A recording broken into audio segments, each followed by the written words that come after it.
Hello, hello. Right, morning of day 2. We're doing Ludum Dare Game Jam.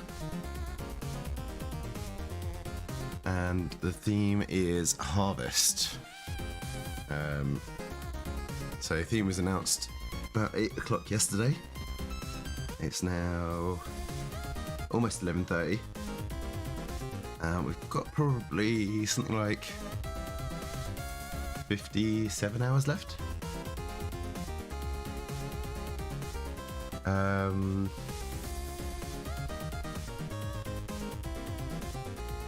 Let's have a little quick look. Morning, Zimni, how's it going?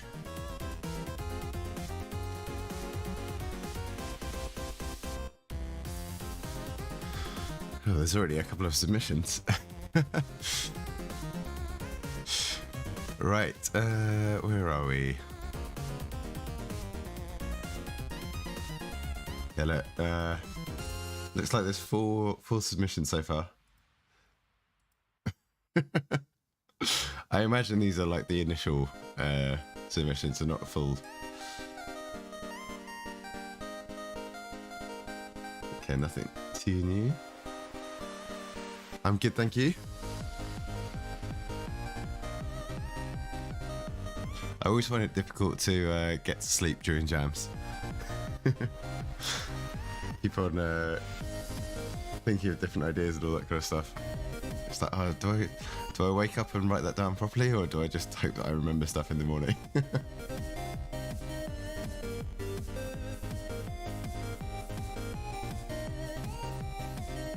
How's your idea coming along?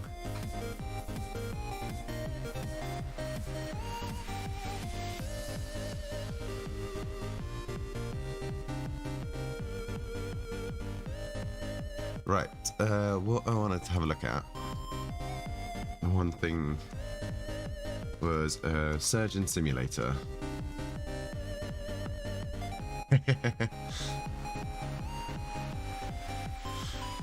So I feel like this could be, without the like extreme controls that you get in Surgeon Simulator. I'm sure, does it show you?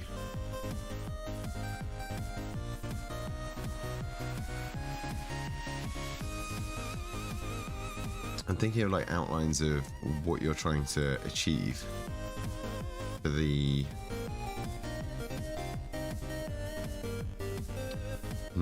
tailoring, but no, maybe not. I was trying to think of other games that have like kind of mechanics around what I'm looking for. No, maybe not. Okay. You've implemented the harvester movement, which still needs some tweaks. And did 3/4 of the harvester sprites plus correct some sprites. Nice. Good progress.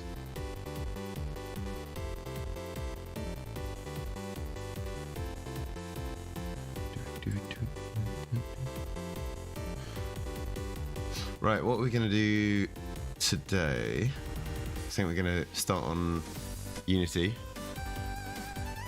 We've got a little bit of a shell ready. I'm trying to think how the game seed is going to work out now.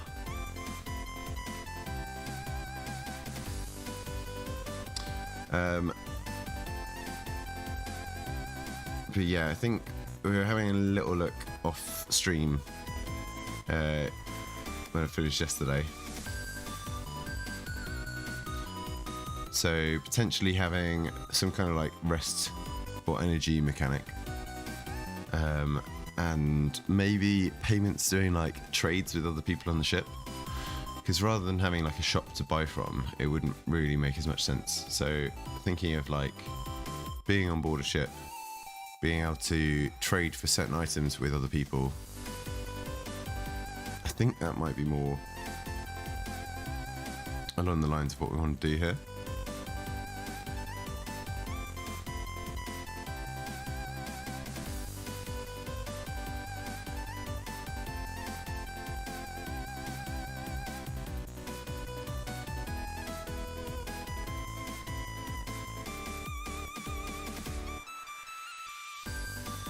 Sorry, just moving my timer around a little bit. Hopefully get rid of that little gap. There's a little gap there.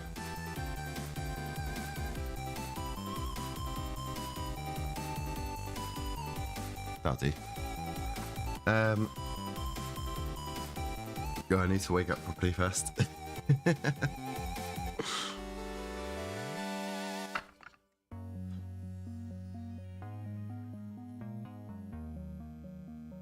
So what we started on yesterday, let's just open up all of these as well. We've got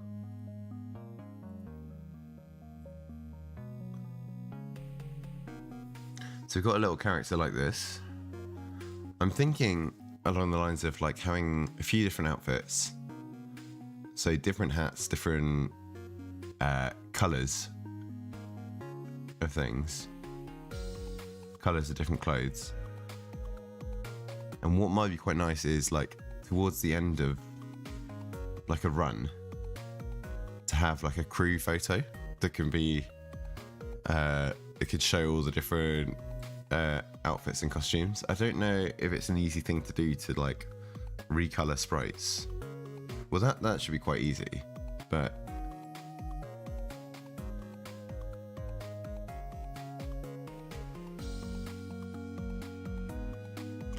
recoloring sprites without having to redraw them all, that might be a little bit more tricky.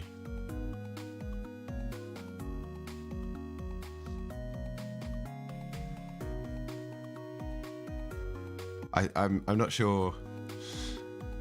At the moment, I'm thinking like there were some ideas that I had off stream that would just be like way too big. I was thinking about like having you're working in your in the workshop on the ship, and there being like different rooms on the ship that you could go and explore to find the right items to use.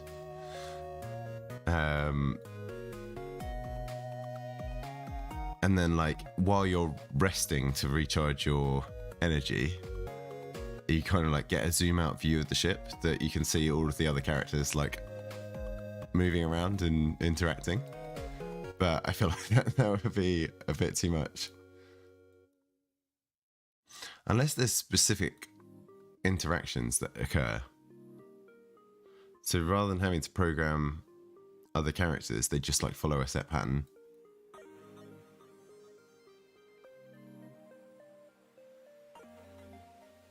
But yeah, I think the idea today is to get started on a general idea in Unity and figure out what we want to... Wait, set active scene. Unload that, unload that. Yeah, so figure out and get to a point where it's playable by the end of today.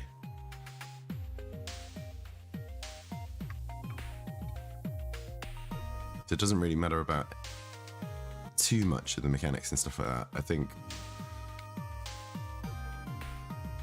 I might start off with just having a couple of game scenes. Or a couple of camera views. Maybe one with a view of like moving your character around a room, and one of the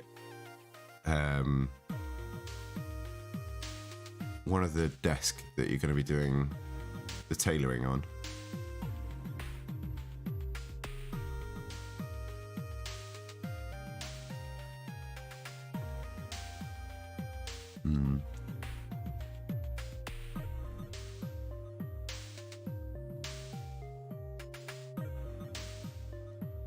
I'm just going to have a quick look on Discord as well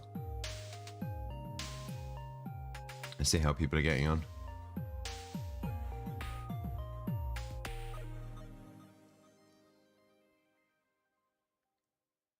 There's some quite cool animations.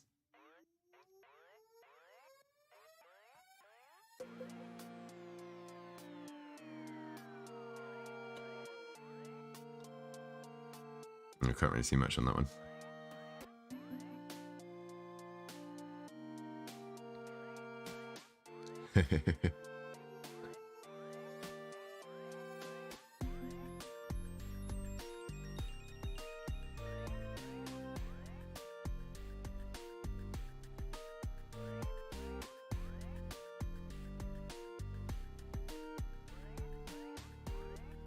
Oh, there's some cool little sprites coming out.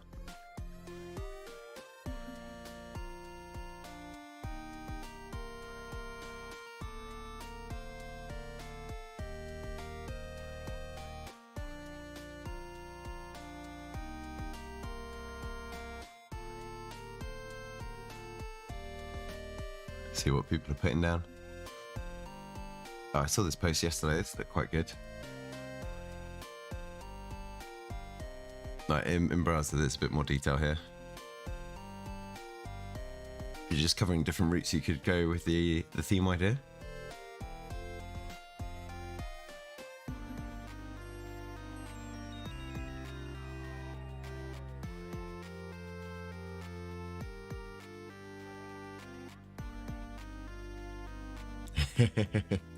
Upstaging your rival Harvey, that's quite a good one.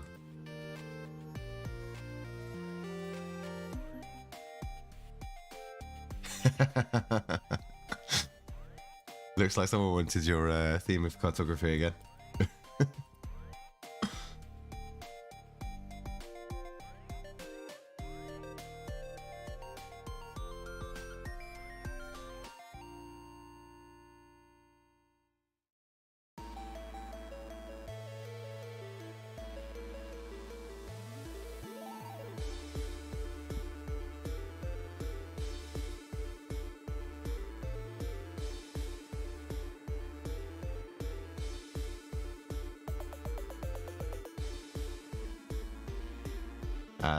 Sustain, I'm almost going for that.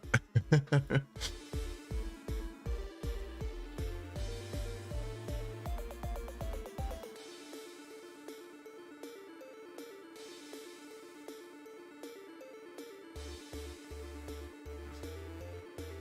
team is working on a game about an AI vest named HARRR.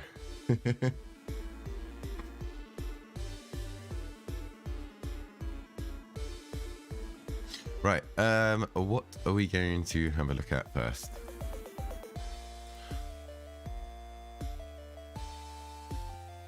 I think before I get started in Unity, I need to have a little plan of action.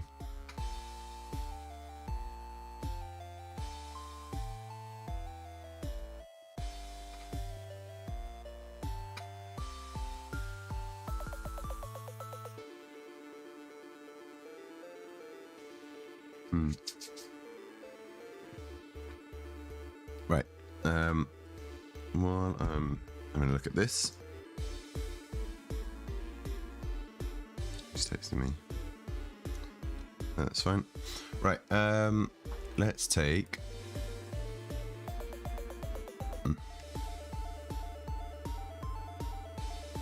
This down here. We'll have a little think.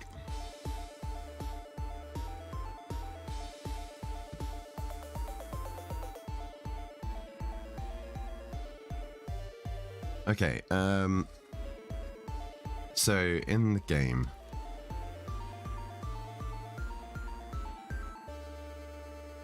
we want to have the tailoring workbench,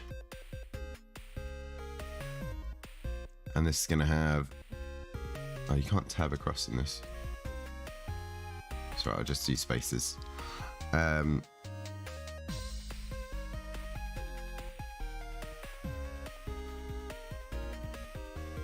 Okay, so to start with, we're going to have like a character interaction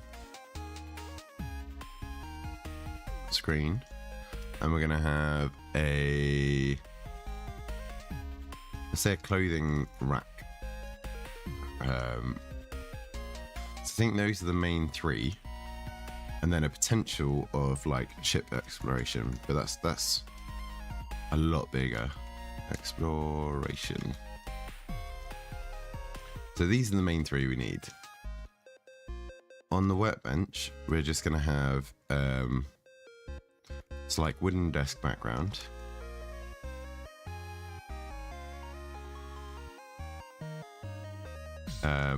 The clothes selected, i.e. for repair or creating new. Let's put on a new line.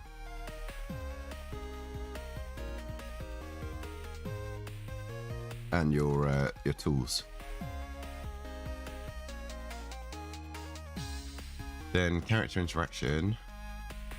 We could have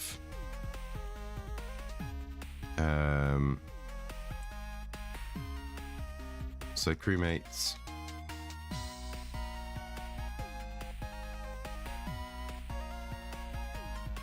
I think we want like a 2D side view. So this is like a whole view of the room. So this will be the workshop room on the ship.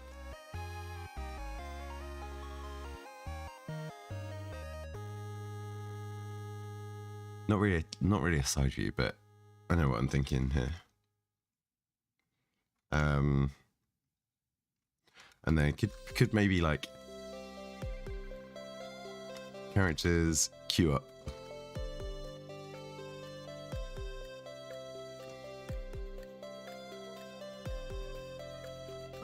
With requests.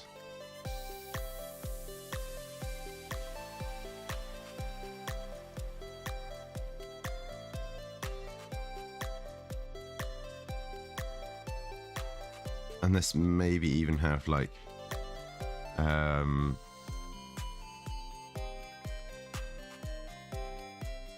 hammock in the room to rest up.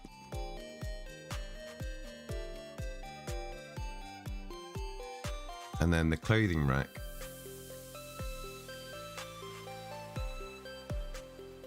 might just be like a subset of the tailoring workbench, actually.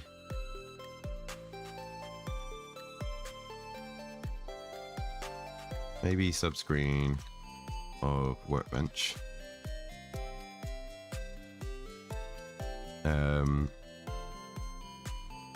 Have scraps of material. Or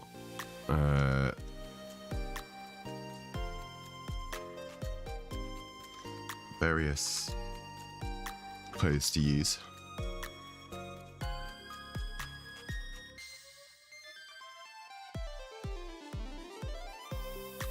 Right, so I think that's kind of the starting point.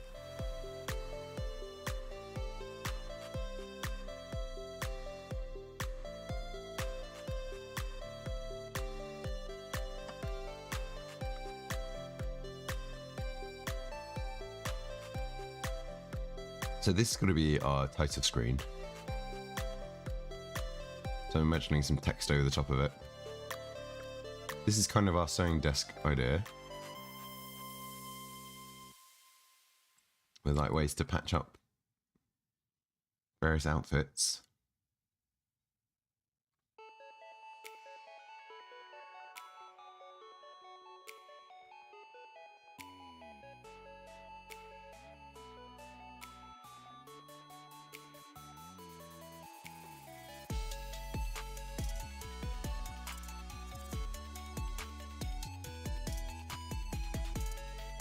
So what's going to be the best way to do this? I think we're going to have a few different cameras.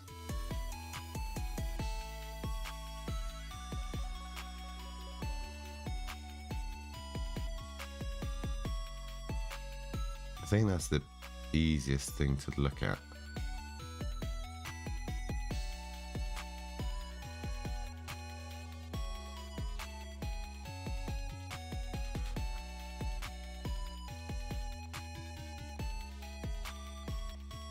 So let's start with do we need to stay in the same scene? I think it's better to stay in the same scene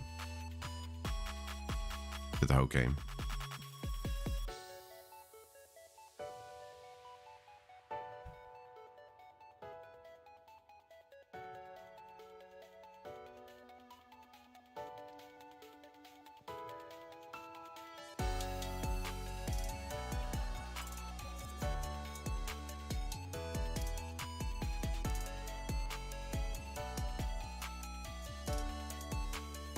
Right, yeah.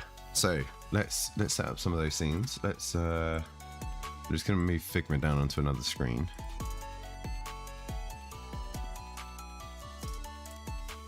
Oh, I just want to rename this. This is going to be the workbench.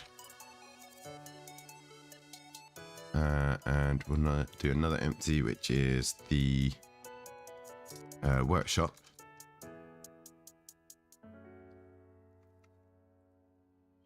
Make sure we spell that right.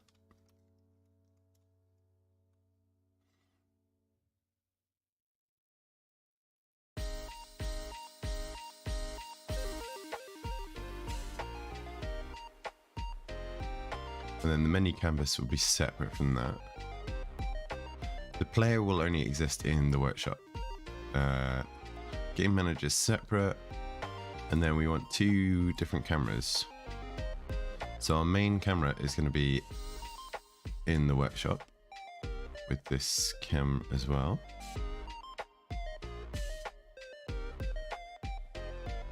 Event system, menu, canvas, they stay in game scene. And then can we add a camera into here?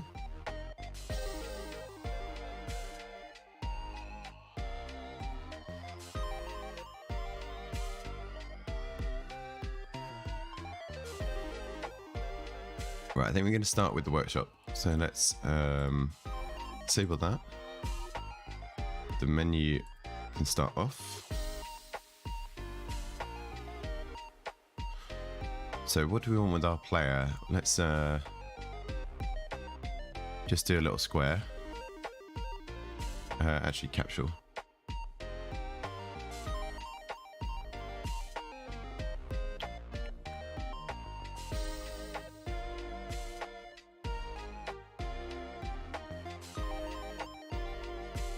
Standard kind of idea. What else do we want?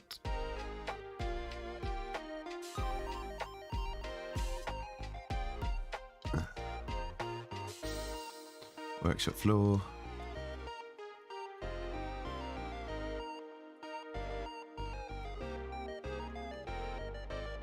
And I think what we'll do is we'll just put a little room together that you can walk around in with a few different options to interact.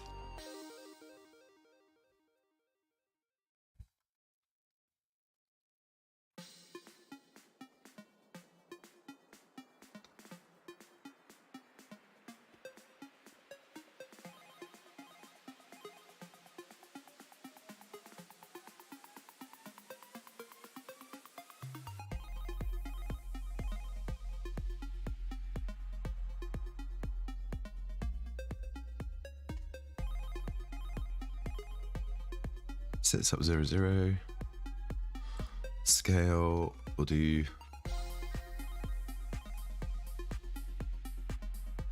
20 by 2, no, by 1.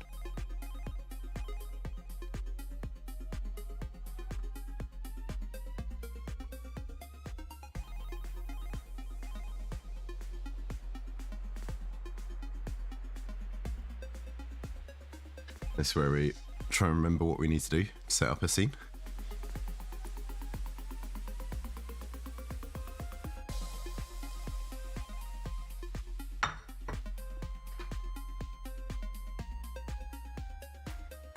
So I'm just having a little bit of breakfast at the same time, so in between bites I'll be talking.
I just realised I forgot to unmute my mic.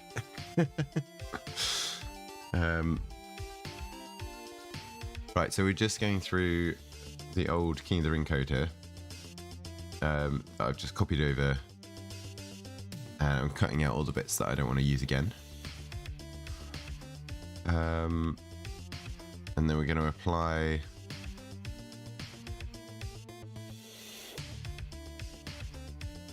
these events.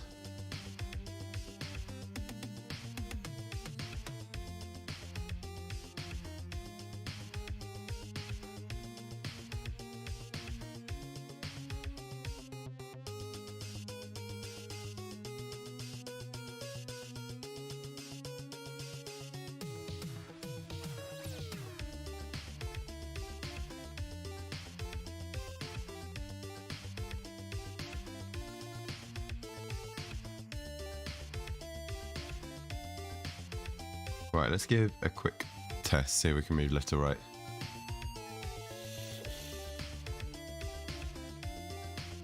There's probably some other setup I need to do, but just having a quick look at... Yeah.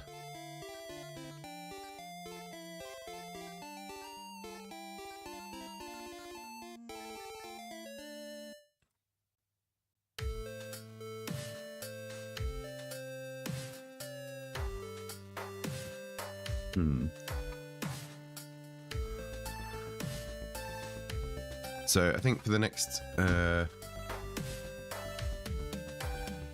say a half an hour or so, I'm just going to be fiddling about with the movement. There's not going to be a lot of this. We're going to put on focus mode.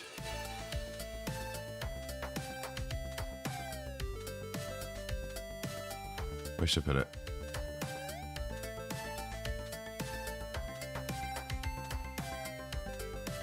Just here at the top is okay. So we're probably not going to be chatting too much. I'm just having a little think about what we're going to do here. Actually, I need to be right back just a couple of minutes. It's where is it?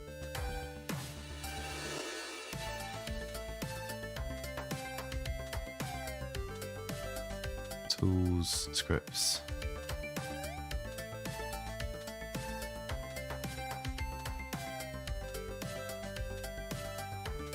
Right, back in a sec.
Right, we're back. Let's get rid of that. And we're going to put on... Right, so I'm going to start looking at the workshop view. And we'll come back to the workbench. Or do we start on the workbench? Actually, yeah, let's do that.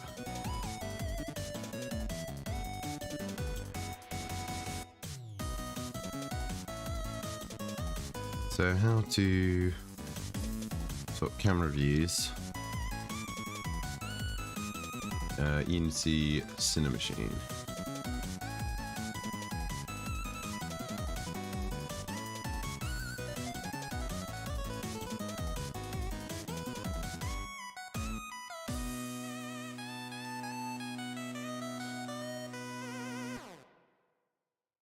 What's wrong with the music?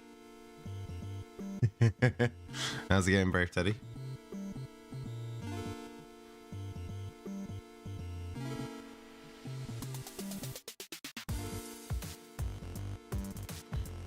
Let's get access to this. Folder, got our camera switches straight here. But yeah, let's just jump straight into it.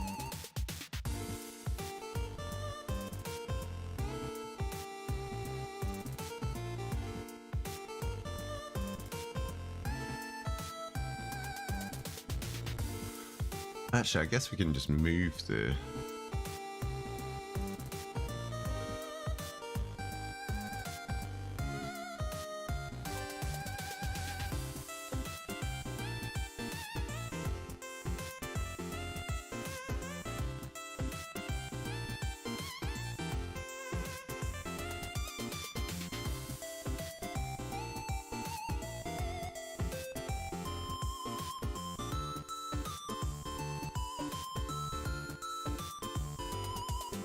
Okay, so we can just change the setting of...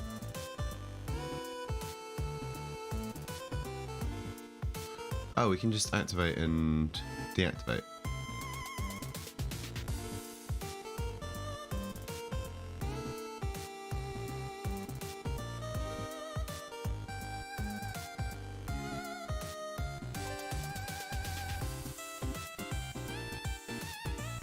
So if we have another scene somewhere...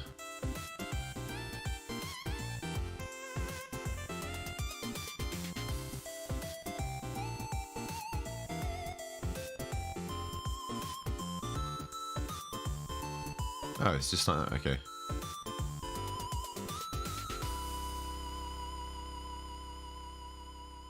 So let's go like minus 50, just so it's out of the way. And another minus 50, miles away.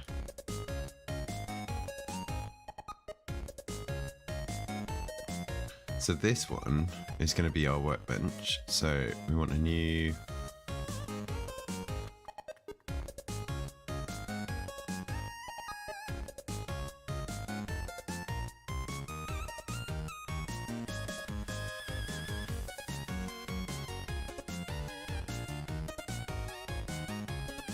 Do we want this like this? Who knows? Minus 50. Minus 50. So if we then set this as... So this is how we jump in between the cameras. That's okay.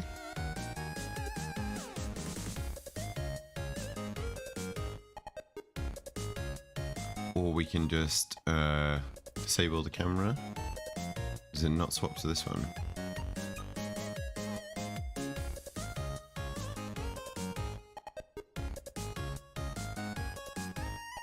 Yeah. So just enabling and disabling will swap us over to the various views.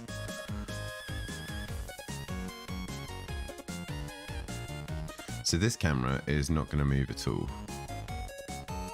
Do nothing, do nothing.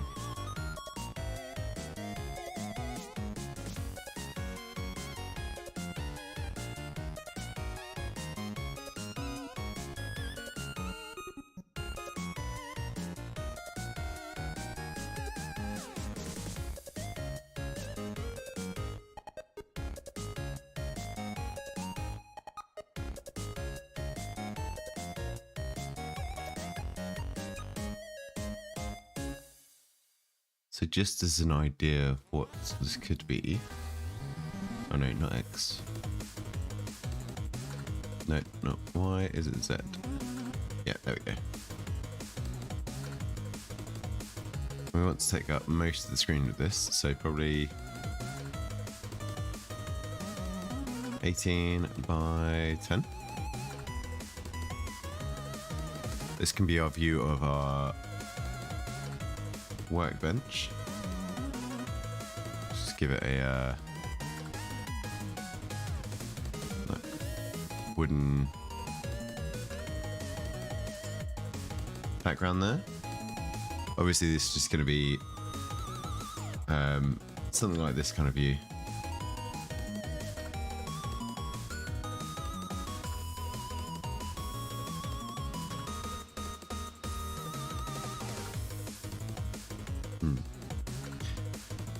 I need to figure out a way to set this up a little bit.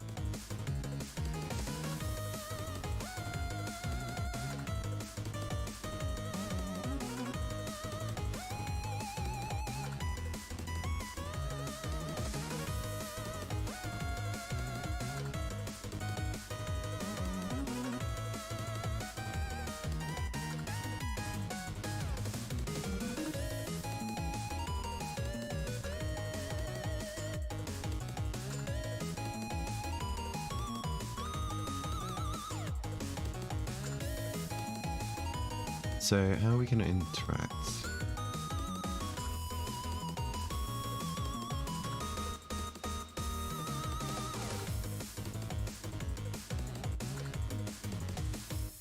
I need to kind of figure out. I think I need to figure out what I want the scene to look like.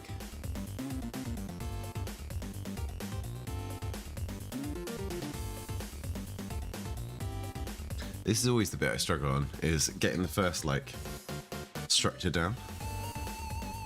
Once something is there, it's a lot easier to tweak it.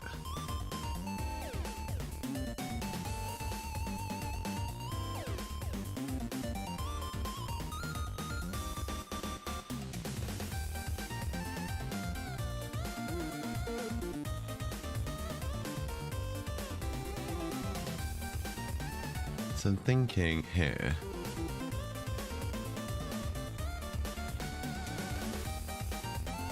we'd have the items placed based on what's been selected. So we need, like, I think we need another view as well.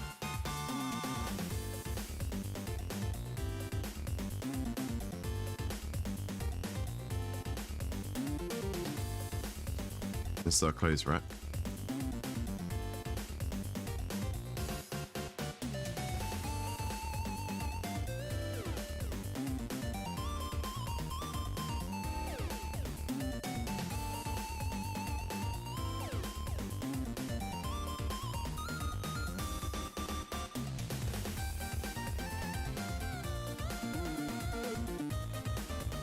Don't know where this position has come from.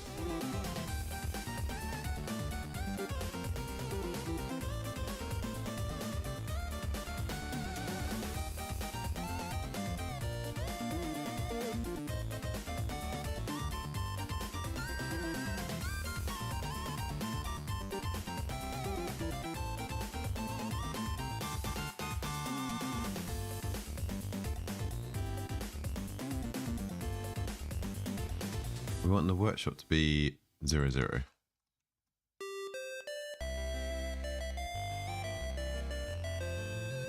This will be minus 50, minus 100. And this is going to be minus 50, minus 50. Just so I've got some slightly easier to navigate bits.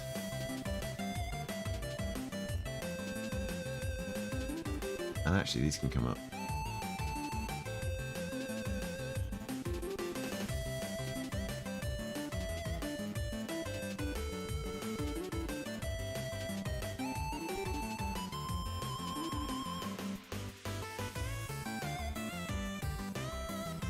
And then these will be 0, 0 within the transform. That'll be easier to work with. Yep, that's fine.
Okay, so these are 3 cameras that we're going to look around.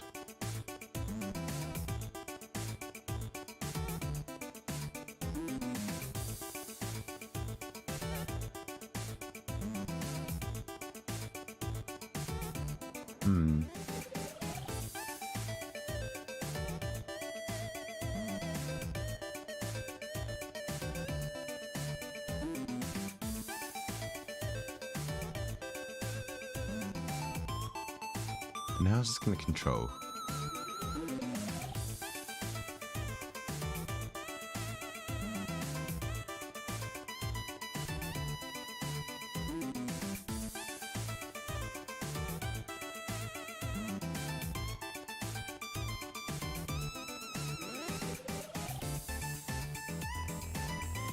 Right. So let's have a little think about each of these. Controls. Oh.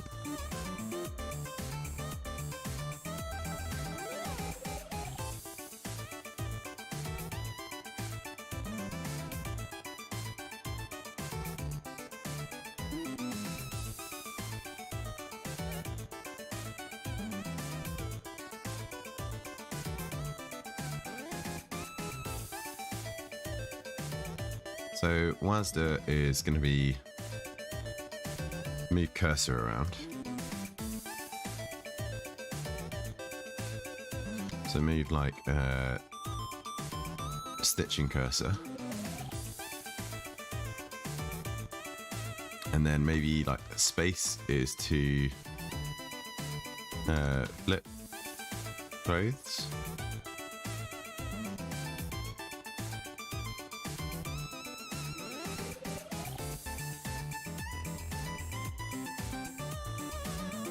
We're going to have some button for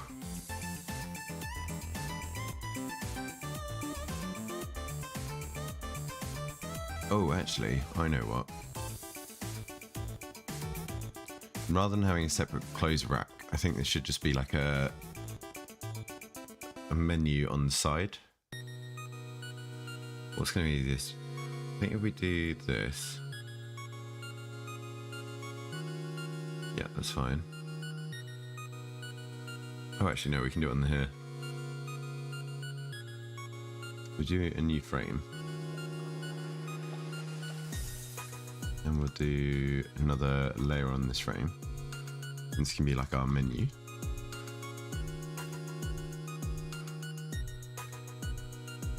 So we have a button.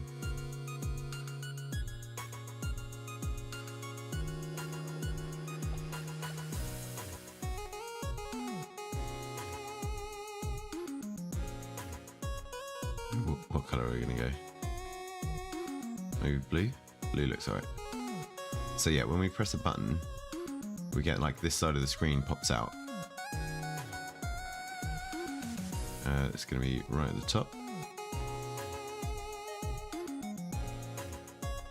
And on this, you'd have like the various bits of clothing.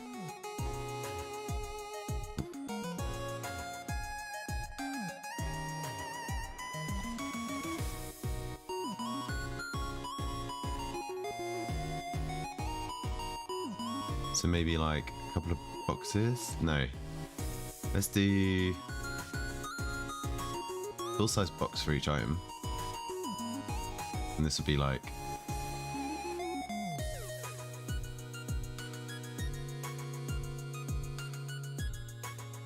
some pair of trousers.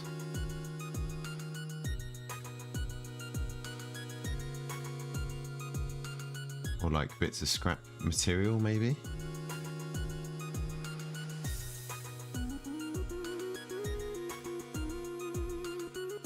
Don't know how to do that properly yet.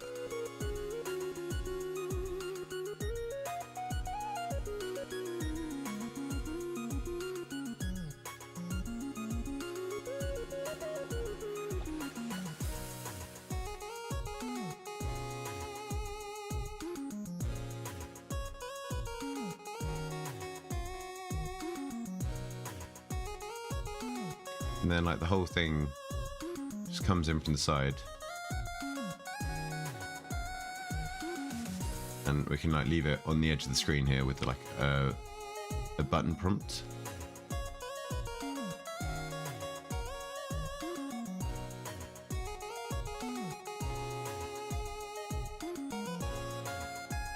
So like a tab that comes into the edge of the screen with like press I.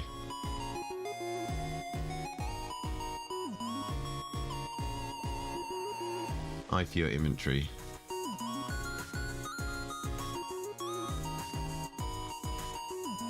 And then where are we going to have tools?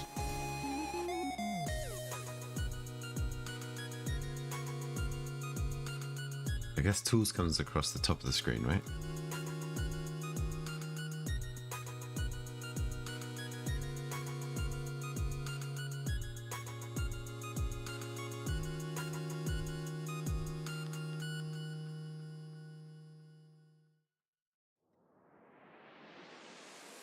And this will actually be more of just a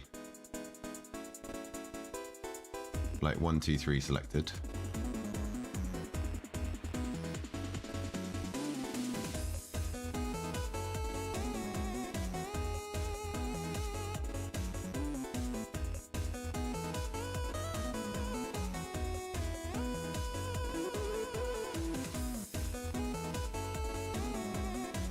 So what tools do we need?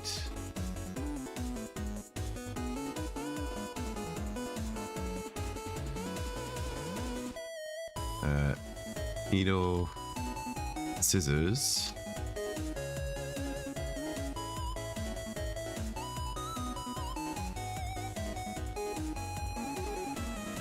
maybe dye.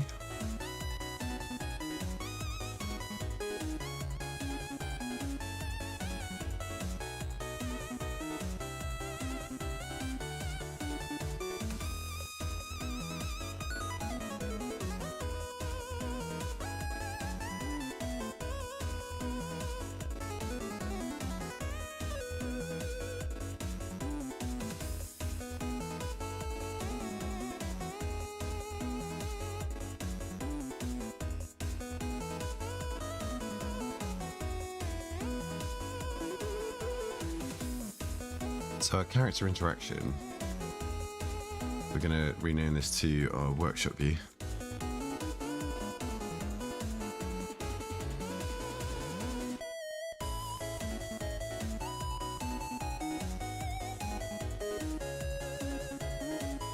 So whilst we'll move around,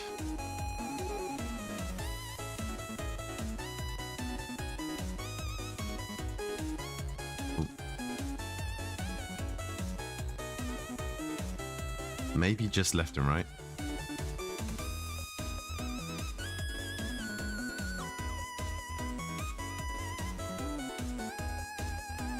And like an E to interact.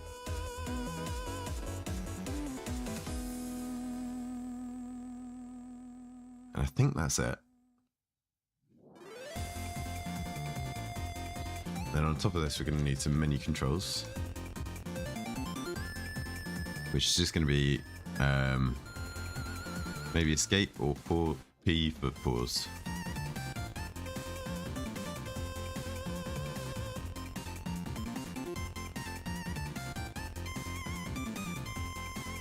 And that'll bring up the menu.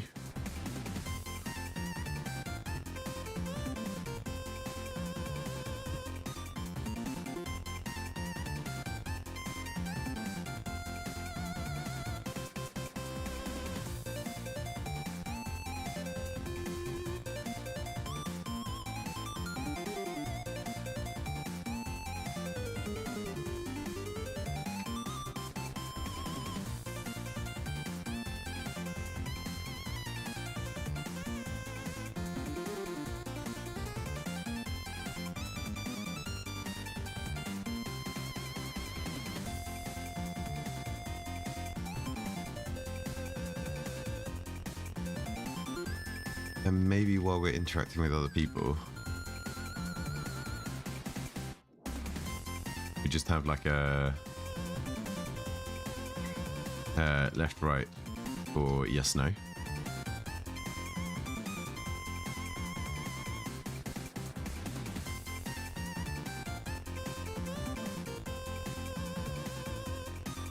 And yeah, I don't think we want this as a separate screen.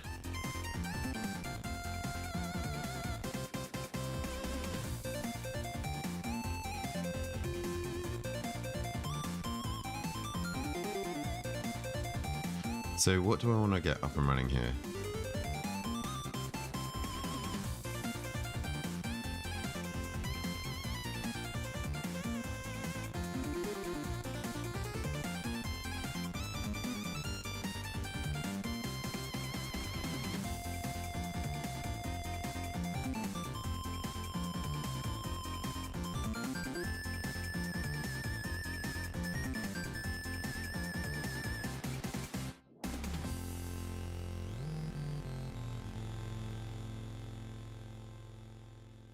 I think we're going to disable this. That might be something separate later. I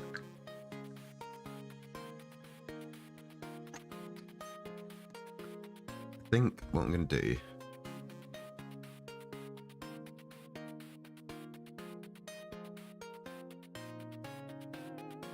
I'm going to do like another 40 minutes just figuring this out, and then I'm going to go out for a little walk and have a think about it.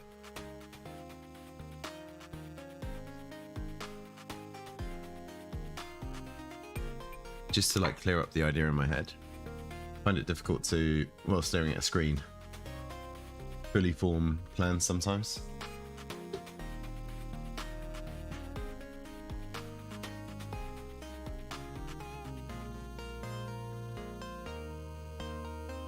So yeah, in about 40 minutes, let's have a look. So on this workbench,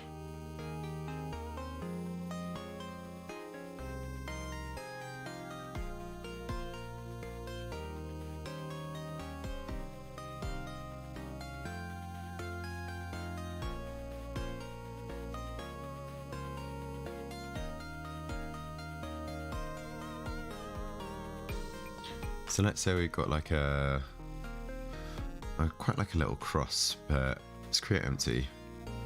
This is going to be the player cursor, and within this I'm going to do two small square sprites. They're like 0.1 and rotation of 45 degrees, and we'll duplicate that.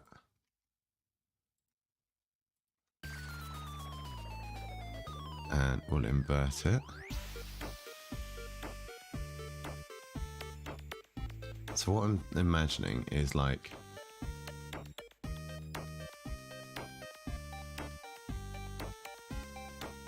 this is controlled by WSD, but at the same time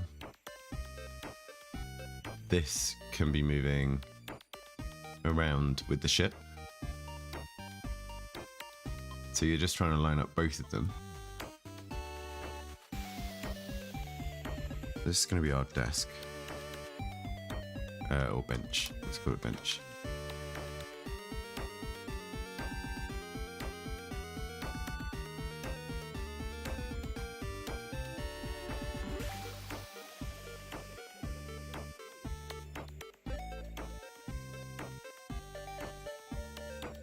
So I think the way that we do this, I think we do a separate action map. Right, we're not going to have a fire. We can get rid of that. We're not going to have a look. We'll get rid of that. So move and interact.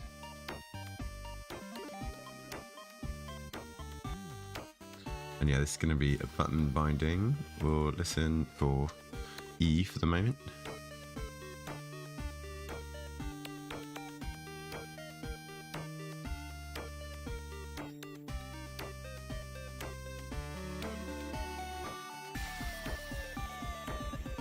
I'm going to take off the gamepad controls for now, and we'll add them back in later.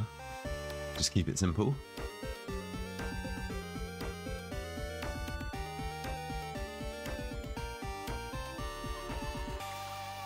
And then another action map, which will be the... So this will be workbench. And this will be...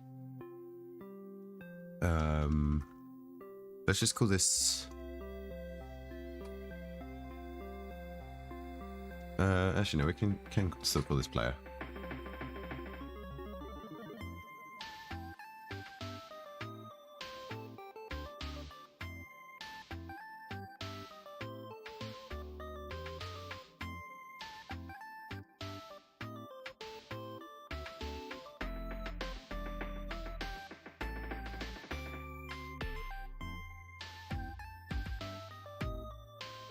Value vector 2.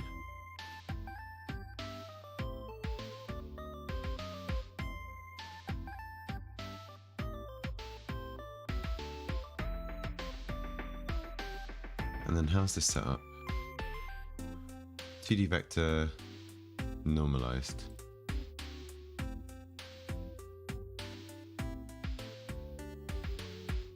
Wait, what's different here? This.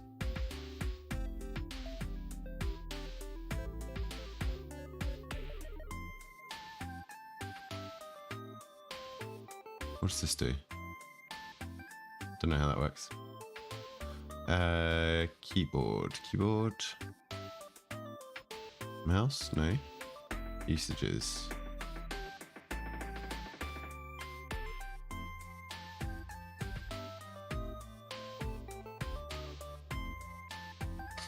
What have we got separate? Set up differently. Composite. How do we make a composite? There we go. That's if you know where in the menus to go.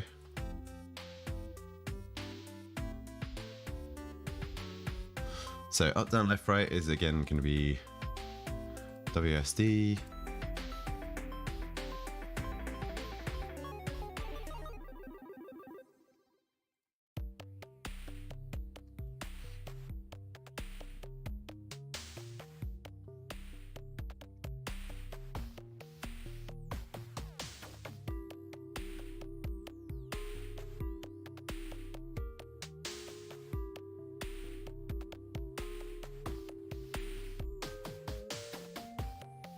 And we can add in the other ones as well, actually.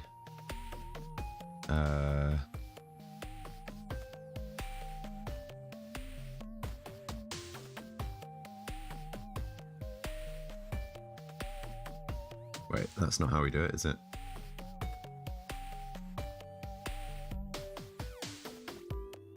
That's how we do it.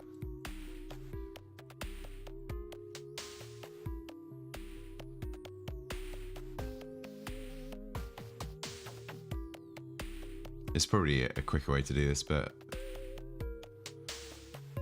this will work for now. And right. Right, save asset. So that's our cursor. Then what we're going to have? We're going to have a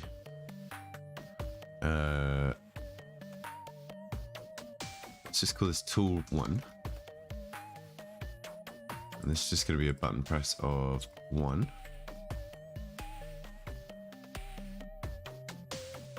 And then we're going to duplicate this a couple of times. We're just going to change this to 2 and 3.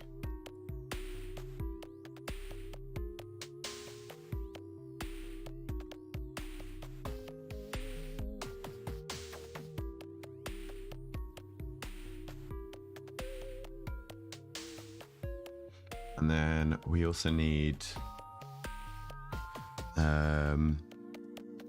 inventory, which for the moment we're just going to go.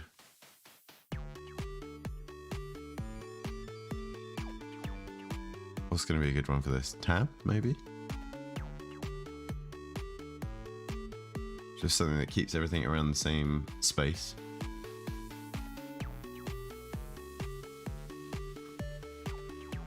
we're going to need a back button. And we're going to need a flip. And I think that's it.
Do we want another?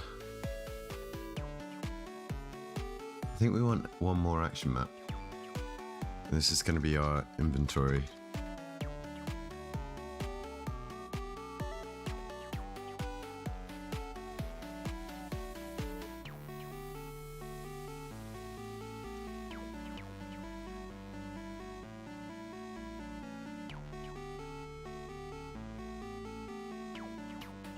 No, that's not how we did it.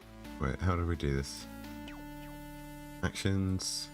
No, not that.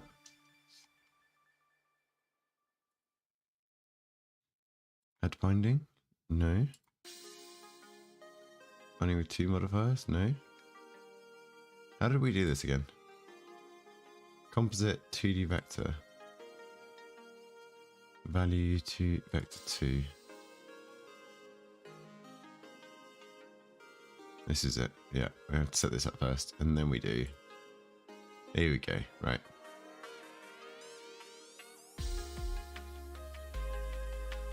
We're not going to have left or right. It's just up and down.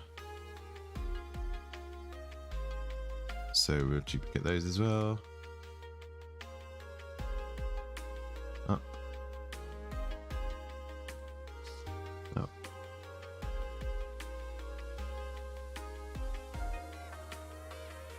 Mouse and keyboard, mouse and keyboard. This will be down.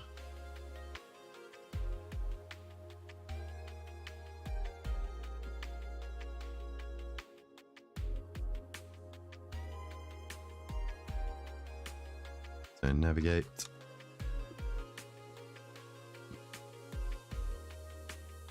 And then select.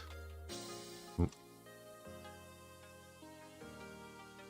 And then back.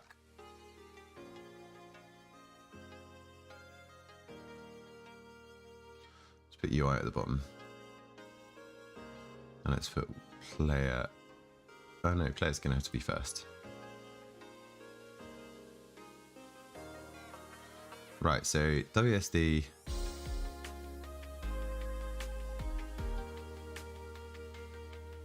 And you know what, actually, even to simplify this, can I get rid of W? So just left and right movement to start with.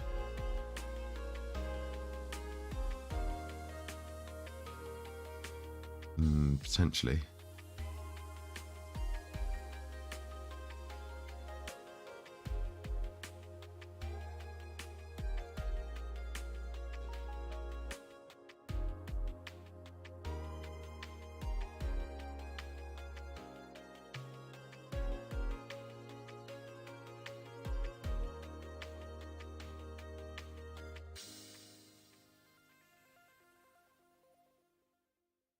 This might not even be the right way to do this.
This we want 2D vector, that's right.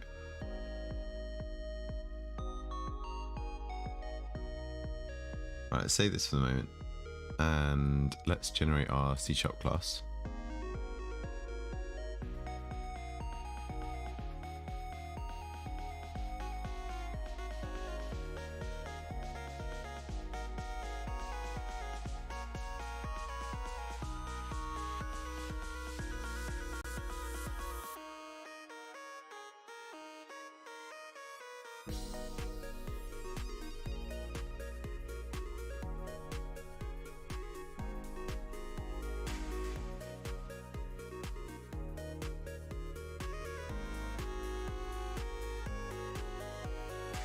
UI stuff we don't need to worry about too much.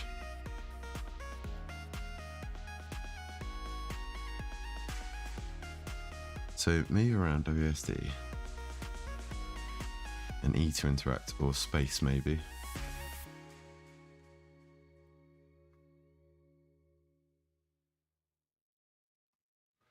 Space is probably going to be best to interact.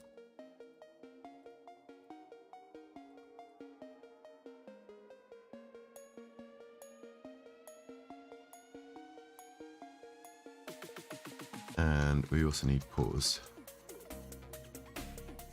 which we'll come to after. We'll have a pause in here too.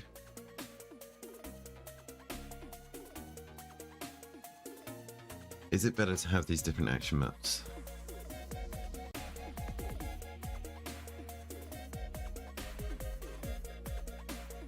I think I'm going to go with it and see how it works, because I don't really know if that's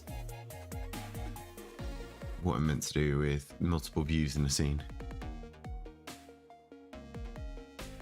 The games I've made so far, I've just had like, in each game scene, there's like one main thing to look at. So, I suppose Partygate had different bits. I might have a little look at that in a little bit.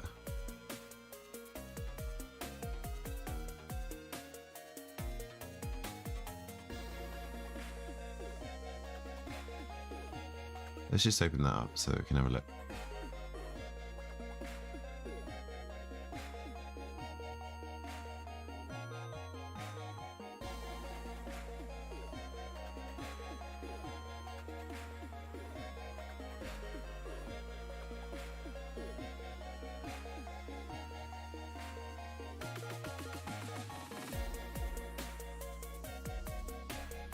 F for flip, that's fine.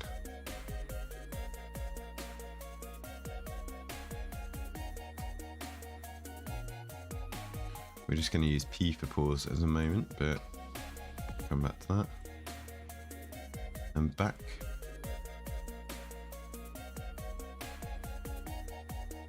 Back can maybe be space for the moment.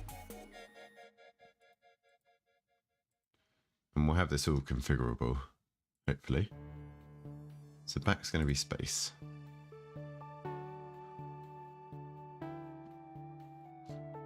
Pause is P. Keyboard and mouse. Select. What's going to be select? Same as interact. Interact is E.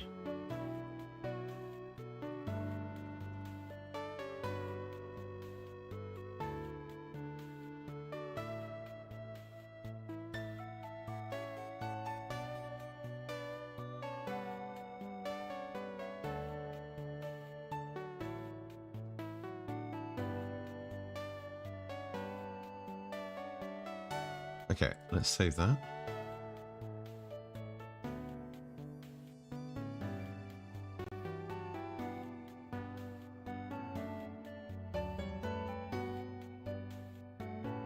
Now I'm going to have to look up how we swap action maps and all that kind of stuff. Not really sure how we do all that yet.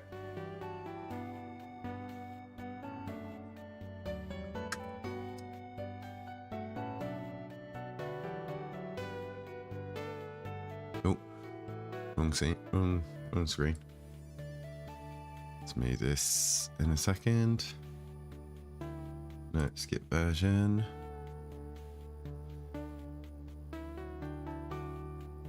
Right, in our game,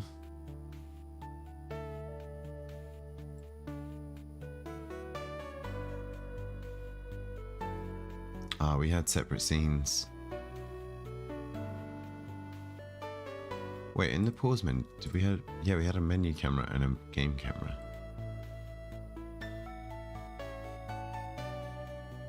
Controls. Where's our camera control?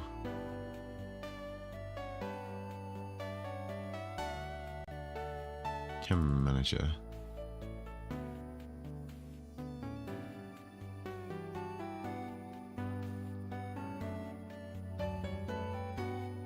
Oh, that's not good.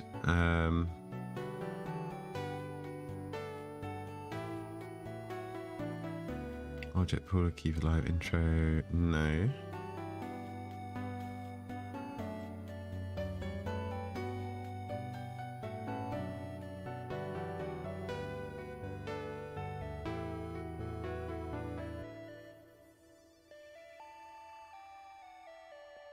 Yeah, we didn't. This is all set up completely different. I don't think we need any of this. Right, we'll ignore Partygate then.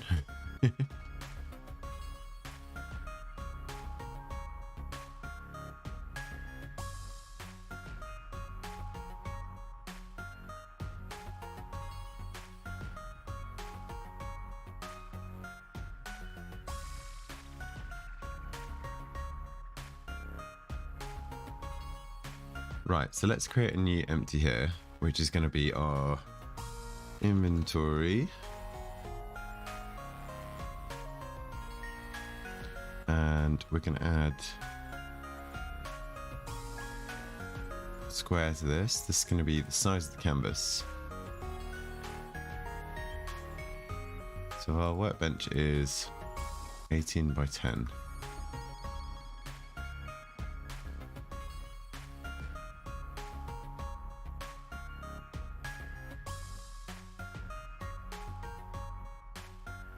Let's disable this for a minute.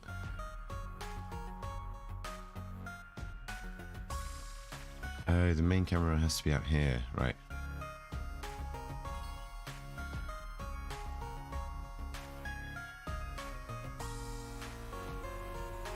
Right, our bench is going to be in the background.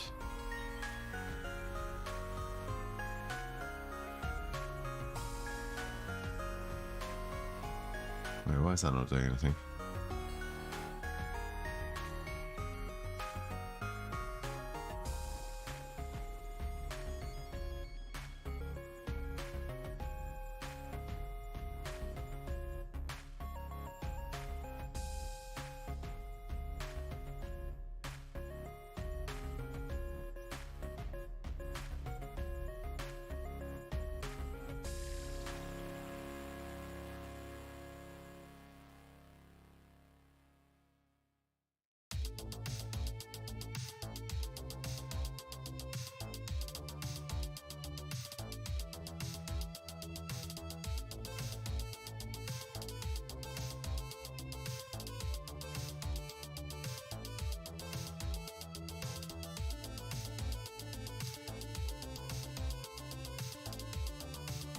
Oh no, that's because I'm doing scale.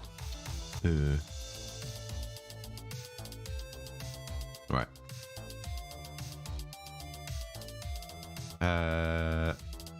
Why is our camera on the wrong side? There we go. No, it was on the right side.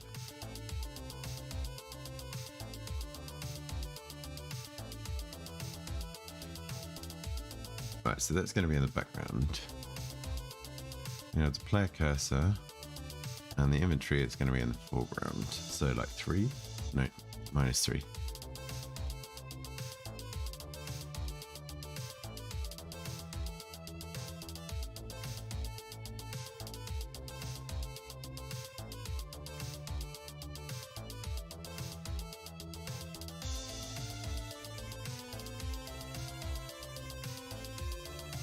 So then when we press the button, it's going to have to like slide in from the side like this.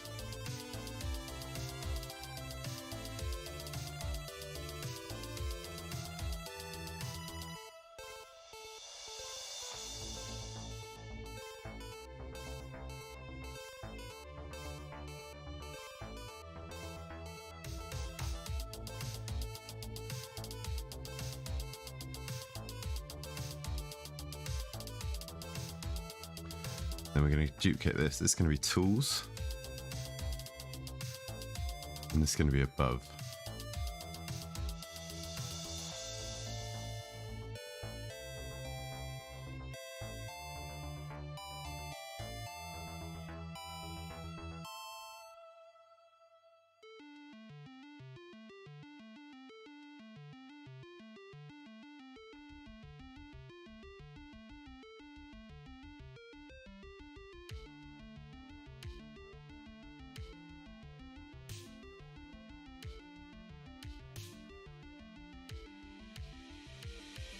Right, that scale's obviously too big.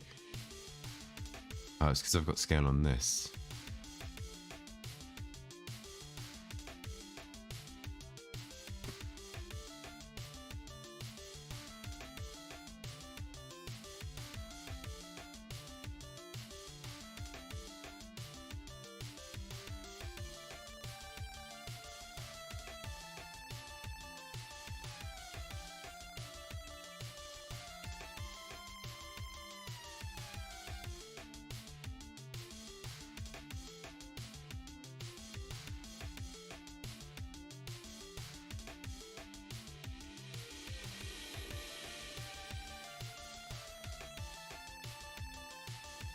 I think we're going to do something like that.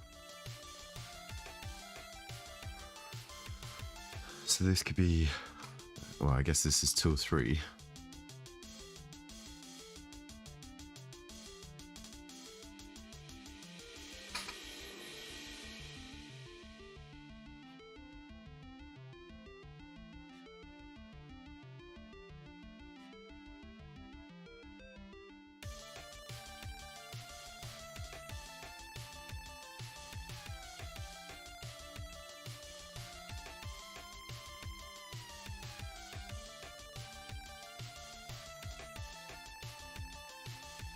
And then this is going to be the thing that's moved by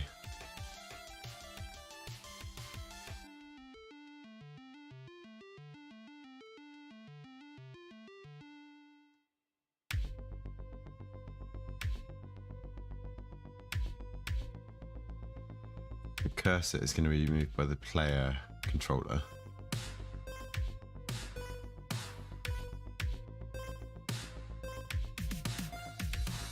So you're going to be aiming this to do your stitches.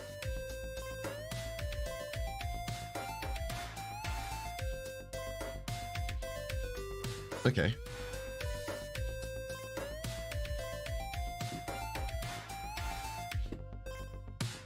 Right. I'm tempted to do a little break here.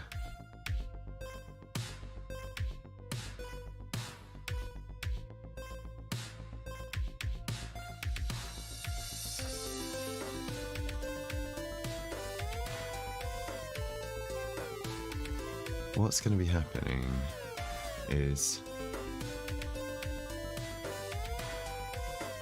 we've got to move, like, give this a little bit of a drift with some random movement. The clothes that you're repairing are going to be attached to this object, and then how the cursor interacts is how things happen.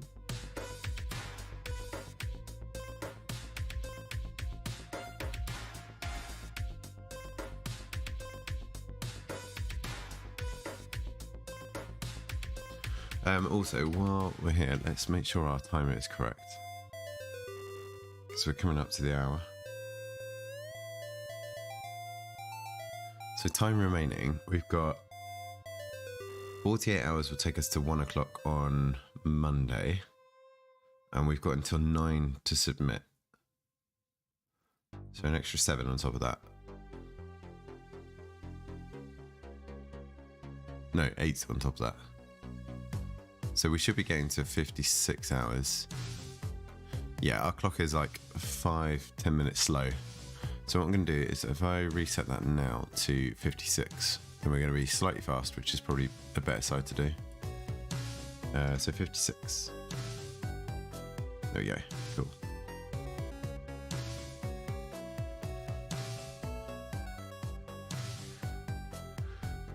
Right, so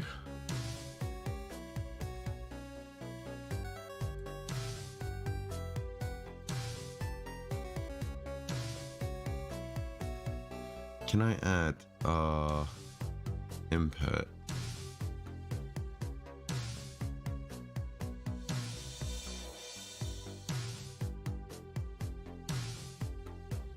Is it player input that we want here? No.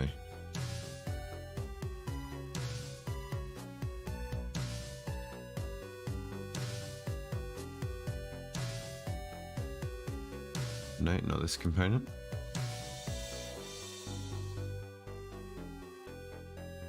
I think this might be something for me to look at when we come back. So yeah, what I'm going to do, I want to just clarify the ideas around this game in my head. So I'm going to go out for a little walk. I'm going to go and pick up some lunch or something like that. And try and visualize more of this game away from screens. So it's probably going to be like half an hour, maybe 40 minutes. I think what I'm going to do, I'm going to leave the stream running. Just because then I don't have to reschedule bits in YouTube and all that kind of stuff. But it's going to be a longer screen break. What can I leave on the screen? Could do like this with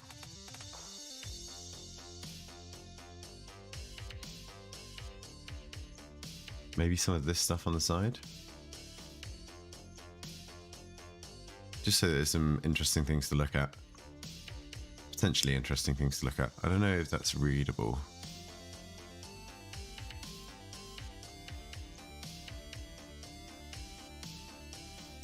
I might be able to drop this here.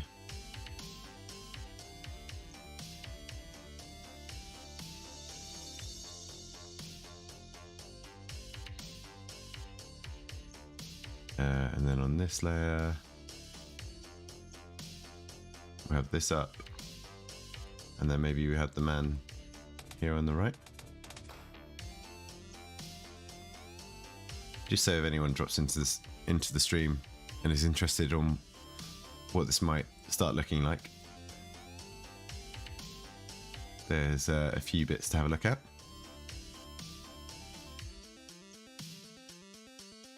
Okay, so we're going to put back soon,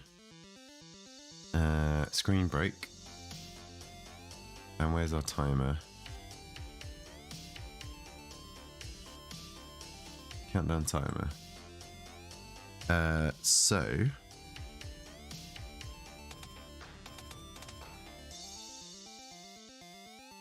how long do we want to put on the timer? Maybe 45 minutes? No, not DX diag. Calc. Nope. 2,700.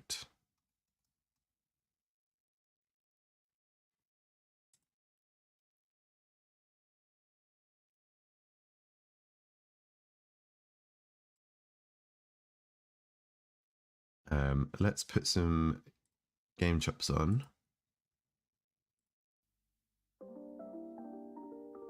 And maybe a little description on screen as well.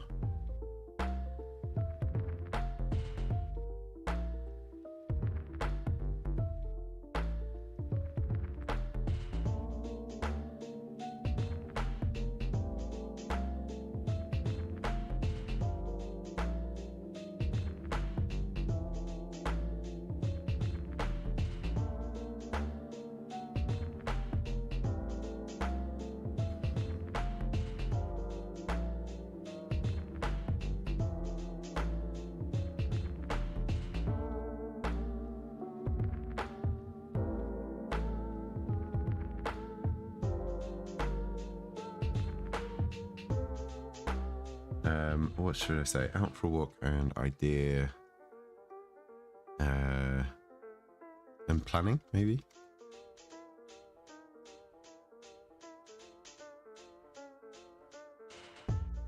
Out for a planning walk. Let's just say that. / lunch.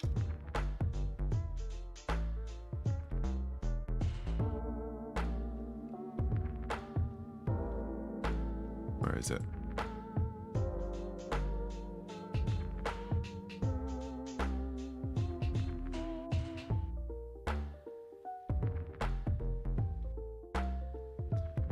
That should be okay.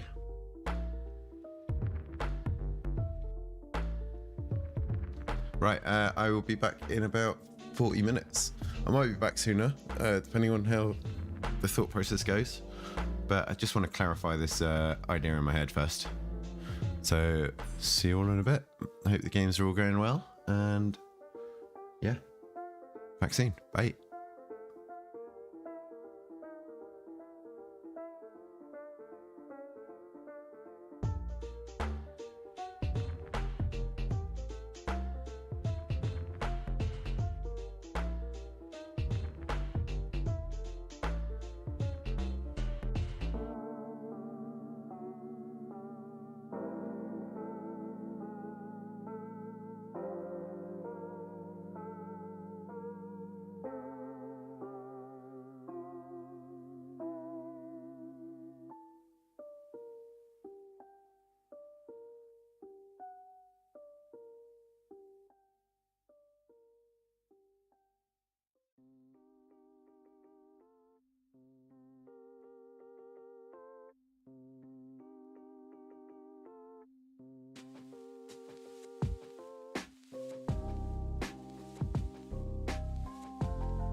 Right, hello. Sorry, a little bit longer than I timed for.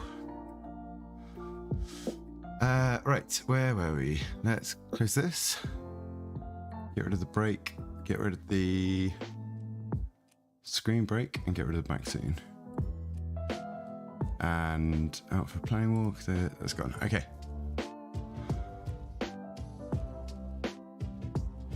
Right. Yeah, I think I've got a clearer idea now of what we're going to do.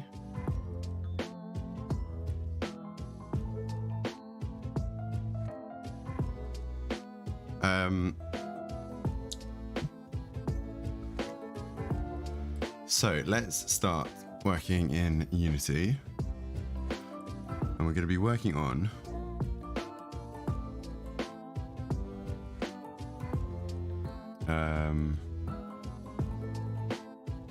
let's do controls first. And the thing I forgot to add in the controls was a stitch. Yeah. So we've got pause, space, 1, 2, 3, and then this is WSD. Tab opens our inventory. Stitch. So this is going to be the thing that we're going to move around and then try and hit this. So what I might do, let's put back at the bottom. Can I not reorganize these? Yeah, I can. Okay. Let's put these tools down at the bottom as well.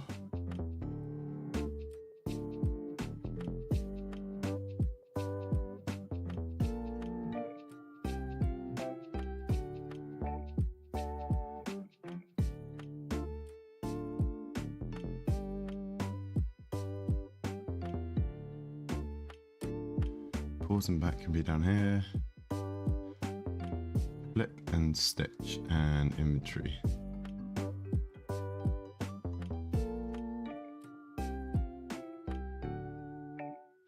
Right, so what are we going to use for stitch? The flip, so maybe E.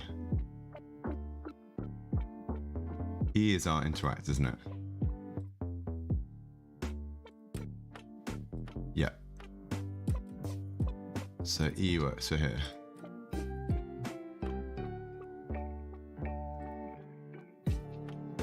And this will just be our like default controls. Hopefully we can get some time to allow the player to customize.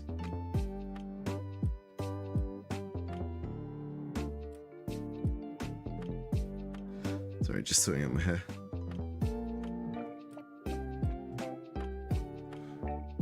Right, that's out of the way now. Okay, save this asset.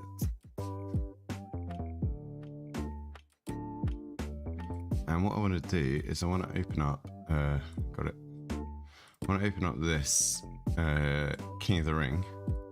And we're just going to have a quick look at how we did all the other bits.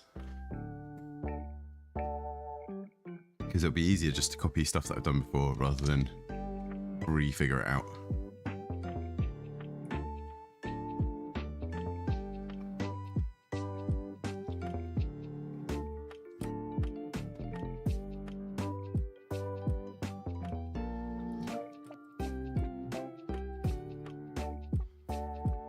So let's recombine these again.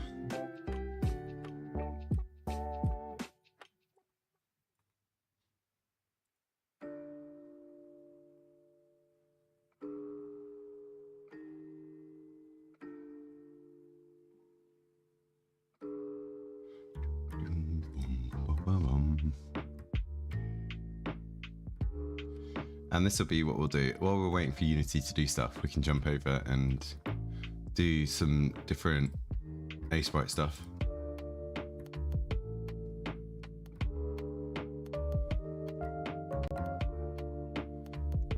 Let's zoom right back in.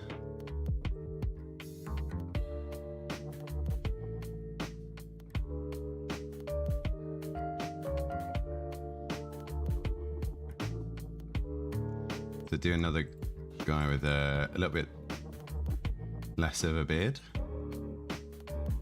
and that gives a small space for the body.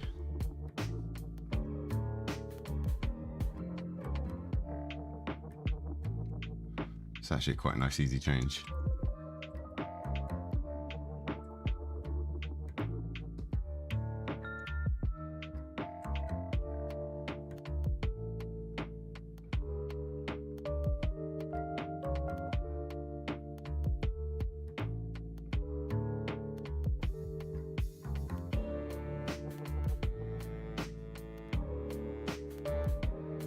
I wonder if it's easy to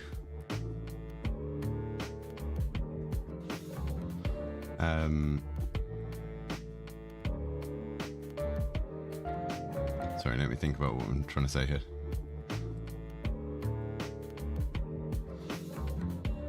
I wonder if it's easy to mix and match parts of the costume.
It's quite easy to color swap stuff.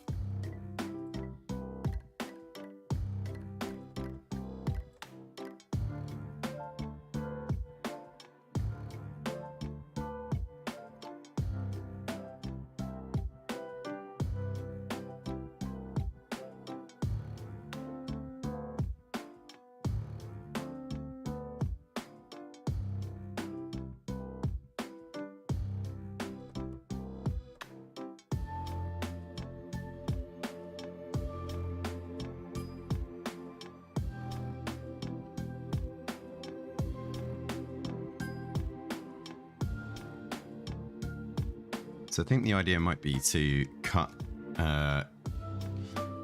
various parts of the body up so that I can mix and match them easier in Unity.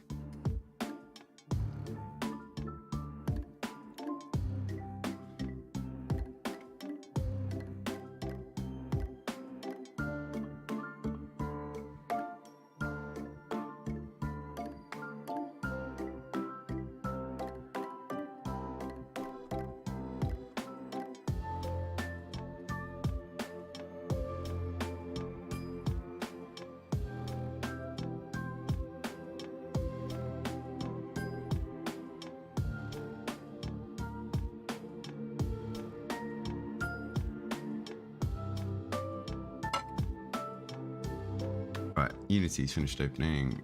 Skip new version. Let's load our game scene.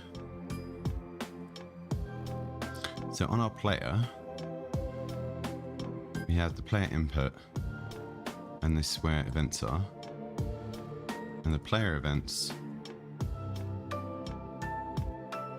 when something is triggered, we tell it what function to call. That was it, okay.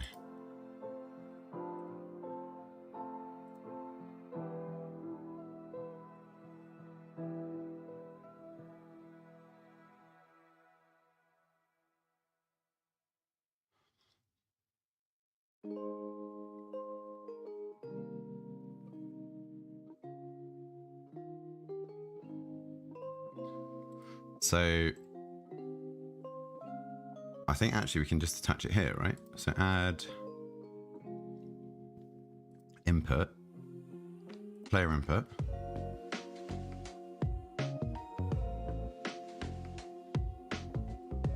player input actions, default map or workbench, behavior, invoke Unity events.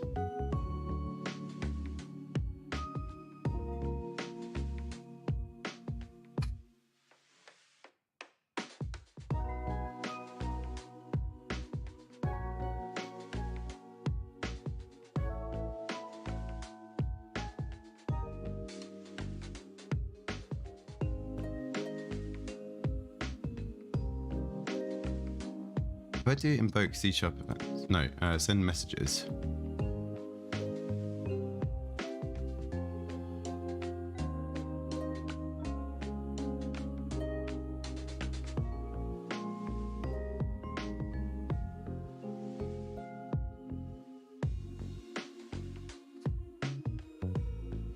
And then scripts, instead of scripts here, let's do a new folder. And this is our workbench. Actually, controls. Let's make this controls. And then in here, we're going to do different folders. So this is the workbench folder. Actually, do I need a separate folder for each? No, I don't think so. Create C# script. Workbench controls.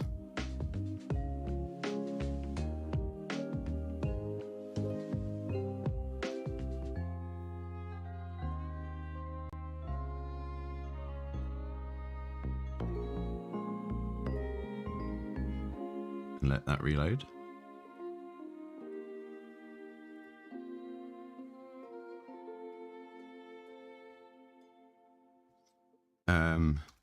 Unity input, send messages, example.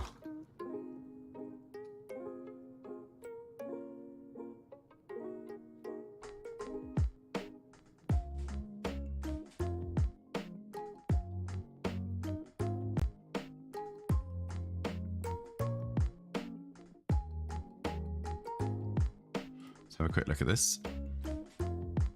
Okay, so for the actual input events, Yep. I just want to see.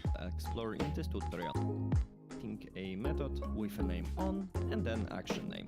So for the move action, the method will be called onMove. Then the method can have no parameters in case you are not interested in the value, but only in order to get the value from the same way. From what I understand, the only difference between send messages and broadcast messages is that for the send messages, the player input component and your component that uses the input have to be on the same game object. For the broadcast messages, the message is sent down the game object here. Okay, that's fine.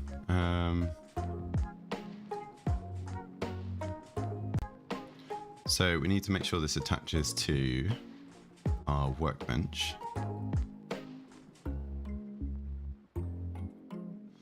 And we want something like private void on move.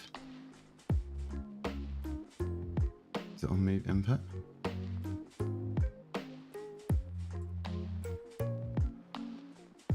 No, just on move, right?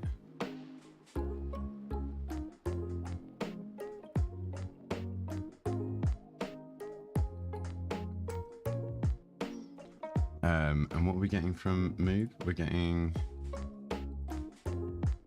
input workbench. Oh no, cursor. I want on cursor. 2D vector.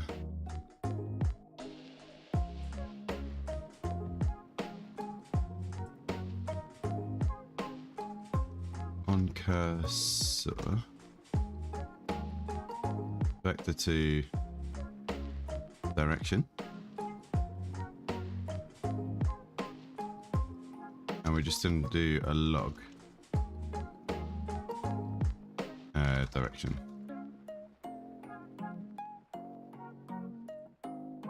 Oh.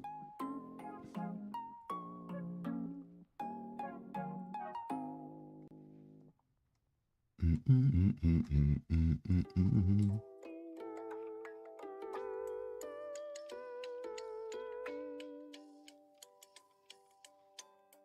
let's close this. I think we don't need it right now.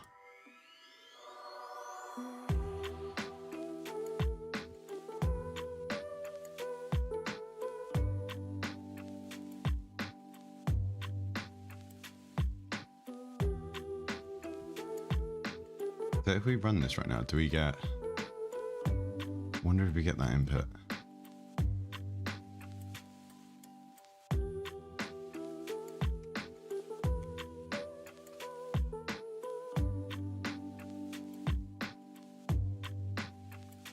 Missing method.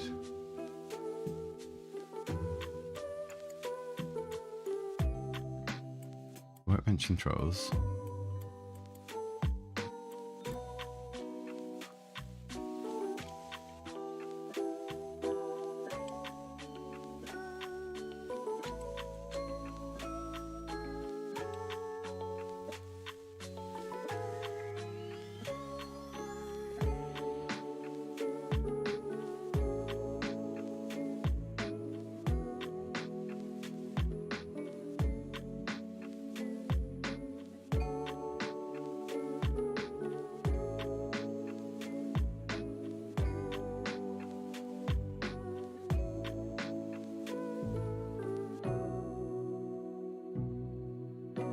I've not used send messages before.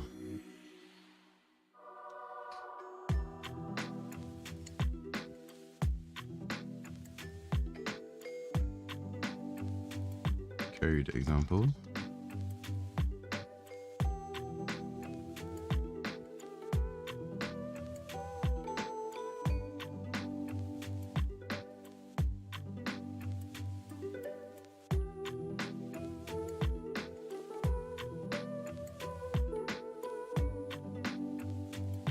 Oh, I forgot we have to enable the controls, don't we?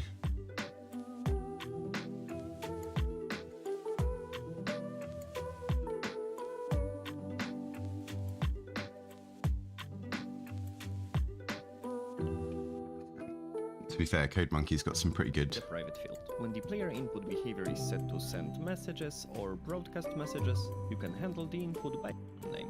So for the move action, the method will be called onMove. Then the method can have no parameter, so from the value that for this is the input component, if you misspell your action or simply not work. No errors, no warnings, or any vote unity events. And each of your actions either of type.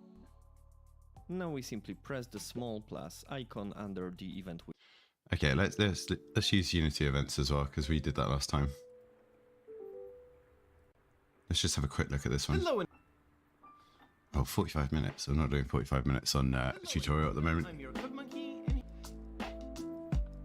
Now, when you install, you might see a message action get component, and let's search object in the function to trigger them. And then up here you've got the player, so that's the. So this is how the actual notifications of each action are sent. And over here you've got various methods you can use. First of all, you've got send messages, which uses the Unity send message system. So it triggers functions with these names on any script attached to this game object. And the next one is broadcast messages. This one is similar to send message, except that it also triggers functions on any challenge object. But most of the time you should use one of the other two. So either Unity events, which you may already be familiar with, or basic C# event. So let's see the Unity events. Now here we got an events tab that we can expand to see all the various events that this object will fire. So by default we've got these three. So when it's triggered when the device is lost, for example, a gamepad gets disconnected, regained, so the gamepad gets connected again, or controls change, so for example swap from the keyboard to the gamepad. So these are normally Unity events, so you can click on the plus icons like an object in the function to trigger them. And then up here you've got the player, so that's the specific action map that we created. And up here we've got the output, so this is the event that we made, the actual action. So this is where we can trigger something. So let's make a script that we can then feed into here in order to have our event. So here I'm just going to make the basic C# script. Call it testing input system. And here let's attach it to the same object. Okay. Let's just have a quick look at this C# event one. And like we saw, the other method is using C# events, so let's see how this one works. So these are C# events, so they are not visible here in the editor. So the way we subscribe is like any other C# event, so it's through code. So first of all, let's get our component. So private is a type player input. Okay, so we have that one. And then through there, we can see all the various events that it has. So it's got the default ones that we saw a while ago. So on device lost, regained, and on controls changed. And then for the various actions, you've got this one on action trigger. So regardless of how many action maps you've got just got this event. So as you might imagine, the one big difference is that this one is triggered for all actions on all action maps. Now right now we just defined one action, but if we had more, then any action input would fire this one event. So let's simply subscribe to this one. And as you can see, this one takes a parameter of type callback context. So when we get the context, let's just do a debug.log on the context just to see what this is doing. Okay, so let's test. Okay, so here I am as I press the spacebar.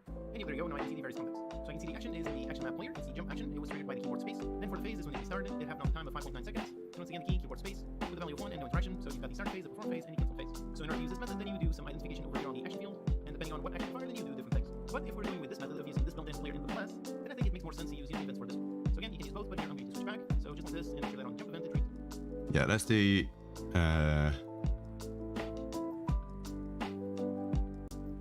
Let's do the one we know. Unity events. Events. Workbench. Cursor. And then we can do workbench function, workbench control. Oh, I need it as a public, don't I? Or can I do protected? Will it find that one?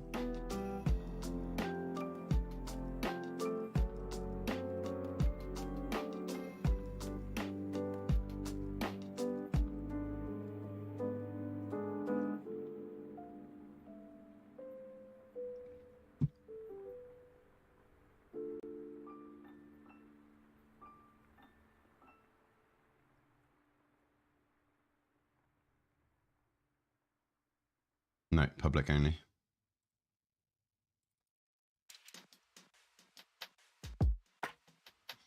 So we said that.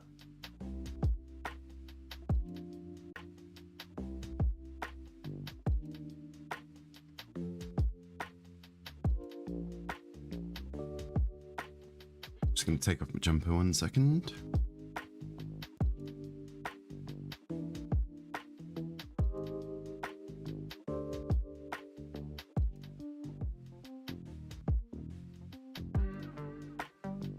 Right. Does it find that one now?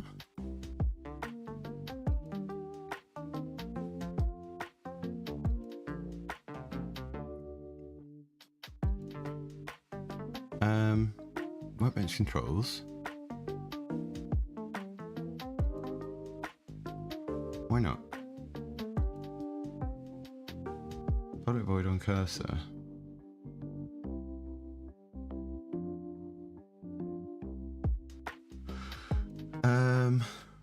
What's wrong with that? Let's have a look at our other one.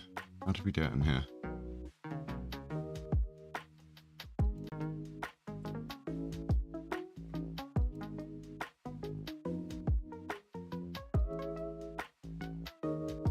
Oh, we had to grab the controller.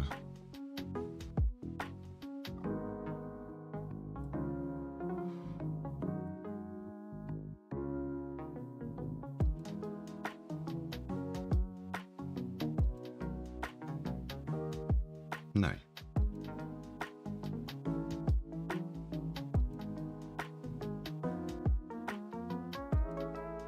That's just so that we could call it, right? So we got on move input on jump. Oh, because it's called input now. No? What are we doing differently? On jump input, input action callback context.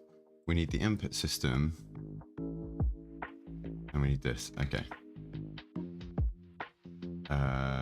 Jump back into here.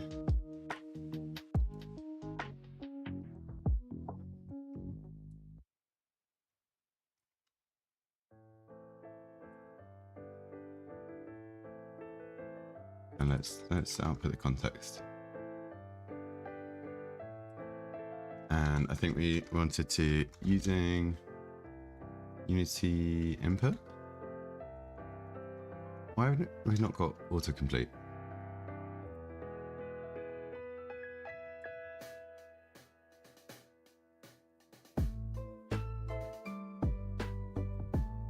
That's the one. Get rid of those.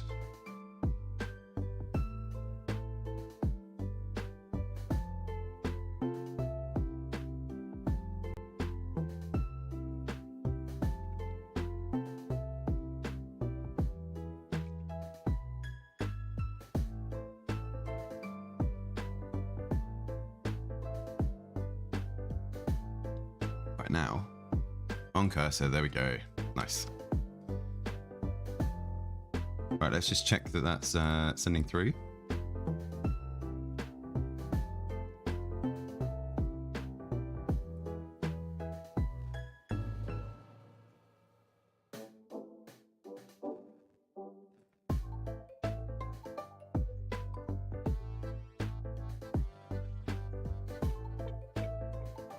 it's paused.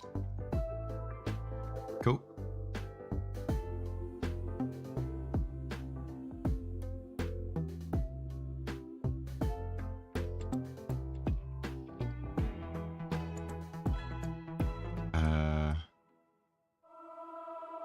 Does it tell me which control was pressed though? Keyboard value 0 minus 1.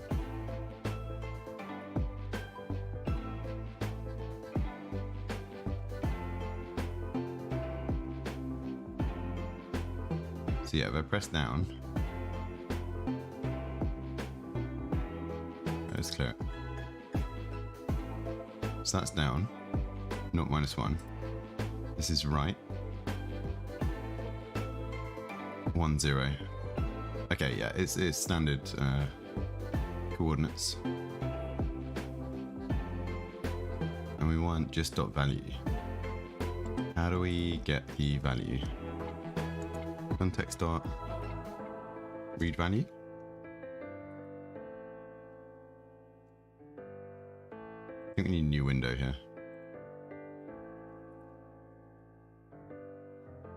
Just so we can look at the old script as well.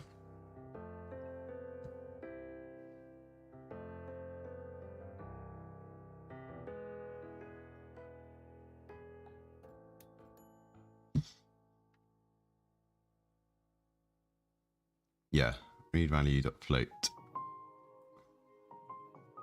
But this won't be a float here. This will be a vector 2.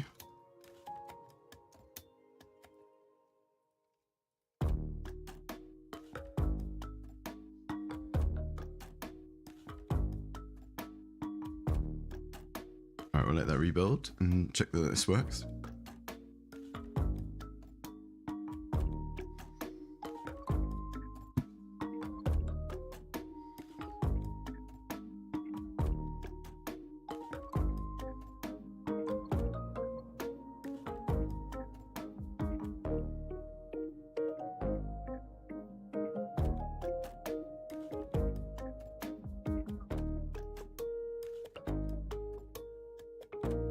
Cool, okay.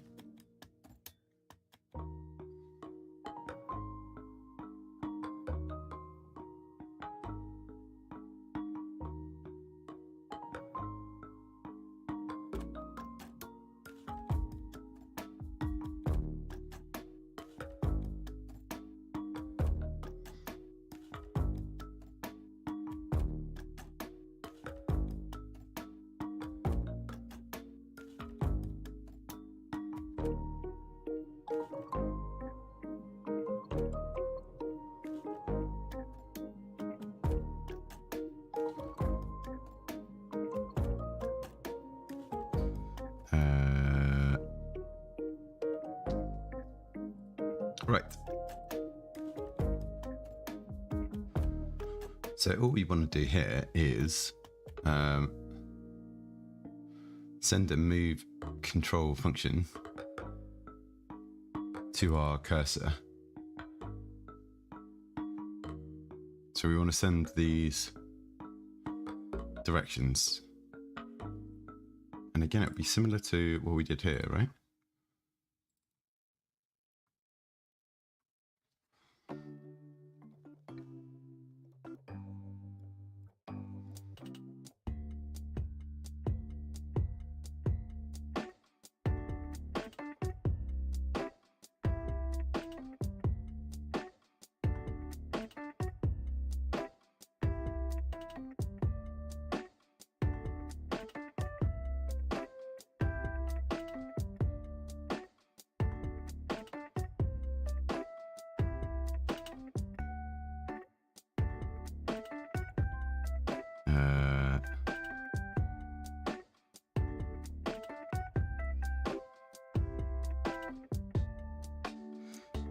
Right.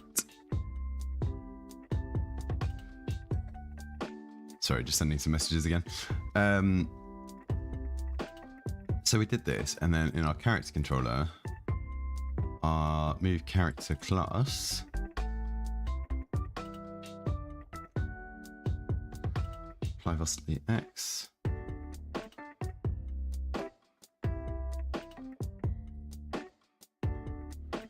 this is in our rigid body movement.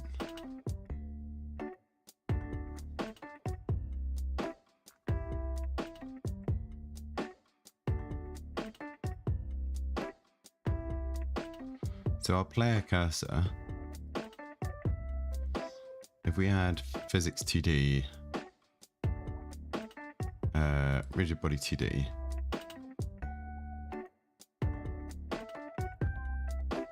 and then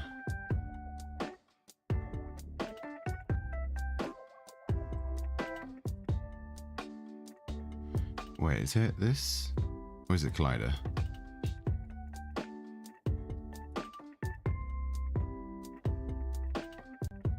I think we want a box collider.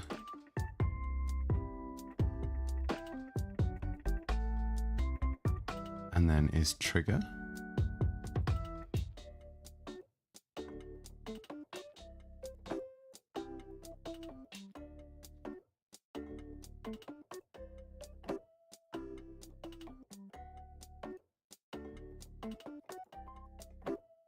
Now, hopefully that means it doesn't move around on its own.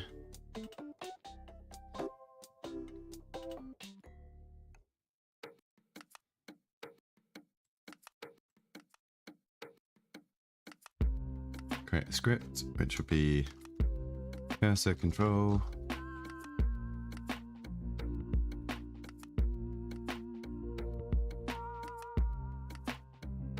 And this we want to take our movement.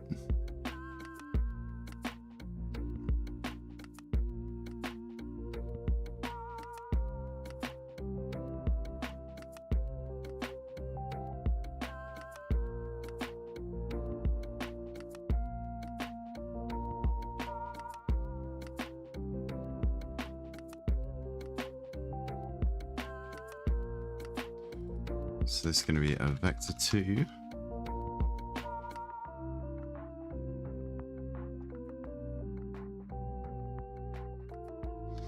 Velocity.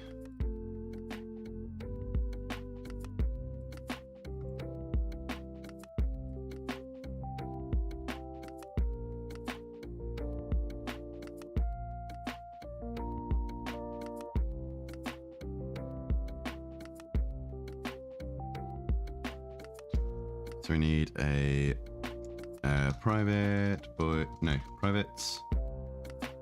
float.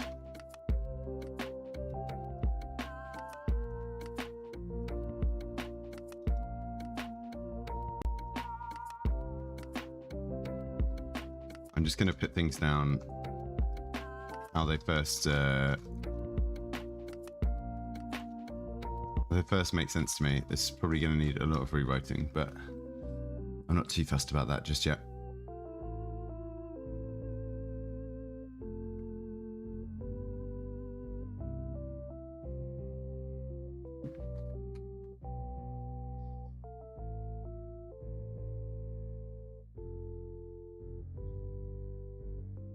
Wait, do I even need to do something like this? I think we just do update.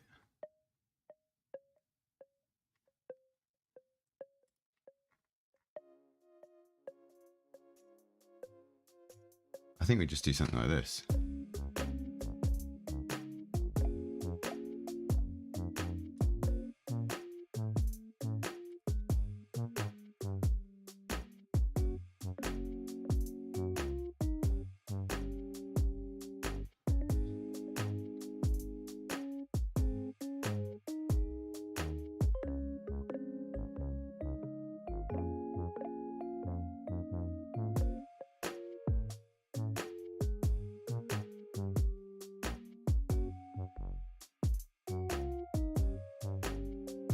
You just found out that Godot is using plus and minus angles and directions instead of 0 to 360 or 0 to 2 pi.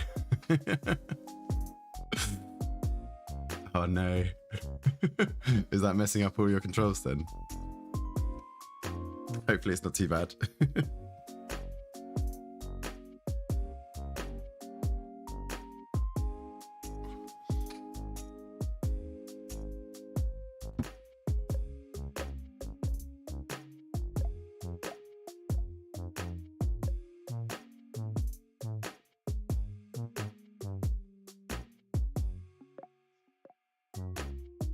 need to figure out when to flip sprites because of shadows.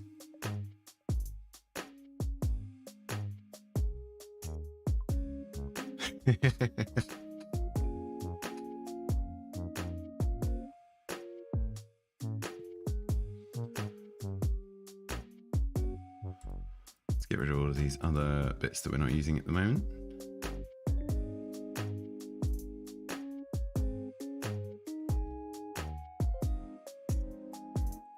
This can be a private rigid body, that's fine.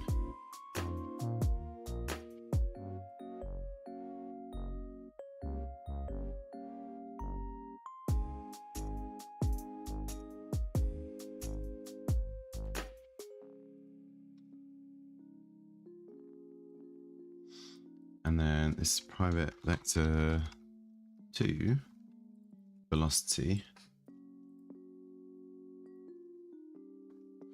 So velocity equals new vector 2 0 0.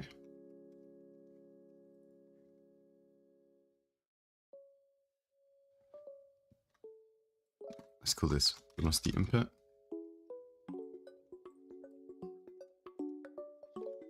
And velocity equals new vector 2 velocity input. Does that work?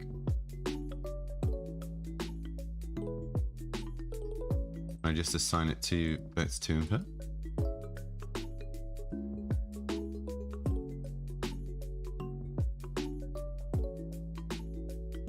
Maybe. Let's see what this does.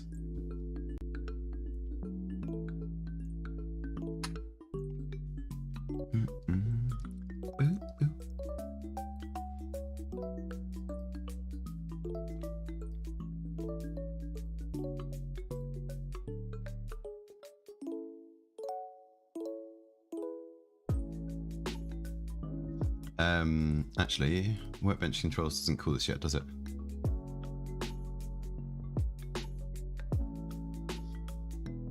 So we want a serialized field, cursor control,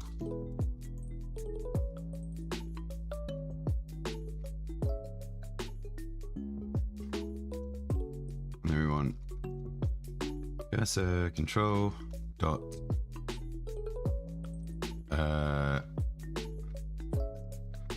by velocity current move direction. We've got to rename this to apply velocity. That one, that one.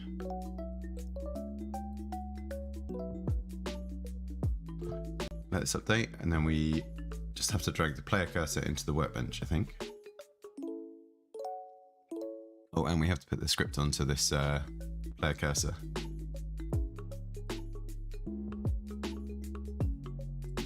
So, player cursor, cursor control. And workbench, cursor control. Right, let's see. I've probably done something wrong, but hopefully.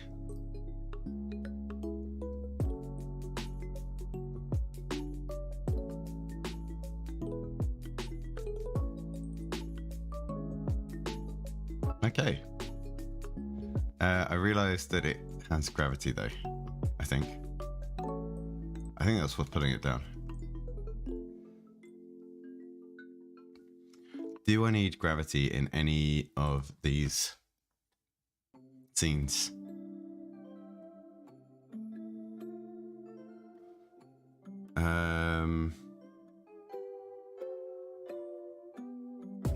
I don't think so. I think I'm going to just turn off gravity entirely. Which I think is in our preferences, project settings. Physics 2D, gravity 0.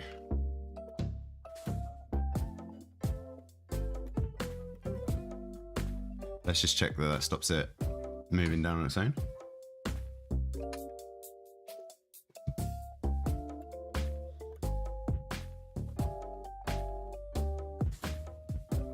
Nice.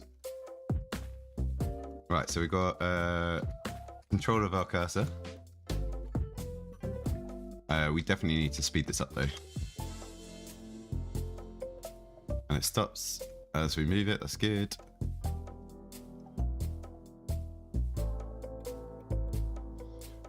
Cursor control, right, we're going to do serialized field, cursor speed, and it's going to be a float.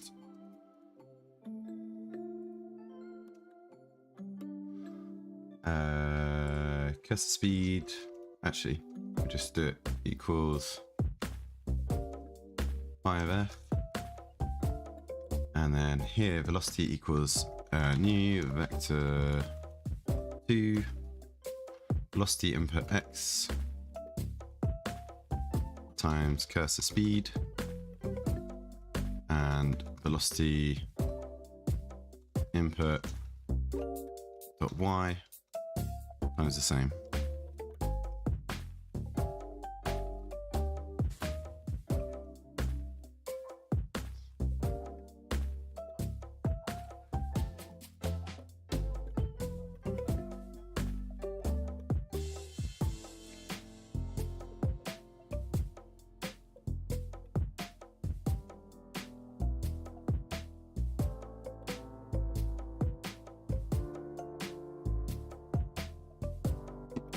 Right.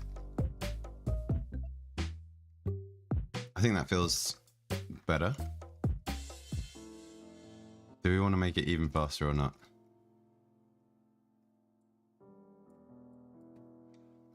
Like, would 8 be too fast?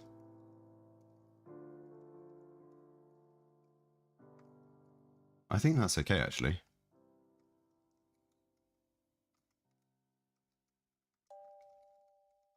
Like, we're not going to go all the way across the screen like this.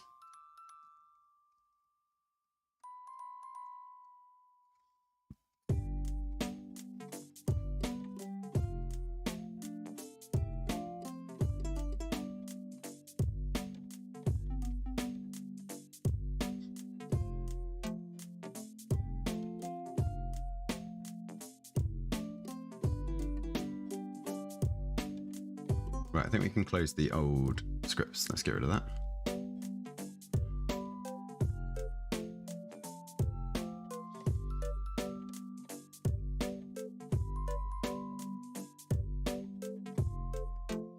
And then what else do we want for this cursor? We want a public void. We're just going to call this stitch. And this is going to send out an event. Oh, does it need to send out an event? Probably not, actually. All we want to do here at the moment is log our x and y. So transform dot position dot x, transform dot position dot y. Oh, need to put these both in another pair of brackets. Oh, and I need to trigger it. How do I trigger it? So public void on stitch. Input, callback action, context. Actually, I don't even need context. And this cursor control dot, no, cursor control dot stitch. No.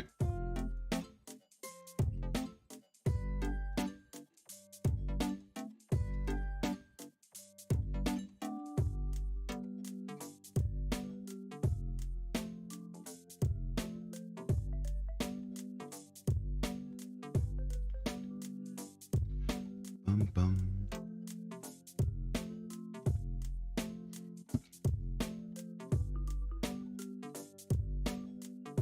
I just realized I'm doing this all in play mode, so it's not going to store. So that was 8.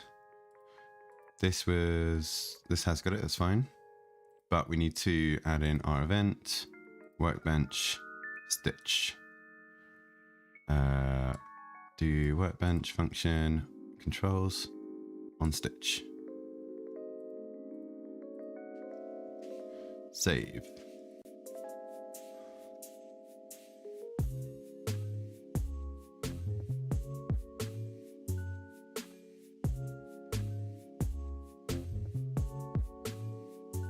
Right, so as we move around, we do this, and then E to stitch. We're sending it 3 times.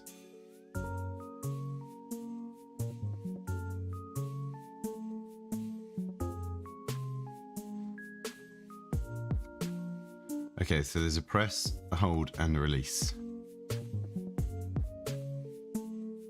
So we only want the start of that.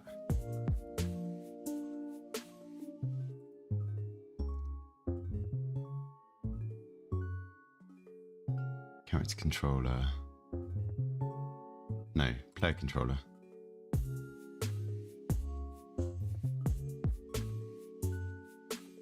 If contact started, that's what we want.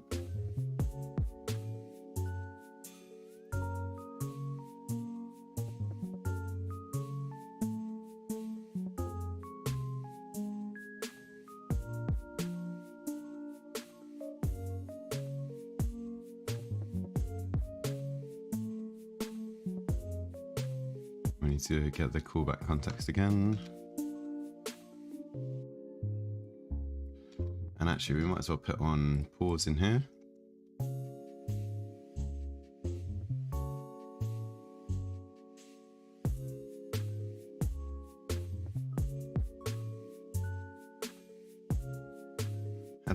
How did we do on pause before? Game manager instant pause.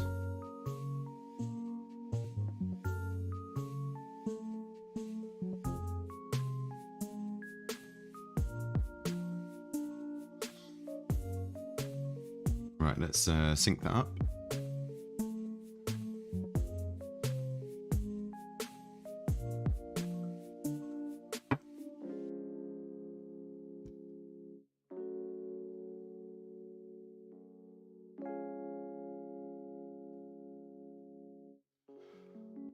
So on our workbench, events, workbench. So this is now on stitch. And where's our pause?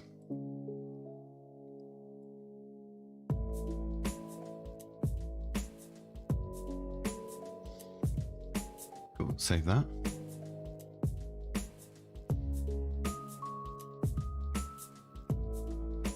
So now we should only get one output when we hit the stitch button.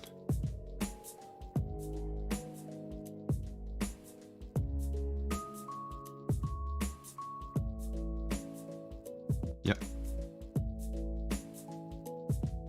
So I think really, actually, this scene needs to be at 0, 0.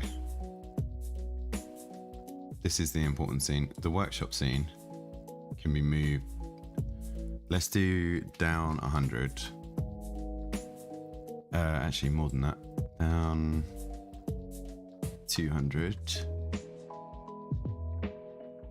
And let's go to the right by 200. Doesn't really matter where that scene is.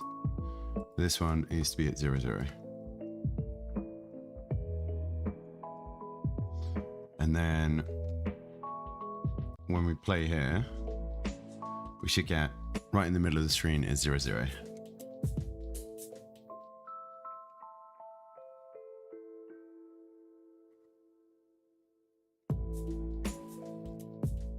We stitch here, yeah, we're about 0, 0. That's going to be easier to do the programming around. Cool. Okay, don't need that log, that's fine. Don't think we need an update or a start at all here. Let's get rid of those for the moment.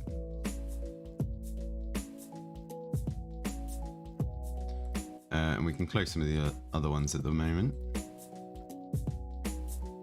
Don't need to know that. Don't need to know that. This is fine.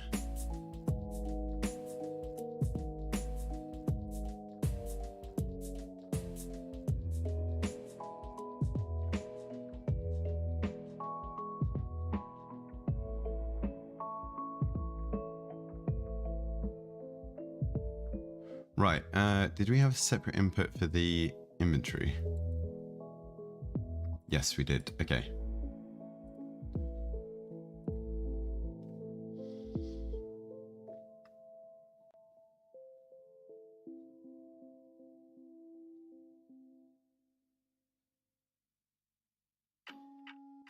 So maybe this isn't a subsection of the workbench itself.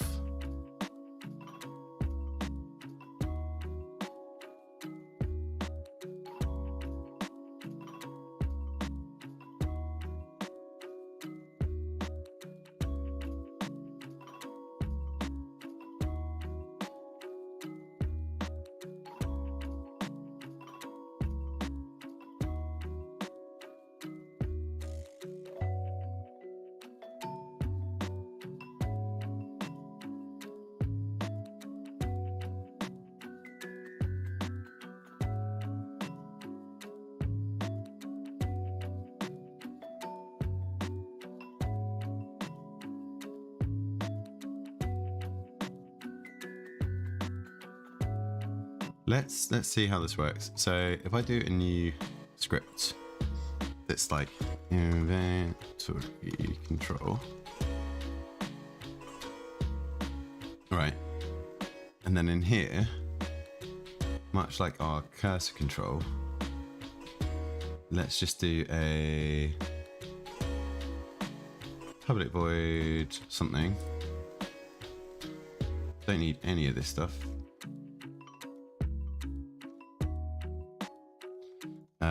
Select, let's say, or let's do navigate, and this is going to take a just a float direction, and debug log direction. Don't need you to. Let's save that. And then from workbench controls,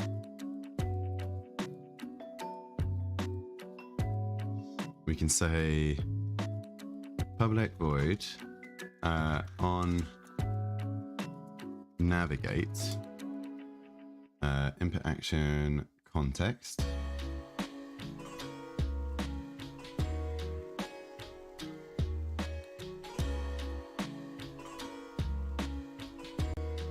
And this is going to be inventory control,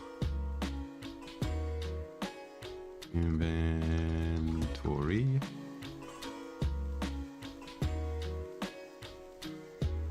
and if context started, actually no, not if context, we just want to apply.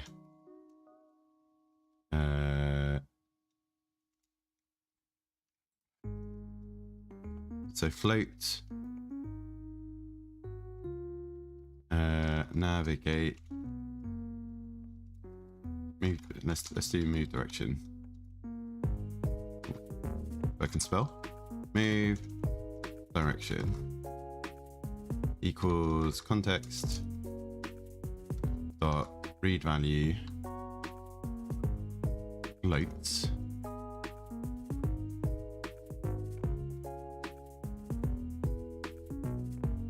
And then we pass that in. Inventory control dots navigate move direction.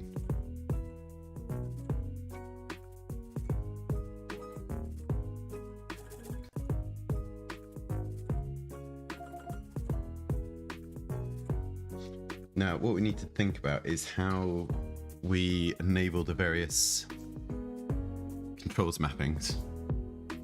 So at the moment, we have a default map of the workbench.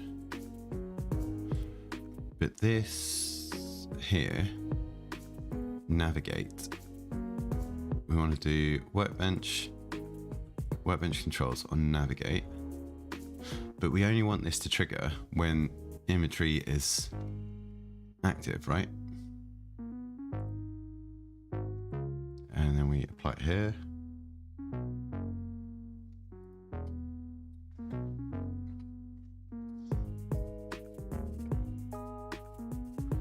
So based on our input controls, when we press up or down, we should get the navigate function triggering. But we aren't, that's good, okay.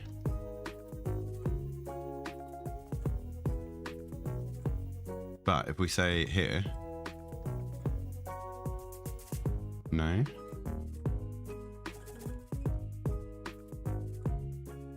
Wait, events, inventory.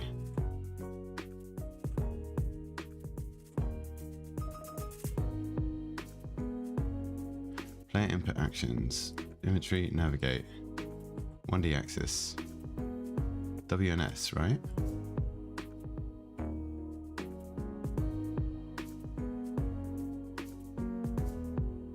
Let's see if we start on this.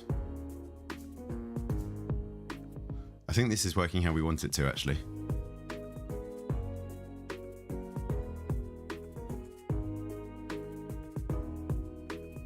So now it shouldn't be able to move the cursor around yet.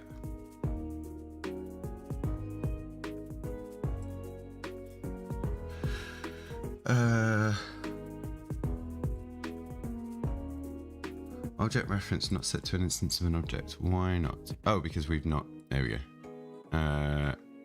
Put that in there. And restart.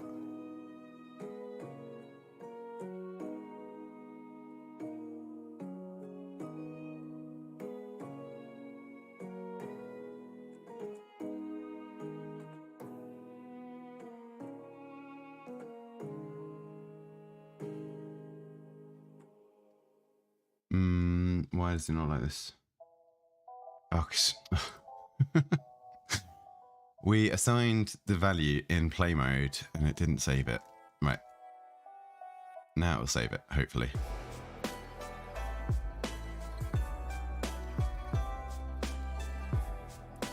But it looks like it's working. It's not giving us the movement control that we wanted, that we were using for the cursor. And it's just giving me the up-down. Cool, okay. So how do we swap default maps?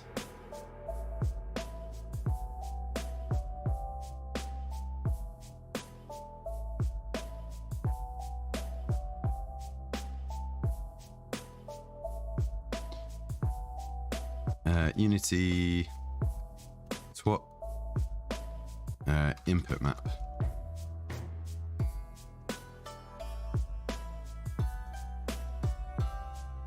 Switching action maps. There we go.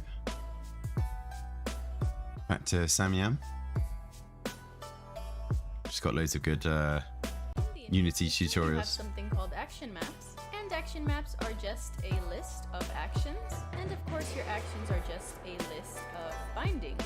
So action maps are used to group a set of actions that share some similarity. So for example, if you want your player to have certain controls while they're on the land, you can make a land action map and add your actions for when they're on land. And if you have separate controls while, for example, they're driving, you can add an action map here, and maybe you can call this drive controls. And here you can. Right, I want to see in code how do you swap. And then you can enable that. And if you want to disable an action map instead of enable, you can just call disable. And one thing I want to mention is to make sure to unsubscribe to any events that you're subscribing to prevent any memory leaks. So just replace the plus equals with minus equals. And change this to undisable. We're not using this setup though. So if I comment this out and I copy this line, get a reference to our player controls, private player controls, player controls. You have to understand. I want to mention that current action map, and this will contain a reference to the current action map. In the UI action map, shift. By action map, we just copy and make sure that the navigate is aligned if you have two with the same name. So super important, make sure that your actions are unique. For example, in this case, what they're showing is we create an instance of an input action asset here. And then, really appreciate it. It really helps me out. Maybe not that.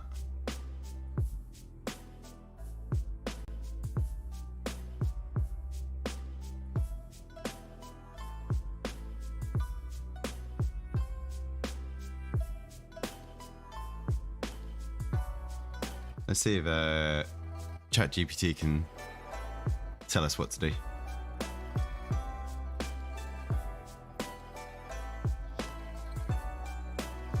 do I switch action maps in Unity with send messages?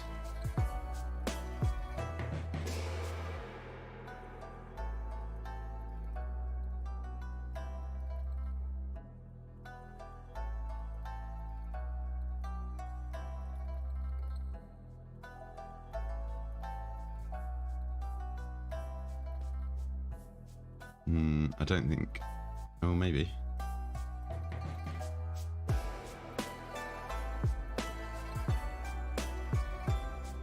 No, I don't think this is what we want. Let's.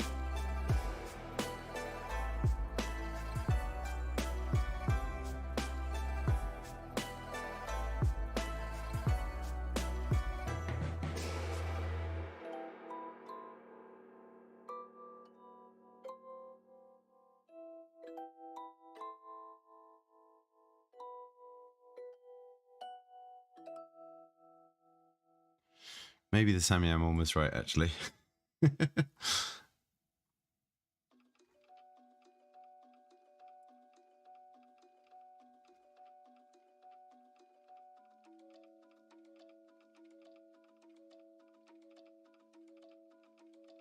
Indian. I feel like we don't have to subscribe, though. This on enable, on disable.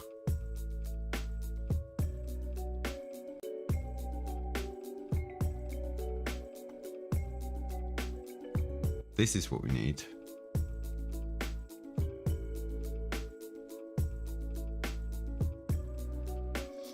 Player input.actions. Find action map enable.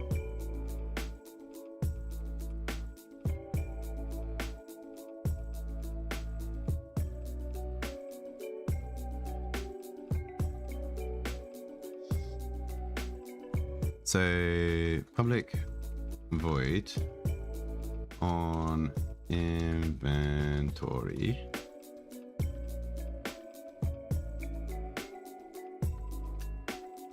Do we need the callback context? I don't think we do.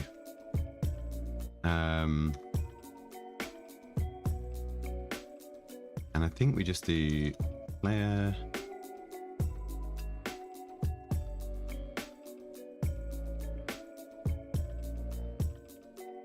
No, not this one.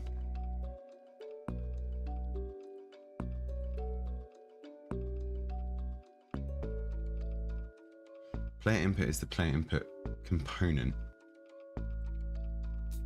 which we have on the workbench.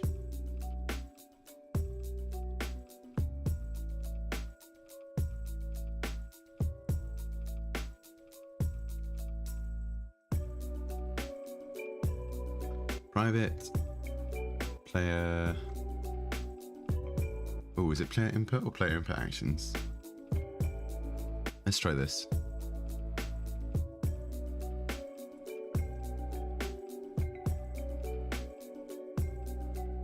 Do we need to assign it? Oh no, wait. Player input equals get component player input.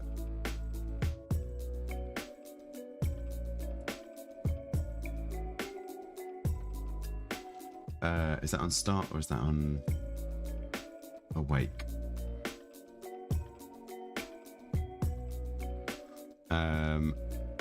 Player input equals get component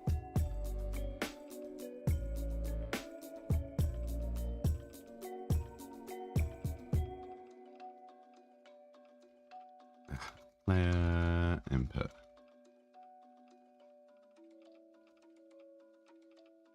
And then we do player input dot. Go if I can type today.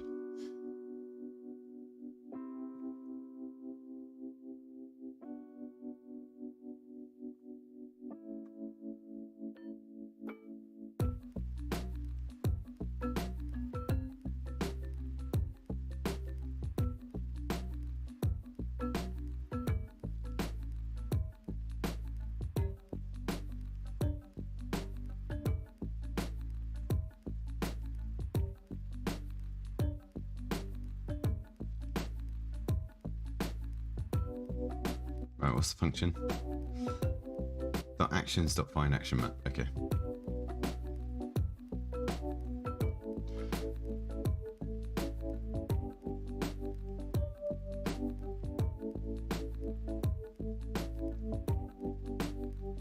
String name or ID. So inventory dot enable.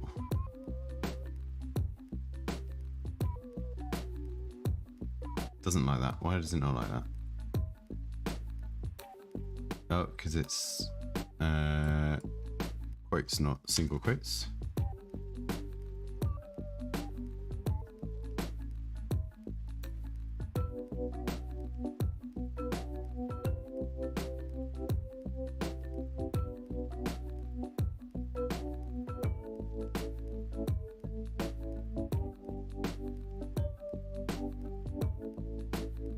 And then public void on inventory back.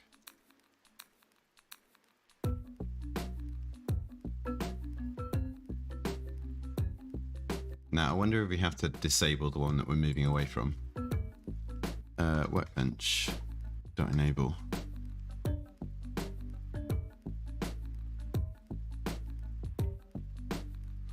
Also, why is our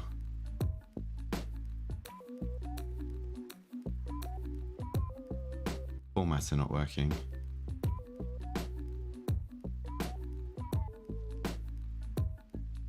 Configure.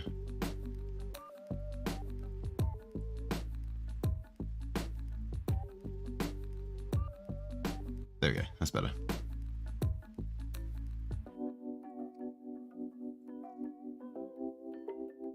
Copy this line. I can change this.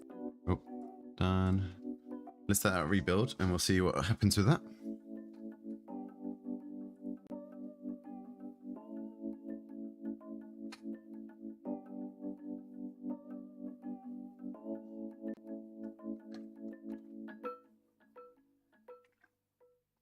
I think we'll probably do another quick break on the hour. I think if I want to do continued, like a long stream today, having lots of little small screen breaks is going to be good. Okay, so workbench events, inventory back has to do our back function. This one, and on our workbench inventory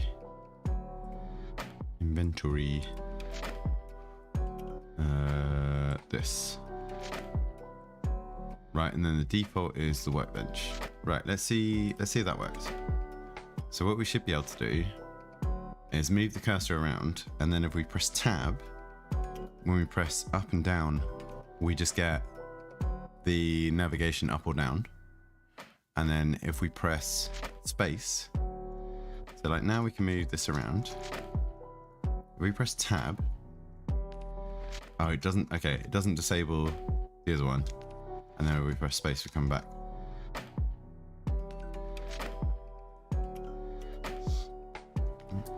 Hi, Ankit. Thank you for the luck. Hope you're doing well.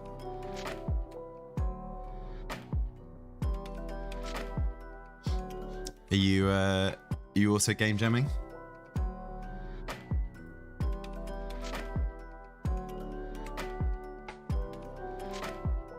So here in workbench controls, we've just got to disable the opposite. So we'll do disable, and actually we'll disable the input first, and then we'll transfer.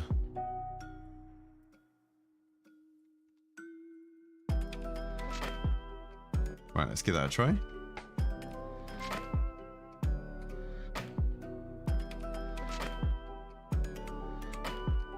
We shouldn't have to reload the script here, as in like restart play mode. I think we should just be able to... Okay, so we got movement around. We press tab for the inventory, and that gives us an up down, but the cursor controls disabled, and then we press space to go back, and yeah, we've no longer got the navigation, but we're back to the cursor control. Awesome. Right, that is definitely going in the right direction here.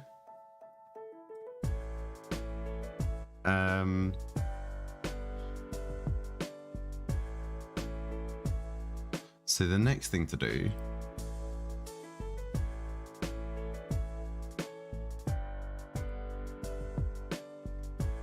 is I think we're going to do not 5, that's way too big.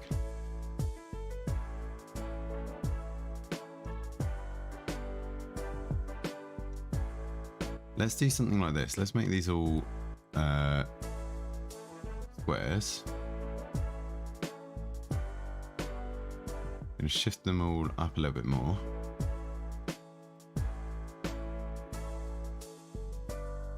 And let's put these on direct axes here. So that can be on 3. That's going to be on 0. And this one on 3. Too far spaced. 2. 2.5. Yeah. That's some decent spacing there.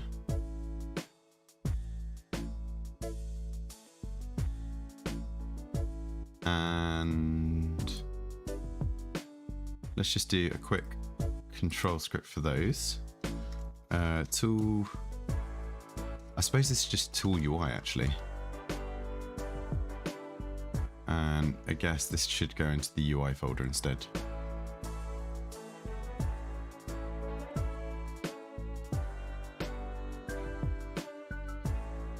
So I don't need these guys.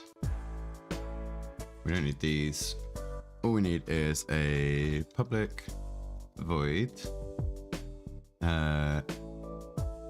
select. And then this will be a bool selected.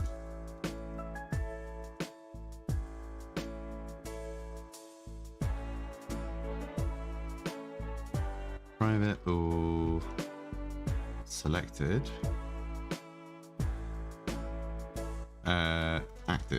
Active. And it starts off as false. Oh no, let's do this as serialized field. Bool active equals false. Active equals selected.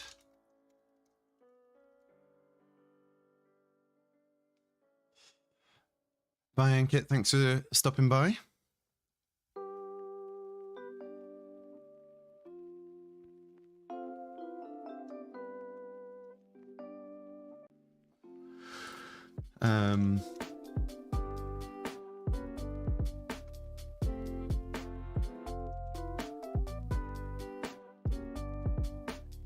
If active not equal to equals selected.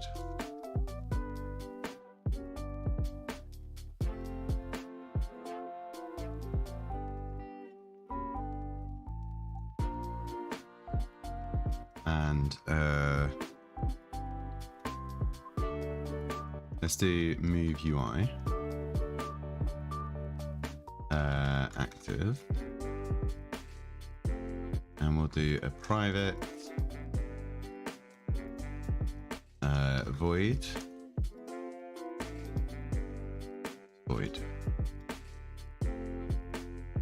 move UI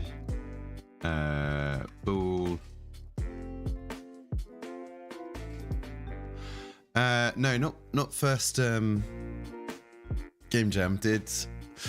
I competed in Ludum Dare in, when was it, like end of September, the beginning of October. So the last game that we made was this one.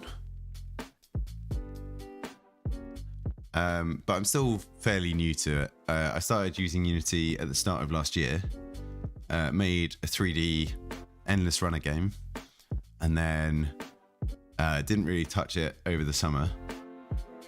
and then did Ludum Dare 51, which is that one that the link should be in the chat for, with one of my old housemates. And we decided to do a 2D game, and that's when I started doing some pixel art stuff, and quite enjoyed it. So I started doing various pixel art bits, and the idea is to do a few more game jams and get the hang of Unity a bit better and Aseprite, and see how it goes.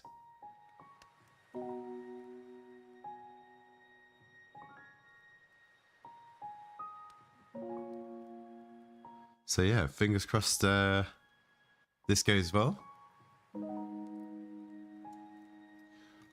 So when we want to do this, we want to have a reference to serialized field. Oh, actually no, do we need to do...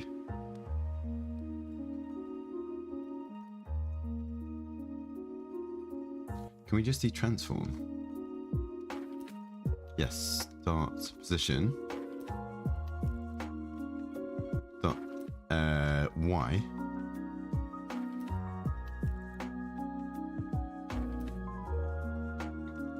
plus equals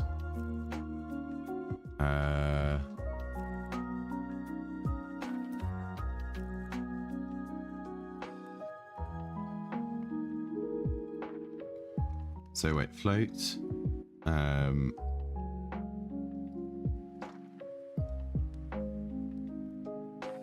how do I want to do this?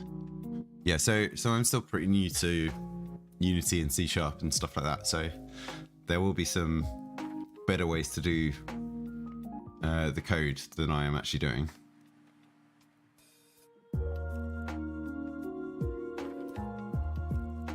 But I think I know enough now to play around with it and see how it works.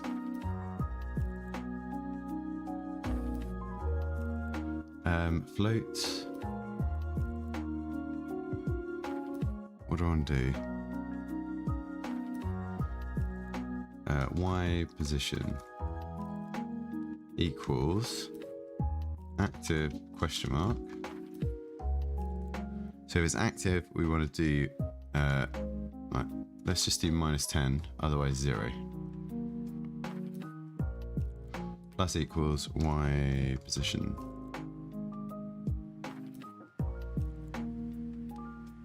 And can't modify.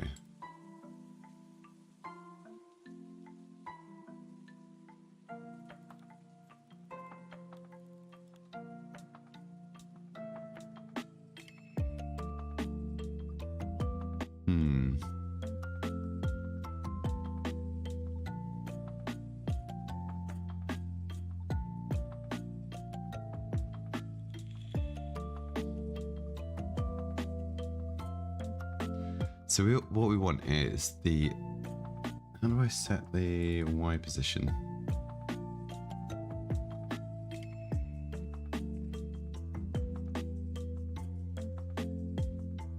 New vector 2, transform dot position dot position dot X. And then transform, no.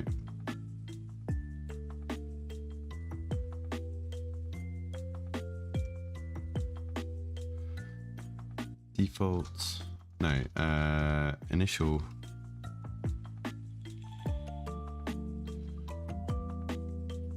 Oh no, I just want initial Y. Yeah. Plus Y position. Close brackets. Now what's wrong here? Vector 2. There we go. And this is going to be serialized field, floats, initial Y.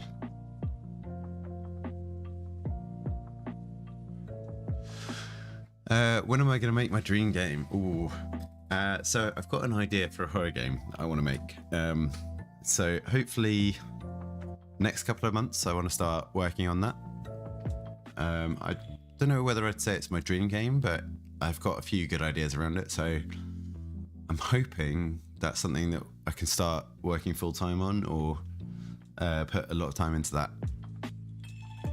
But yeah, I want to do it's kind of like a haunted mansion exploration investigation kind of game. Which will be, at the moment I'm planning for it to be 2D,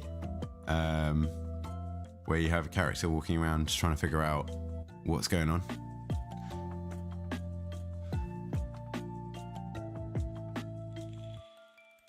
We'll use vector art in the future. Probably nothing anytime soon. Mainly because I kind of just started with the pixel art stuff, and I've been doing. I've been quite interested in it. It's been quite fun to do. So as practice, I've been drawing some sprites for Pokemon. So I've got these 6 so far that I quite like the designs of. And I find it's quite good practice with pixel art because there's lots of like different animal shapes and character models, and that's the bit that I'm quite interested in.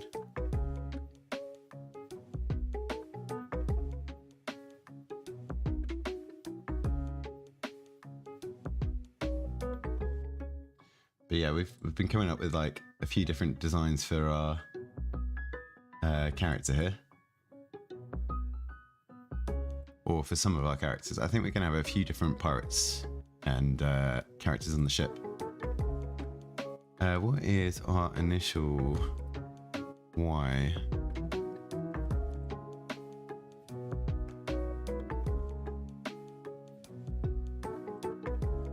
So we do -1.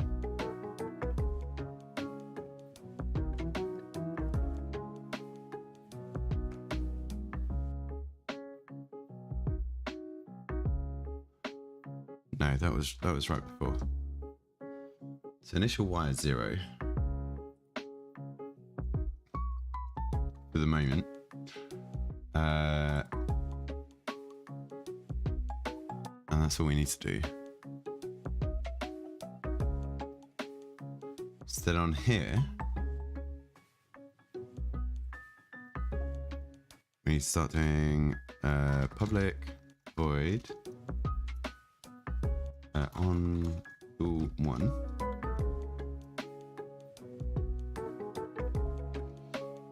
And then we'll do something like this.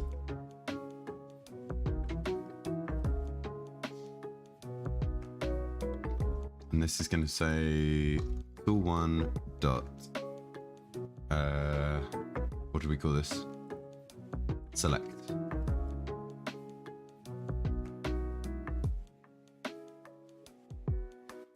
So we don't want to do a ball in here. And all we want to do... Oh no, we do need to know.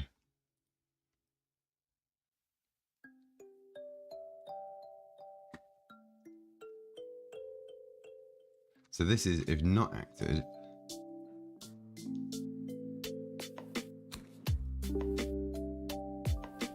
Active equals true.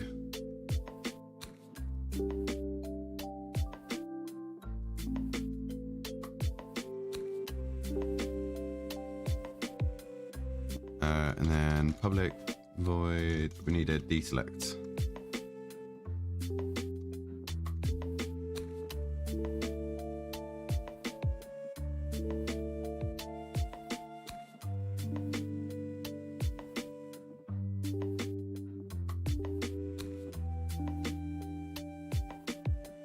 Which will just say if active active equals false, and then move UI. This is a really bad way of doing it.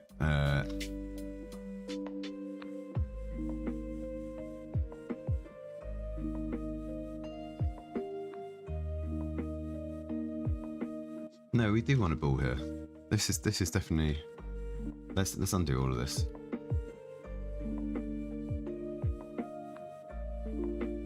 We had it right the first time.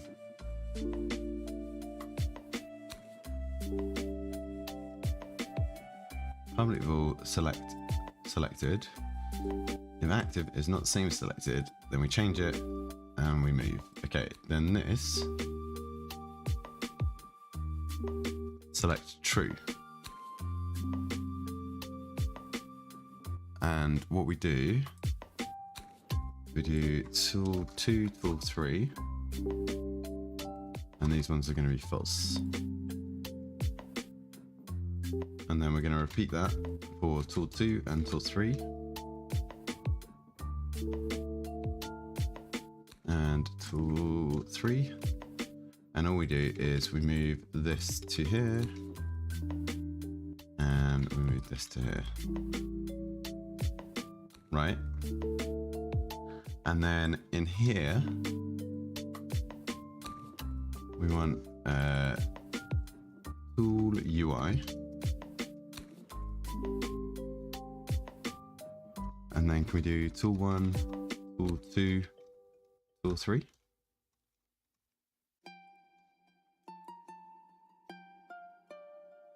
And then we need the context on all of these.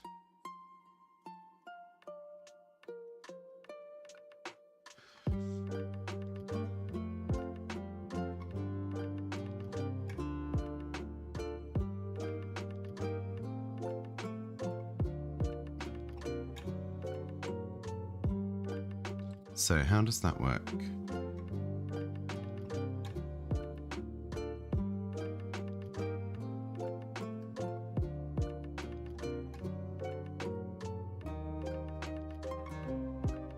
So we'll let the script rebuild.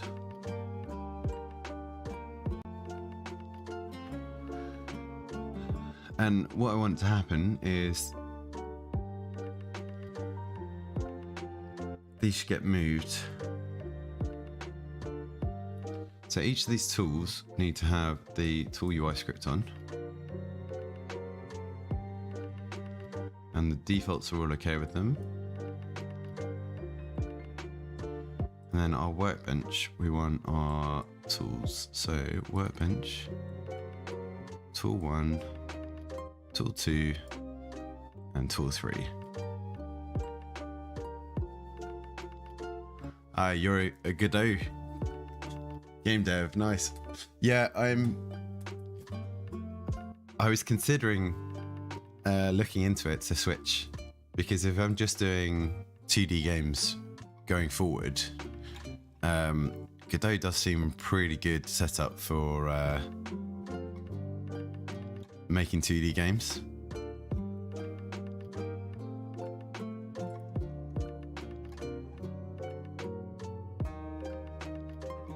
Oh, we haven't set the functions, that's why. Events, workbench, tool 1.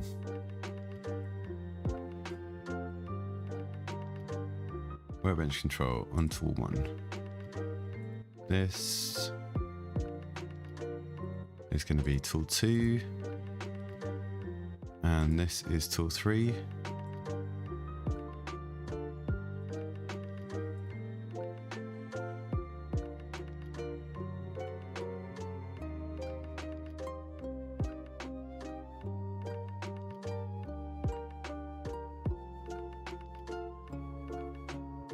And I think what we want as well is actually on awake. We just want to call move UI with false. Actually, just active can go in here.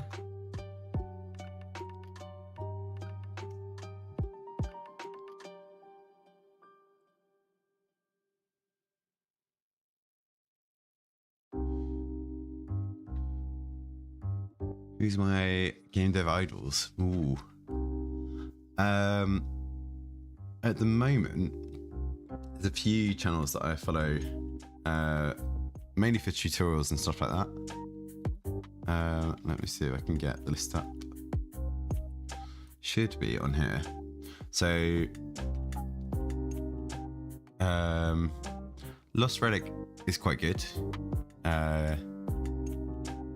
Some interesting tutorials and takes on like indie game dev stuff. I watch Lana on Twitch quite a bit. Lana Lux.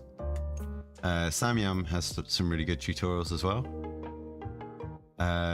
Bimo has some good Unity tutorials to help you out.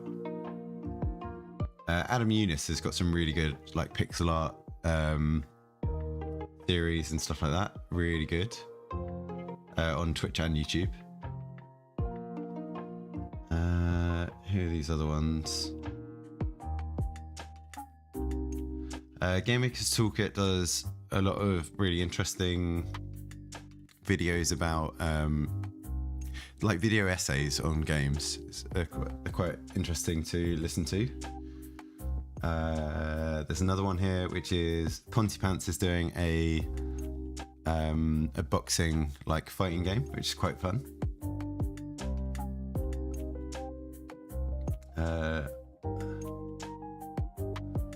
And I think that's it for the moment. I'm playing a lot of Bippin Bits Dome Keeper.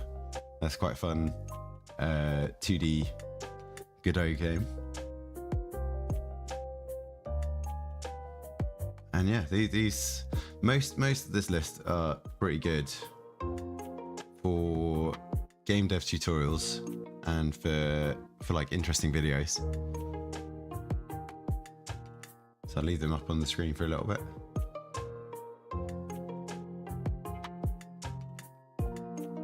But yeah, that's the list at the moment. Right, let's see if this works. I'm hoping that I can select these top ones here.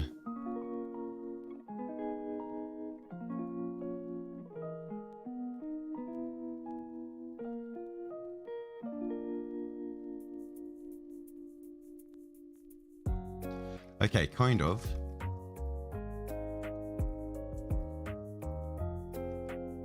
But obviously I need to leave the default, the initial Y, for like -5 maybe? No, +5. Yeah, +5.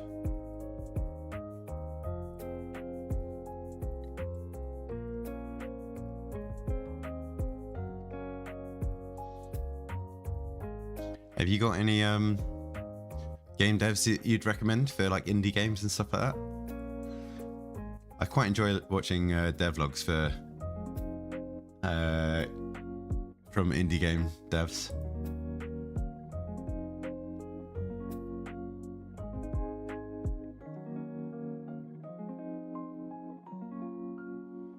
Right, let's see how this goes. So yeah, none's not selected, but we can select each of them. And if you re-click or if you re-click, doesn't matter. Yeah, cool. Right, so I think this is going to be like needle, scissors, and some other tool.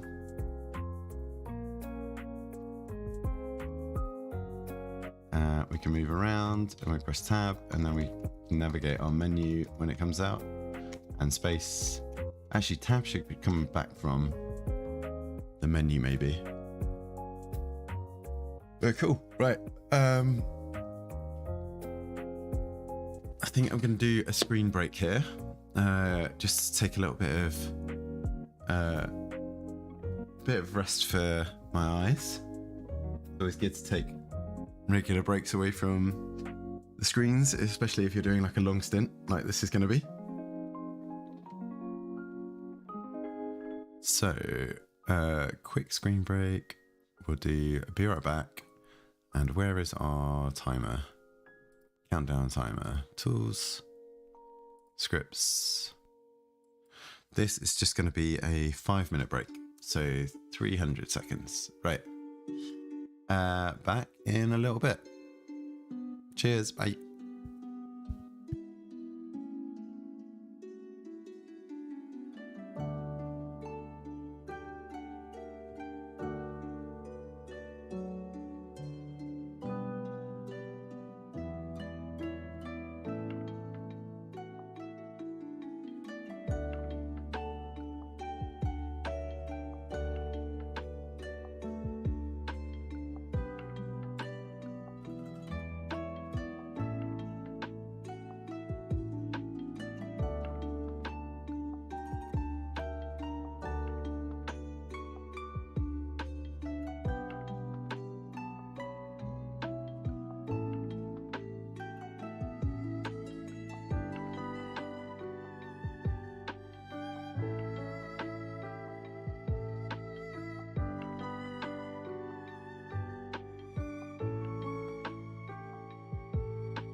Alright, we're back.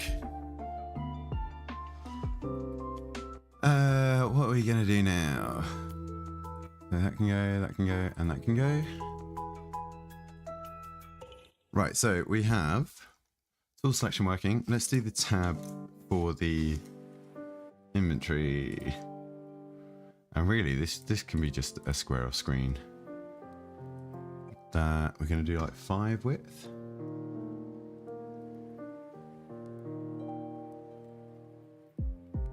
Why is this not?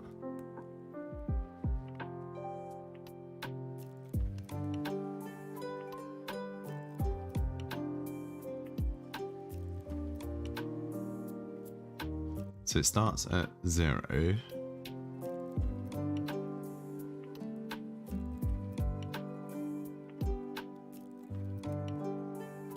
So this will be pretty similar.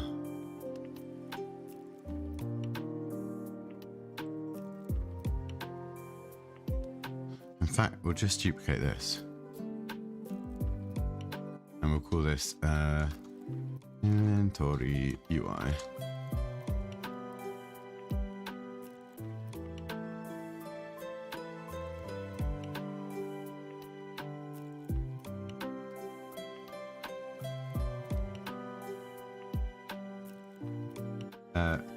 And then this will be initial X.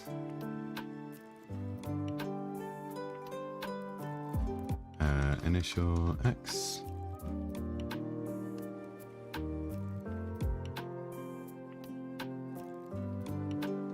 And this will be this.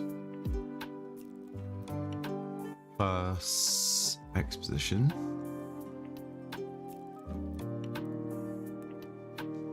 And then transform.y. And where's that? Right. This will be X. And if it's active, we need to bring it across by like 5, let's say. Otherwise we're 0. And oh, it's because I'm missing an I. Initial X. Right, that should be exactly the same then. How do I find ideas for a game? Well, for this, we had a specific theme selected. So the game jam theme here is Harvest, and it actually was a shortlisted theme for the previous jam. So we were last time when we came up with some ideas for the shortlisted themes, we were having a look at all the different possible ideas for Harvest. Let's see if I've got it here. And just having a little think about it. So the standard ones of like crop harvesting, organ harvesting. You set it around harvest time, which is around autumn time of the year, that kind of stuff.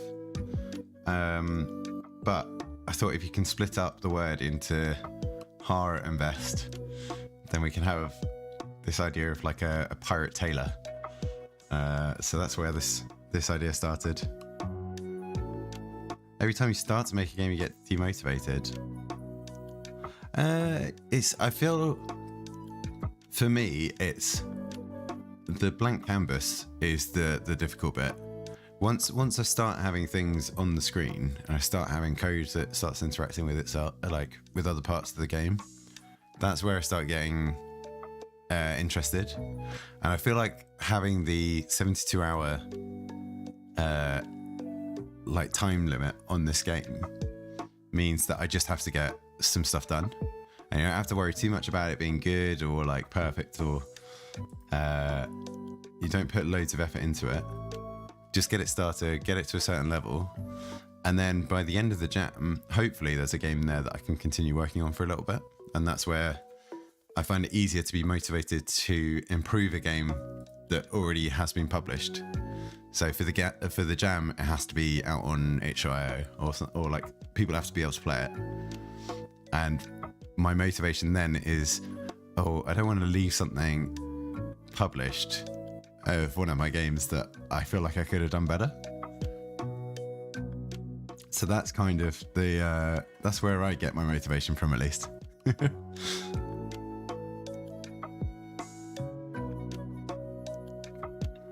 But I understand how it's sometimes pretty tricky to come up with ideas and to get started.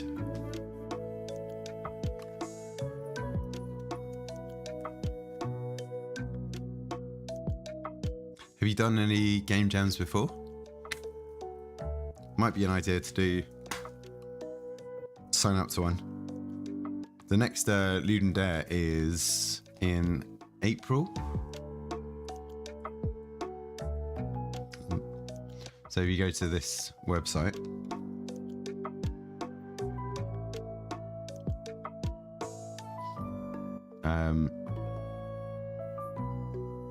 then you'll see here the jams this year. 28th of April is the next one. I mean, you've still got plenty of time to enter this one for Harvest. There's three different like entry points for the competition.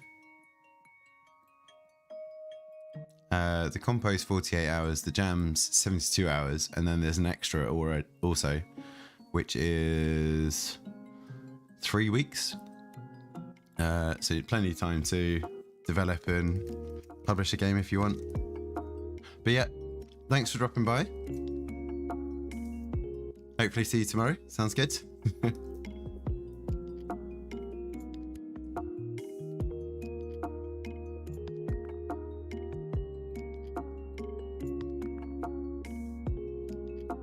Just have a look. Do we come up here?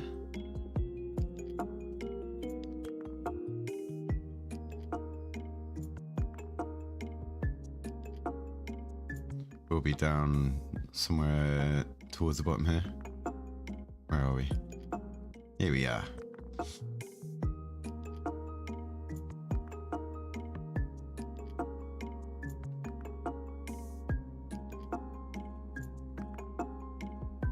We'll be watching some of those later. I have to catch up on the VODs.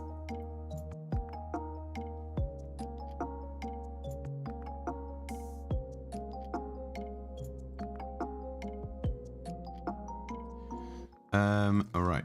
What did we want to do? We wanted to assign the script to this. Actually, I suppose to the square, not to the box here. Let's take it off this one.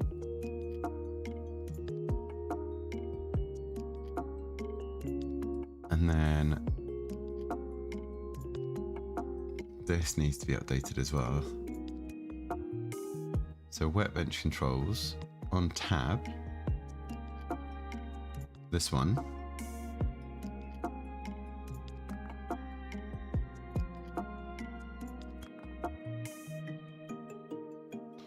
If context started,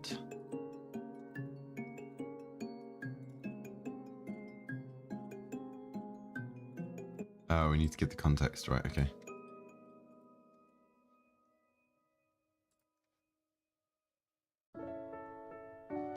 True.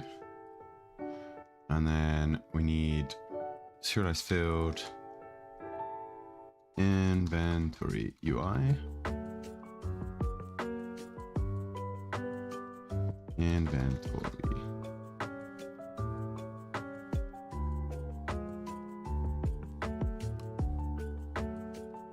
And then similar on inventory back.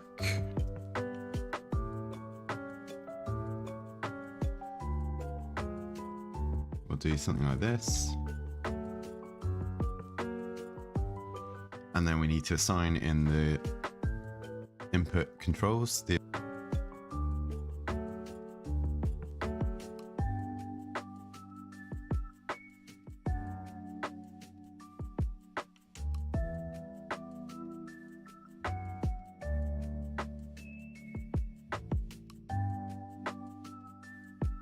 right, so then here in our events, oh wait, we need to put this in there.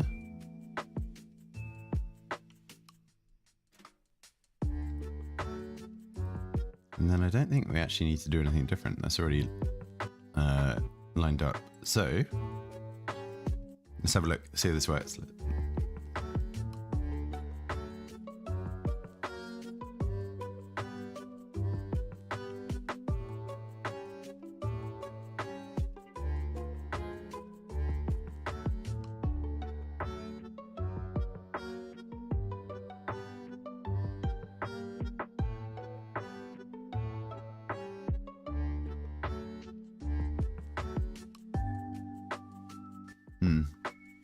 Oh, I know what we've done wrong.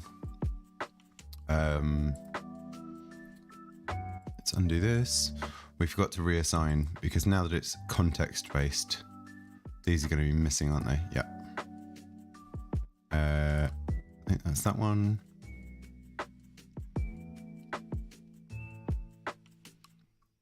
And then on our inventory back.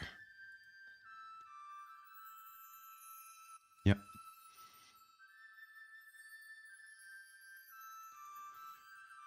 And then here we need to do initial X is -5.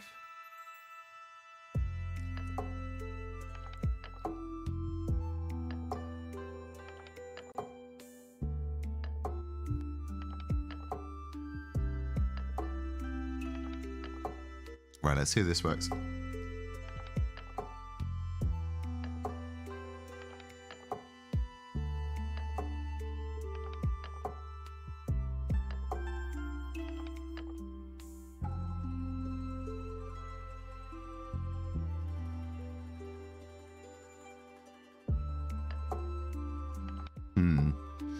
Not quite.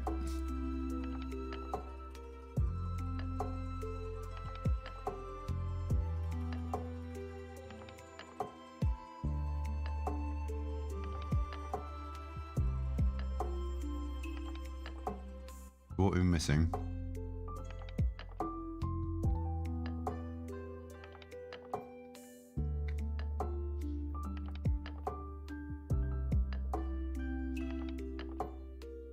So this initial Y is 5, which matches with that.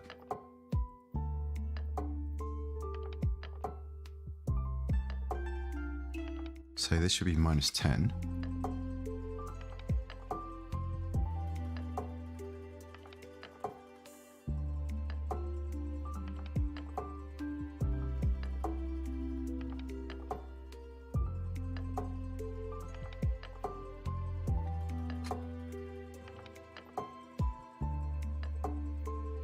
But why is that not tabbing in?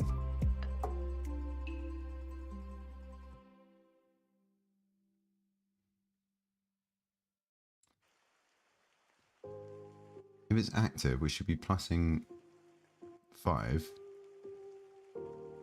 to this, which is -10. So it should then be -5. Why is that not?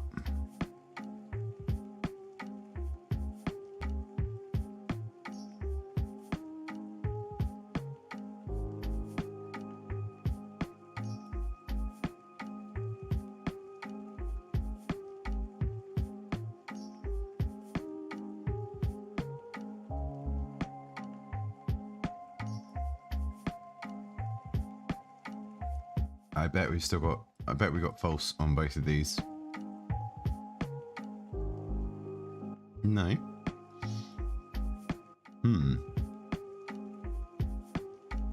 Inventory, select true.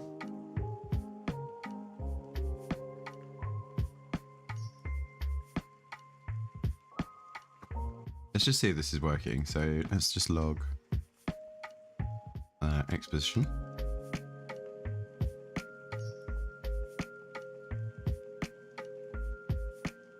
And also let's log this plus exposition.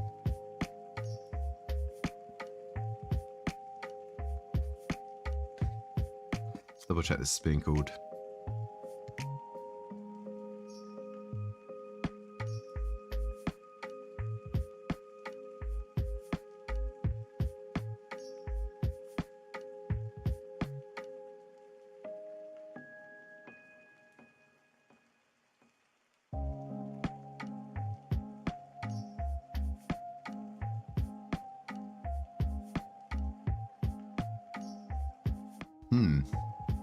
It's interesting.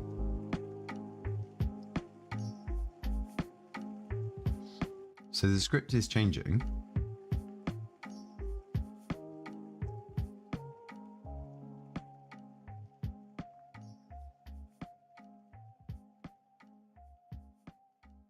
Let's call this UI.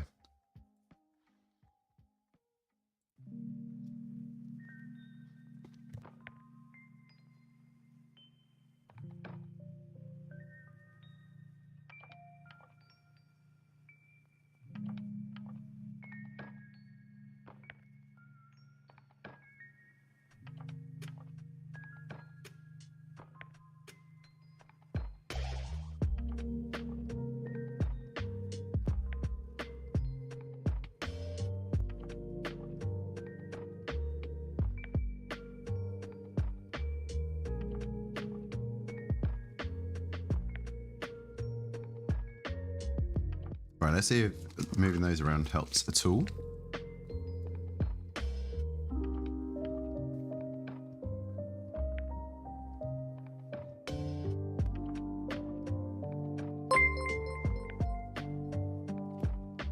Hello, Poke Bro.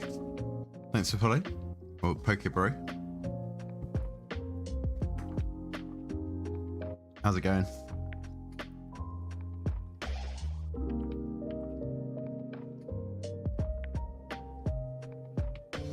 Right, so why is this not going through?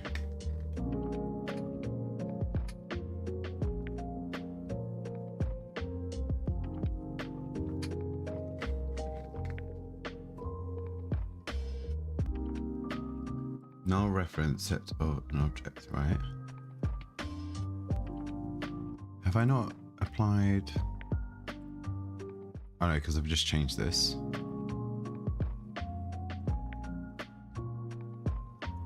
Let's call this inventory UI.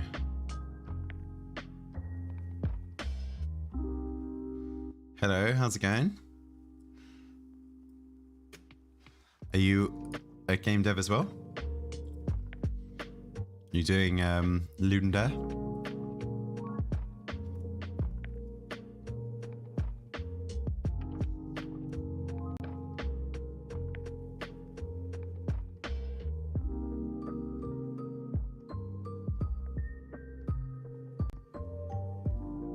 Let's see what this does.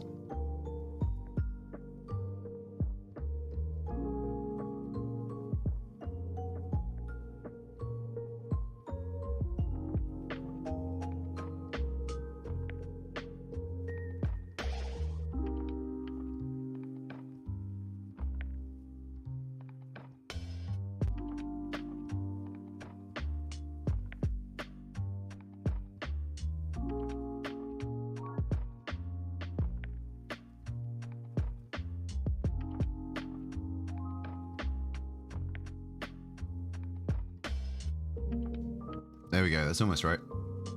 So this is coming across too far.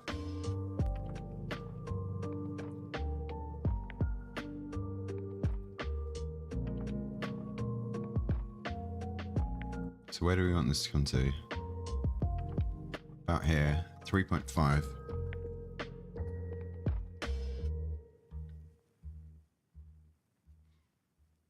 Or we could increase the scale actually. Let's make this 8.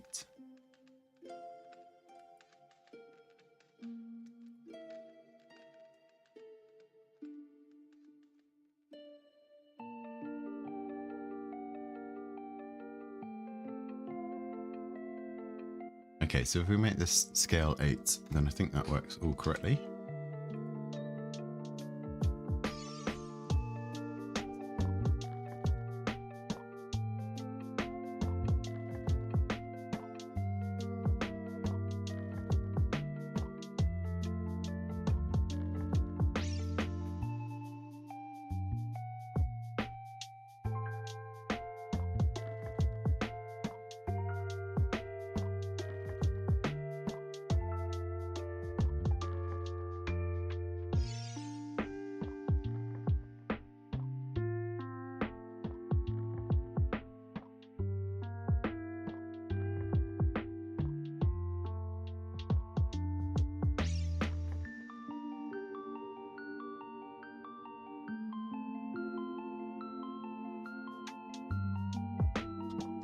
Okay, that looks like that's working.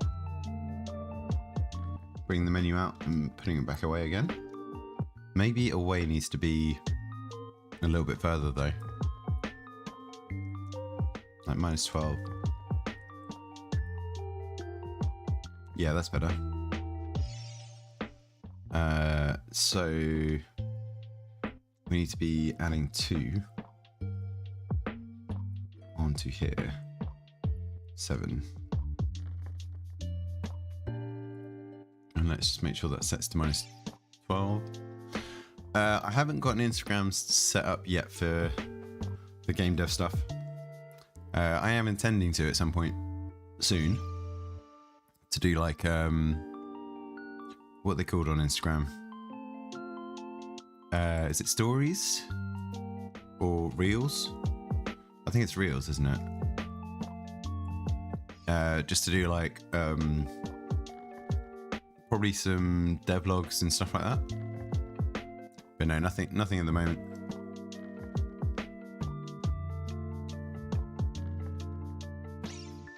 Oh no.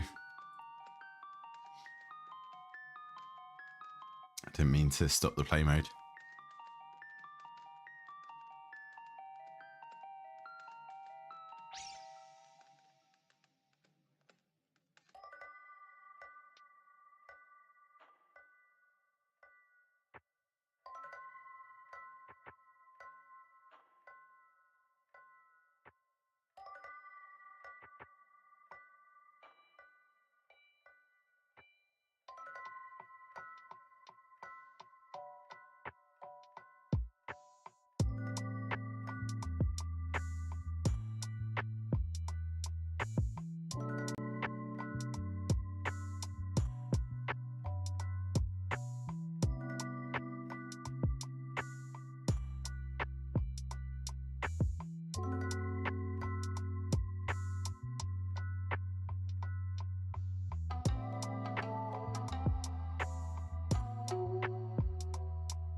I think that should work now.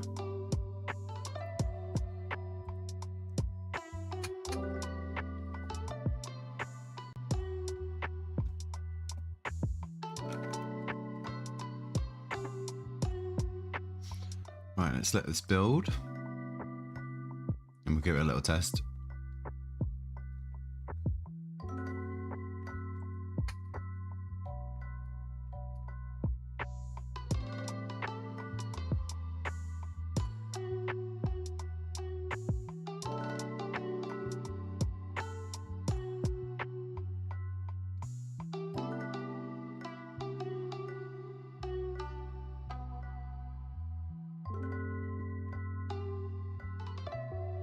That looks okay.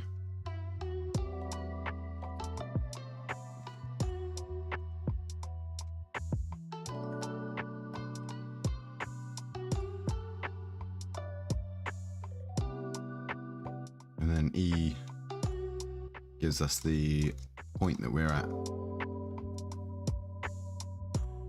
Nice, okay.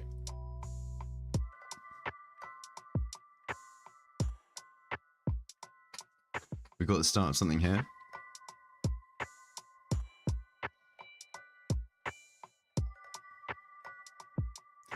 So maybe let's do some very basic sprites now.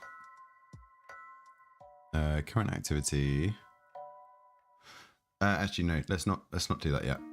Let's just do within these. We'll just do a UI.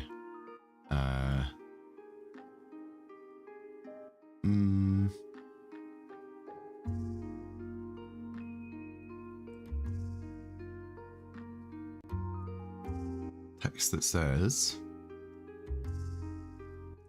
needle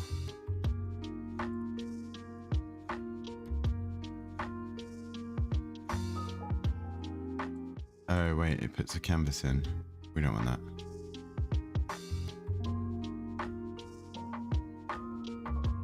Can I just put in an image into the box without a canvas?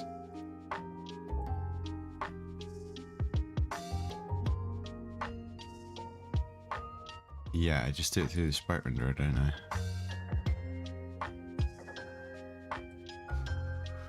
I? Let's do really basic sprites here. So new file, let's do it like 16 by 16. And all we're going to do here is like a needle and thread. It's going to be impossible to see this, isn't it?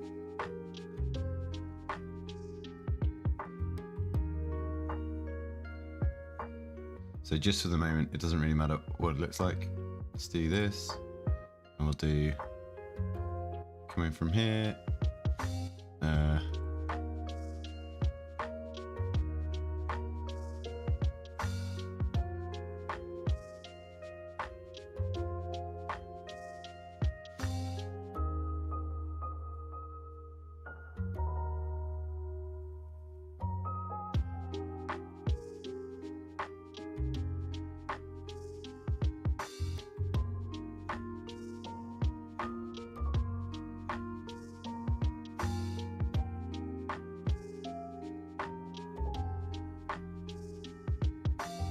gonna be kind of basic. That's okay.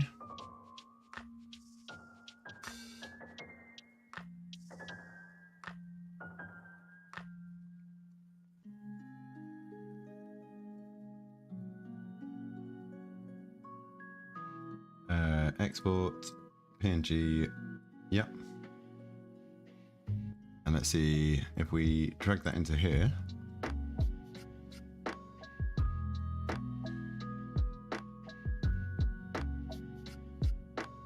After making this game, you can upload making a game 54 hours.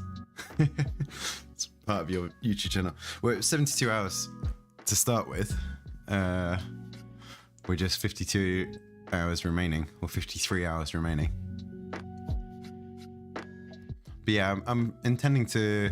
I need to learn how to do video editing because I'm still unsure about how to do all of that.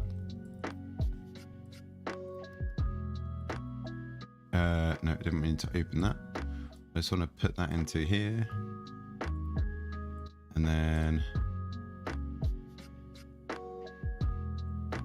what we need to do is filter mode point, and that's fine. Wrap mode, don't need that. Don't need advanced stuff, no. Compression, none, that's it. Right now when we go to tool 1, apply those settings. Right, we should be able to drag that into there.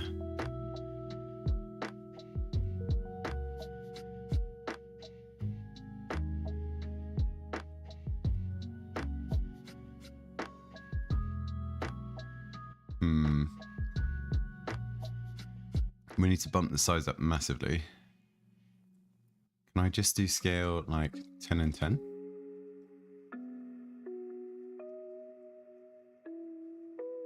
Maybe.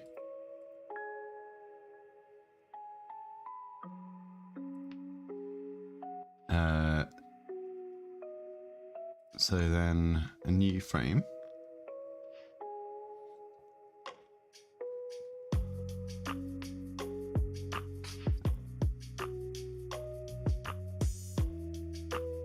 How are we going to do scissors?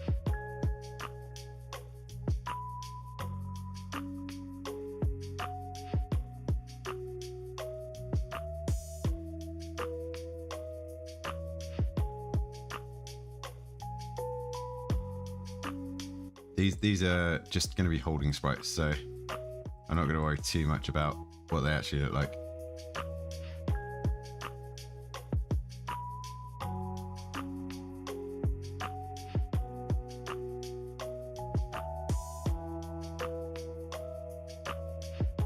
But we'll do a few little bits in here, just in case they do end up being like sprites that we stick onto for a little bit longer.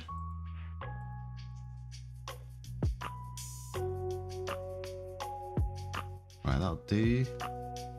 File, export, scissors. Skew, no, double S. No, just this far.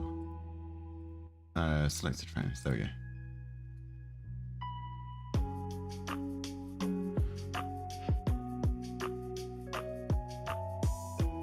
And then back to here, harvest, scissors. And wrap mode point, no compression. Tool 2, yeah, apply. Tool 2. Drag that into there. And 10 by 10.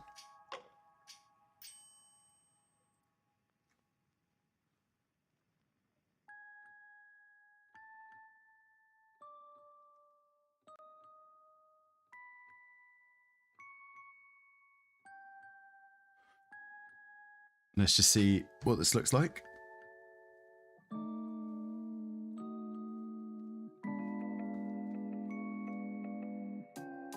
start off none selected, and then you can have scissors selected. I need to flip this, I think. Flip Y.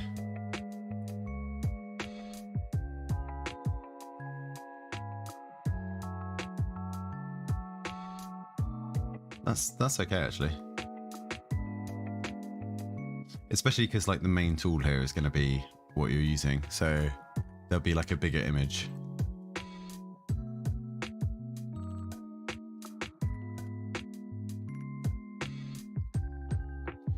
Right, let's have a bench script. Game management.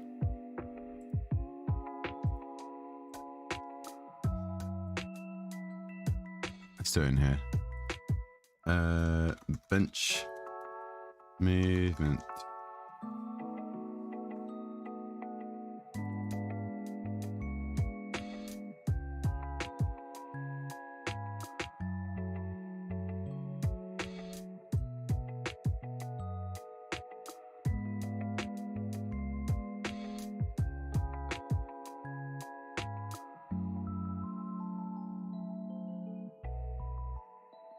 Right, how do we want to move this around?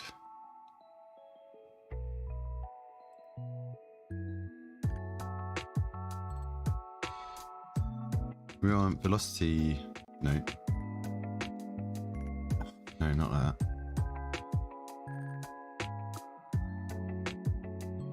Cursor control, like this. No, this one.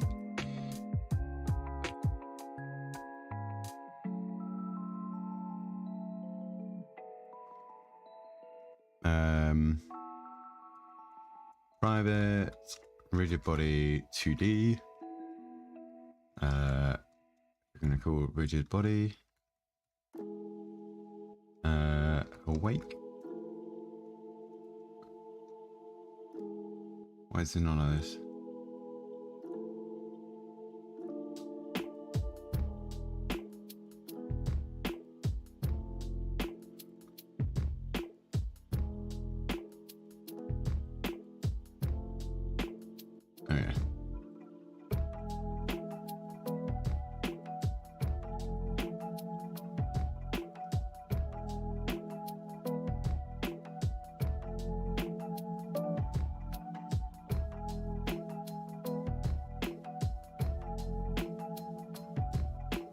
And then on start, we want a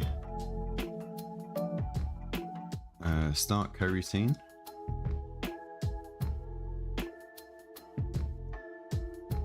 And it's going to be randomize movement. Right, we're going to have a look at how we did coroutines before, because I can't remember how they work.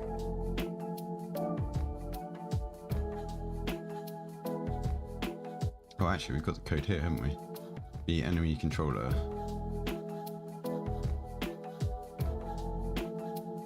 Right, so what we did is on start, set state idle.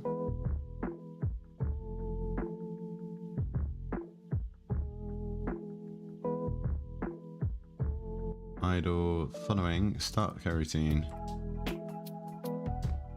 We need private enumerator coroutine.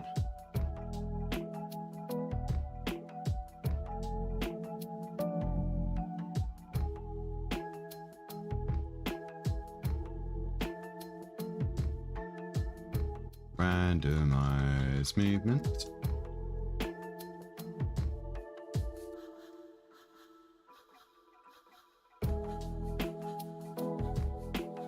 We need using system collections, I think.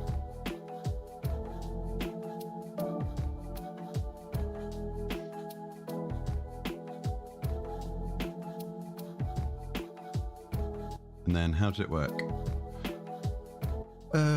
We say yield return new wait for seconds. Random action interval or true. This is what we want.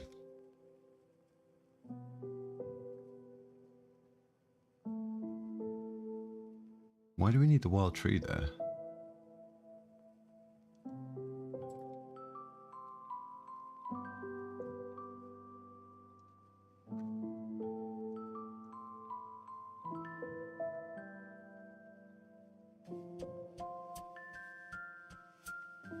So let's say a minimum of 1 second and a maximum of 4 seconds.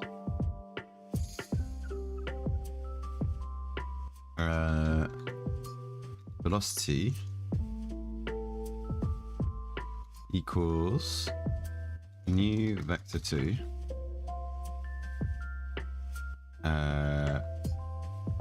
random.range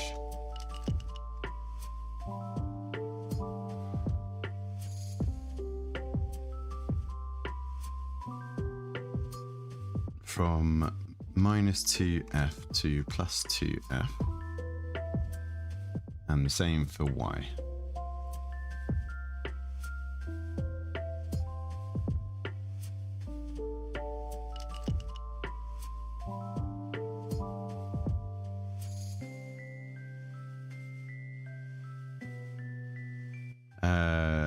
Velocity changed equals true.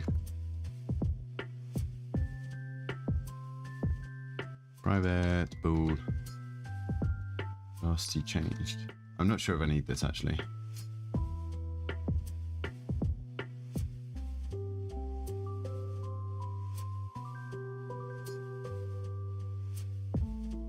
Let's do it without first and let's see what happens.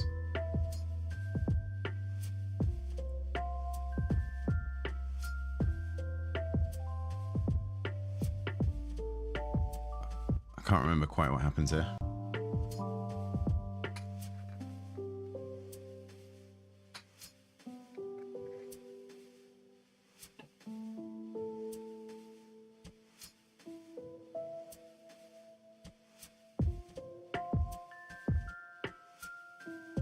So bench is going to have bench movement. You can save that and we're going to run it.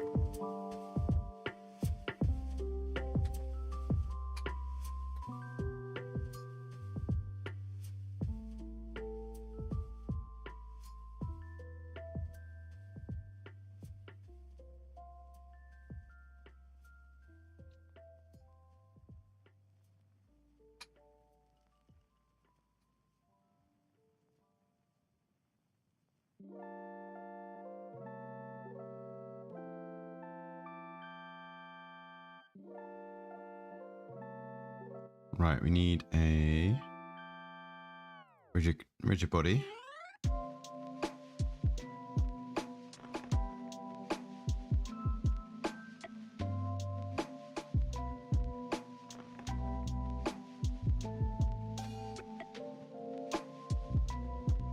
Let's see what happens with this.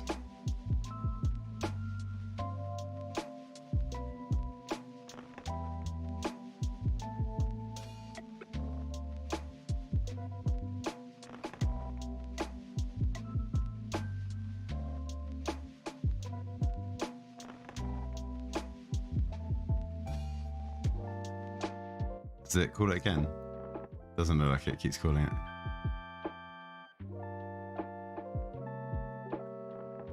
It's just at the velocity once.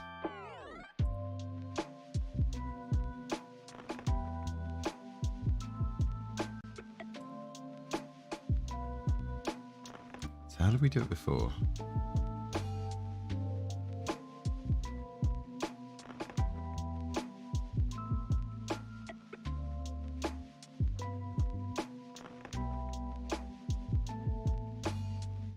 Following.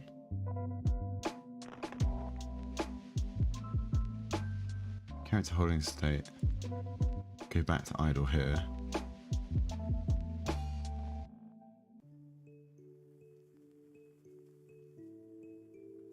So what we need to do is call randomized movement again here.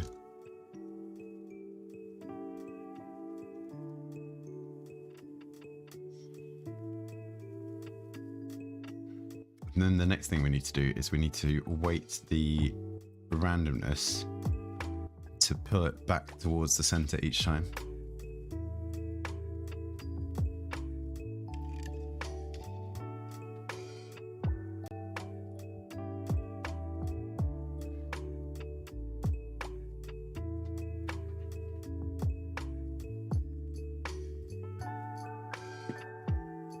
Let's see how this goes.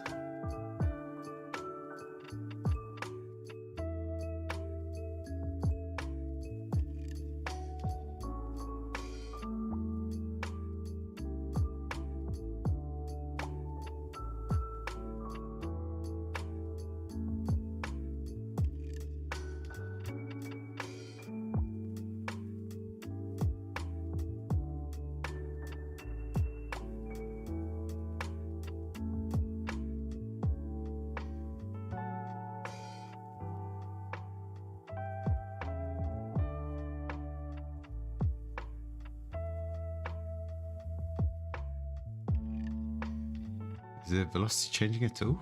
No.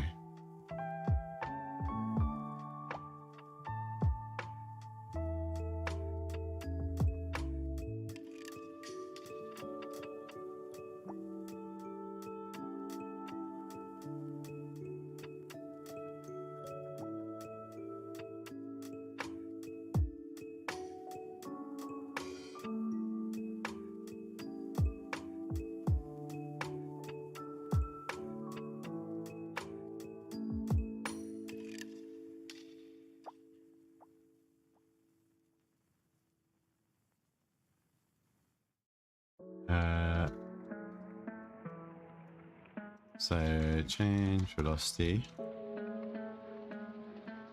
See if this actually does anything.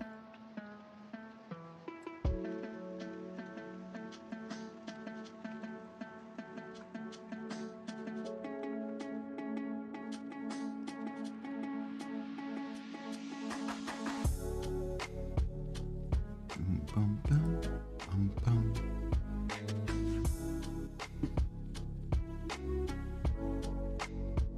I think we can come up to another little break just because I need to go and get a jumper and I refill my water and stuff like that.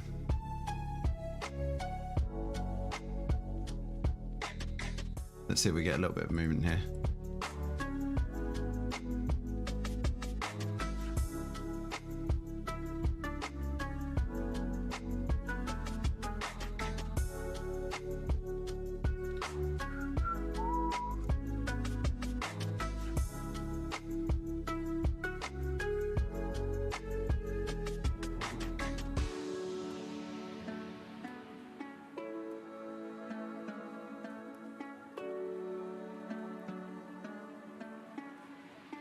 Right, it's not re-triggering.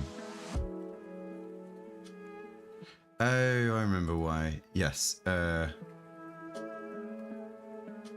It's not start coroutine, is it? Is it invoke repeating? I think that's what I want to do.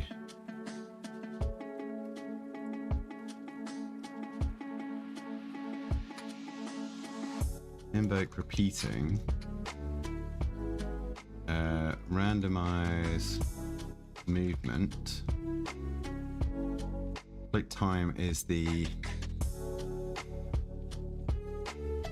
time from the initial start, so let's do 2F. And then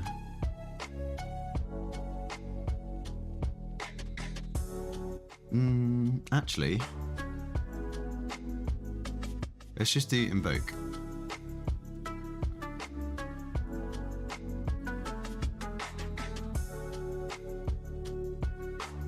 And then in here, we don't need that. But what we need is this. Private void, randomize movement. That should be the string. No, we don't need this. We don't need collections anymore. And this is our random interval.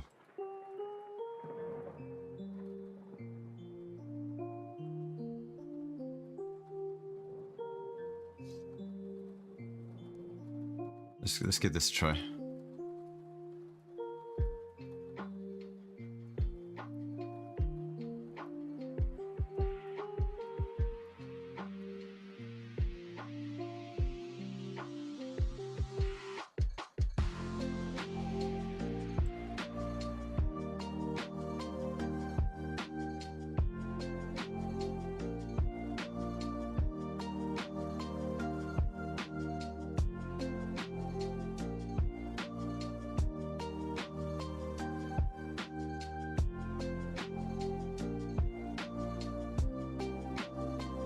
Right, we'll see if this works. If it starts changing directions and stuff like that every few seconds, then we'll call that a win and we'll take a quick screen break.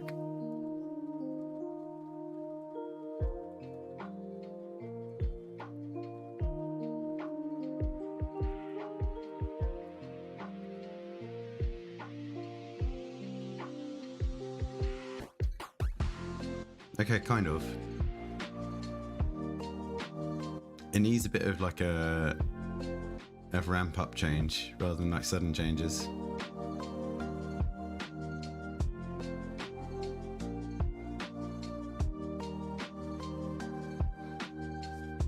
But that's kind of working. Okay, we're gonna do quick pause, quick pause. Let's leave our cell shape up and we'll leave our Figma on the side. Back in a few minutes. Screen break and be right back.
Right,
I'm back.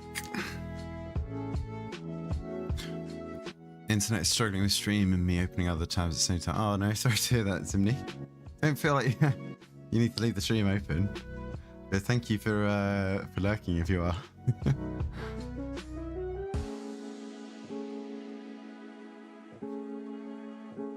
Oh no, we want to get rid of that and that.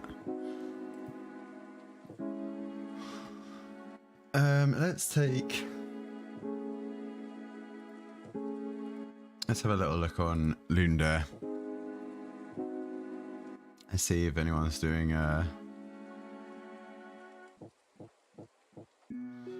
harvesting with a gun, because why not? Yeah. Really far on your first night. This morning don't feel motivated.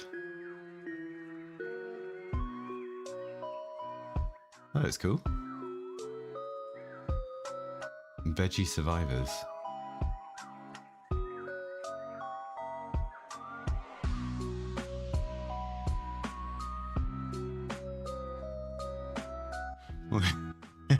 Always make a test game with your game engine before using it in a game jam.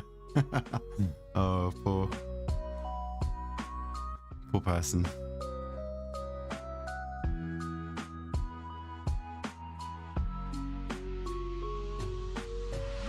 Oh, it's like a whack-a-mole.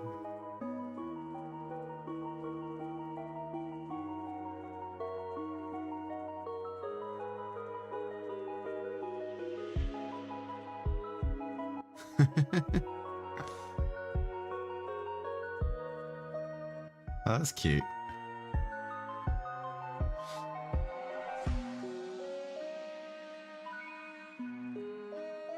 No, they're doing a two-player game. Potentially. Looks like with the controls here. PS1 style LiDAR models. That looks complicated.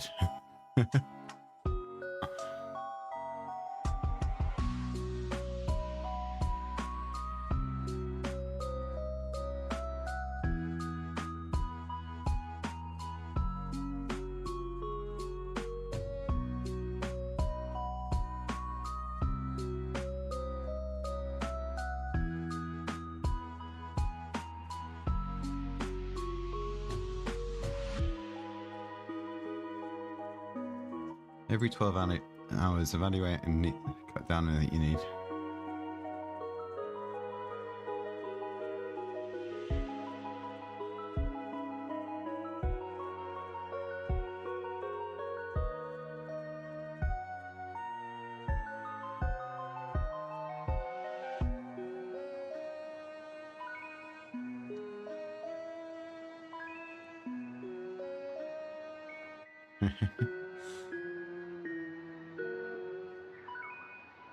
7 days to harvest.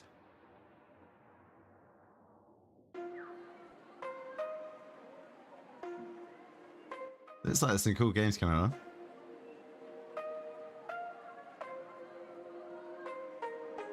Oh no.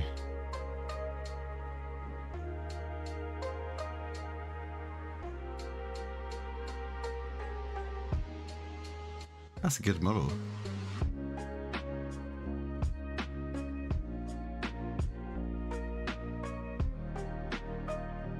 That's a nice little animation loop. That's good.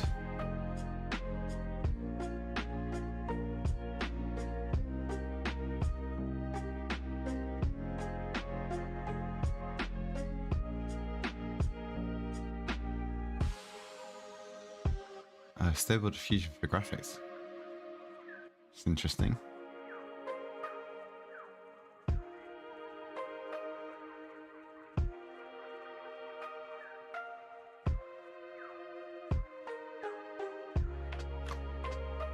It's a cool little monster.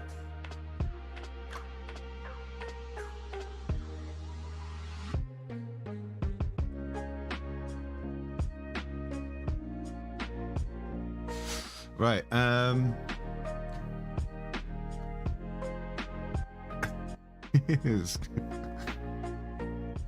that's a cool thing to.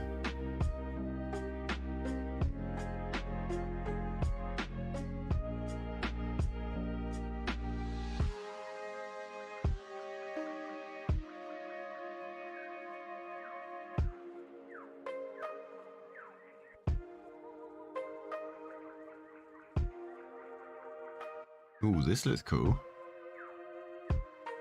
I like the art style here.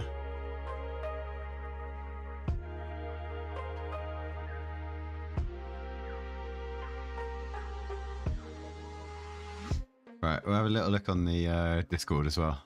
See how people are doing. Oh.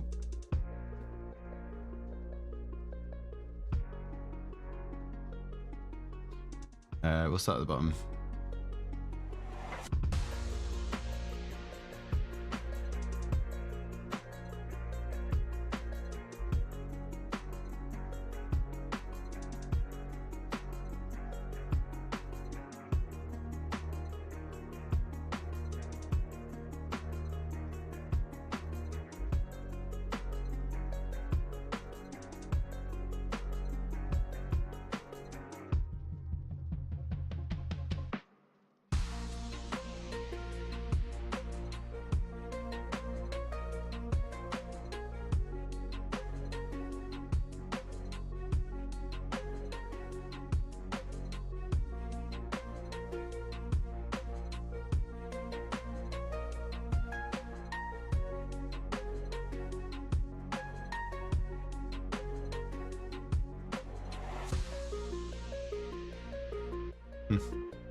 Right, enough of a break. I think it's time to get back into it.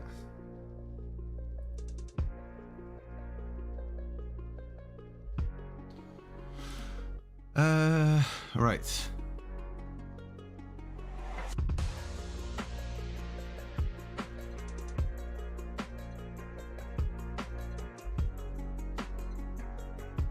So what we're going to do,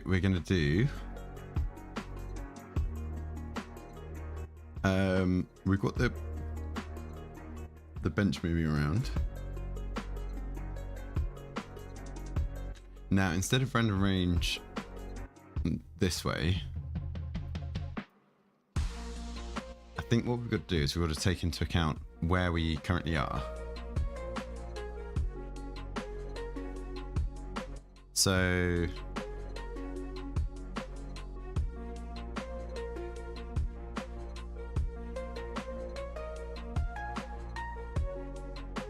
let's do a log of transform.position and see what we're getting for this.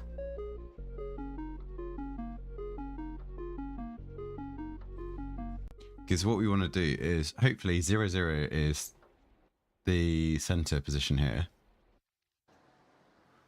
And we can offset, or we can clamp the values based on where the table is, where the bench is. So it should start off 0, 0.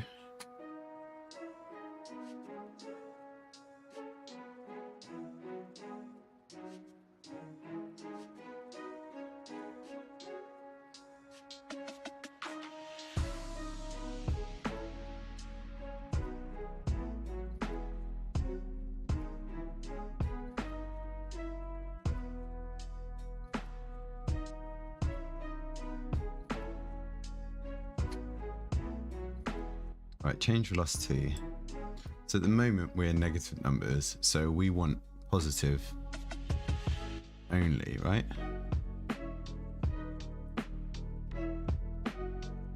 New velocity is -1.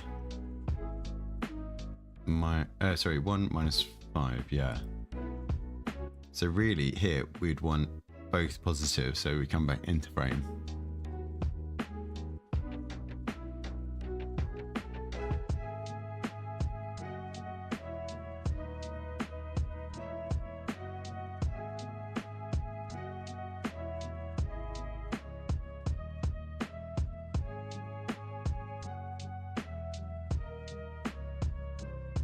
So, let's say we have 2 floats. Float, and they can be privates. Private float. Velocity X. Velocity Y.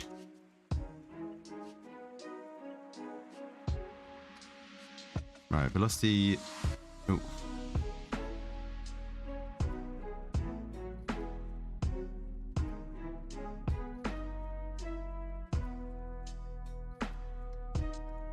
Velocity X equals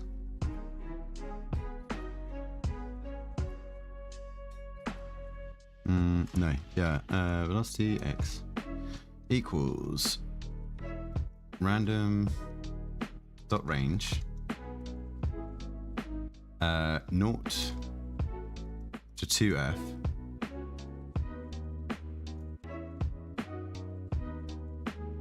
times by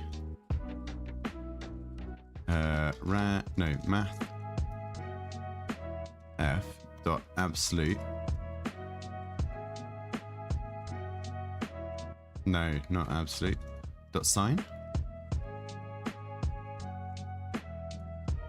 What does sign do? Returns the sign of f.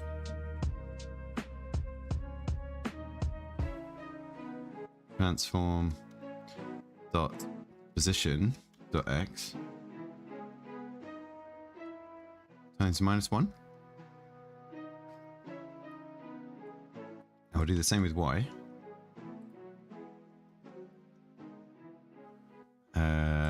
Dot y. And then this is new velocity x and y, which should always take us back towards the middle somehow, to some varying degree.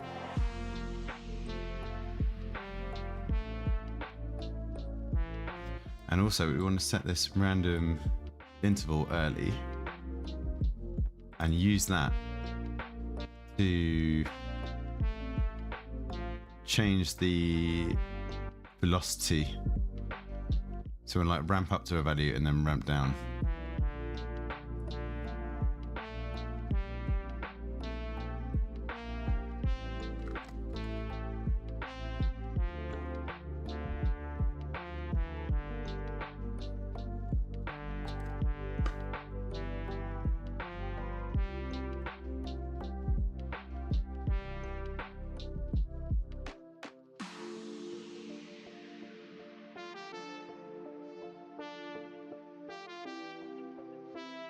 So it should always be moving towards the center.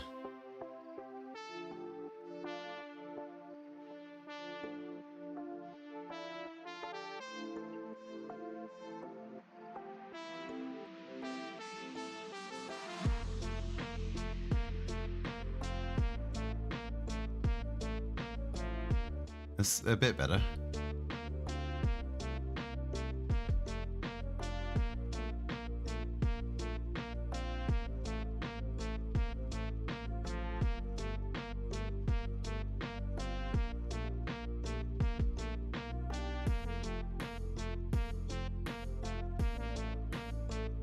At the same time as this, you're like trying to follow something along on the screen as it's moving around. What is this song?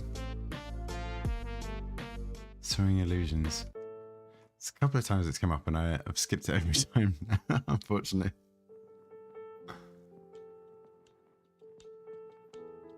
Okay, so that looks like it's working.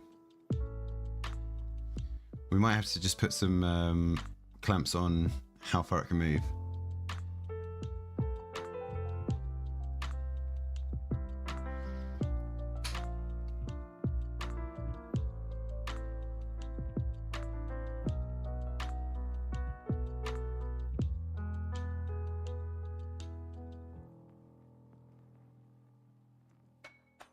So serialized field,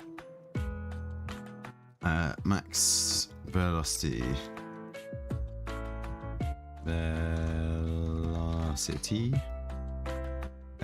equals 2f.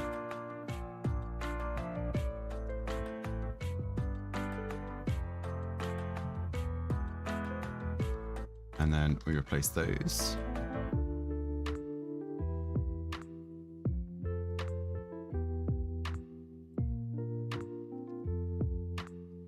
And actually, based on the max velocity, that should configure this. So the higher max velocity, the lower this value.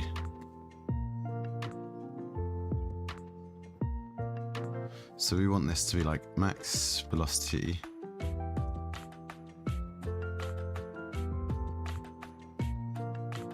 maybe let's do like 6 divided by max velocity.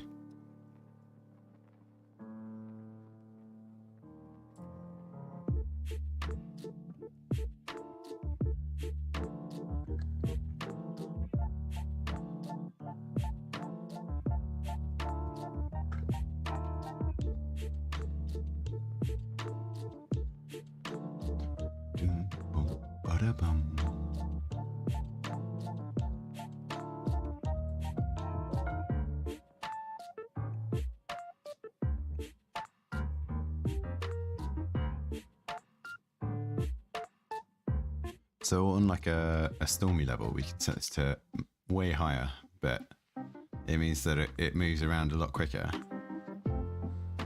And because it changes speed so quickly, it shouldn't really go off the edge of the screen. And then on calmer levels, we can bring it right down to slow drift, but it can drift for longer.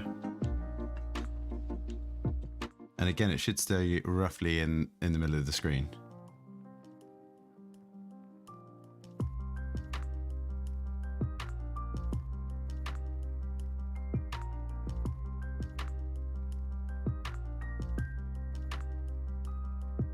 Okay, I like that.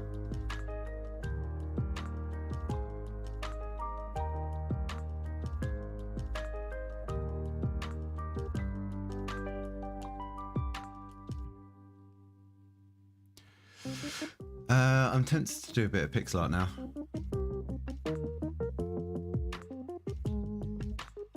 Right, we're not going to have a close rack, so let's get rid of that. The workshop is a maybe. That might be cut from the scope now.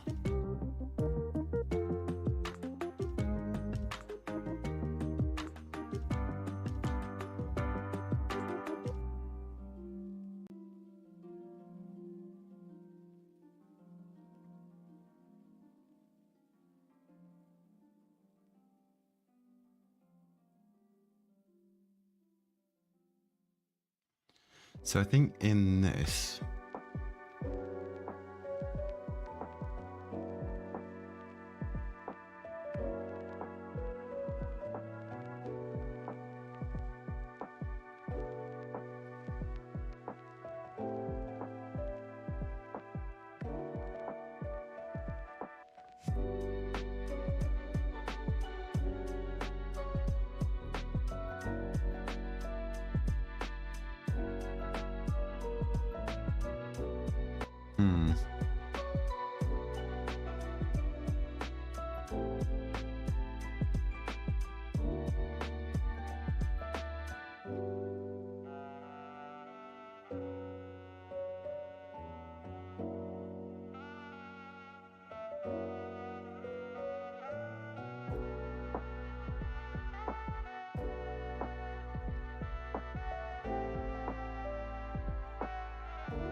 Oh, this can go.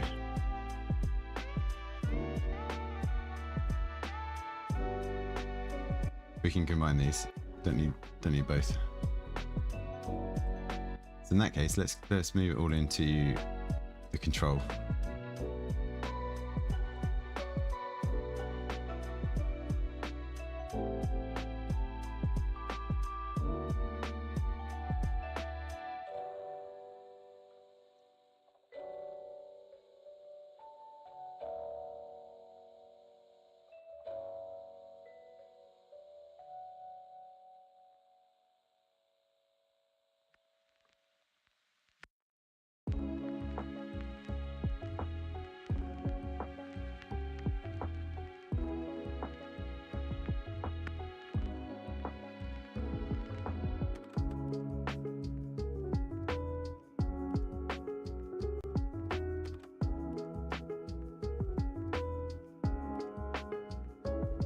And that should actually just do the same thing.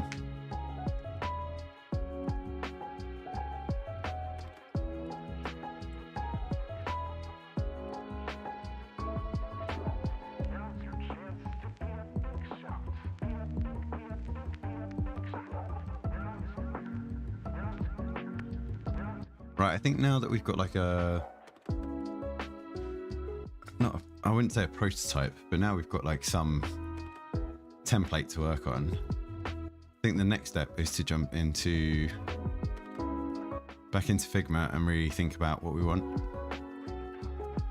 So -8.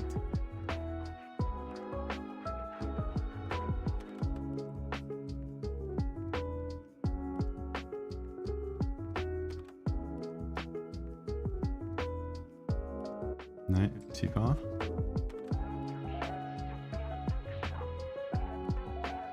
That's it.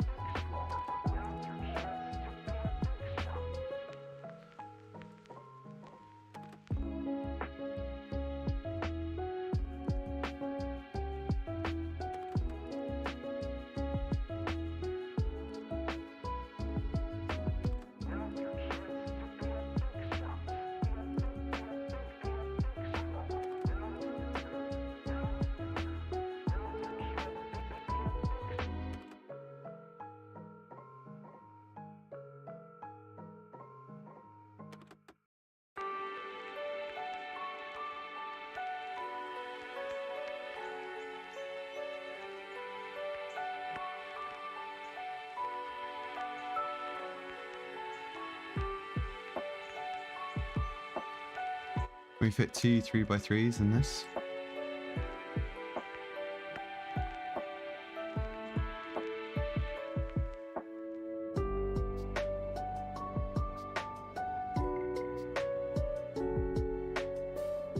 Yeah, we probably can.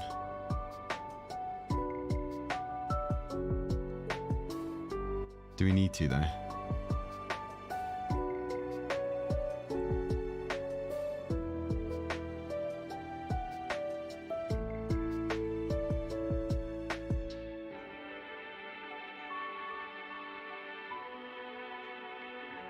Be much easier if it's one at a time, because then we stick with the up-down controls.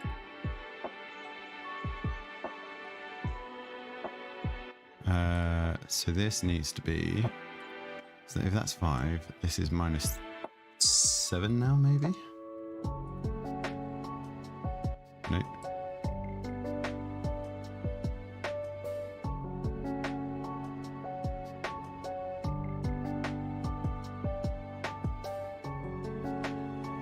-8.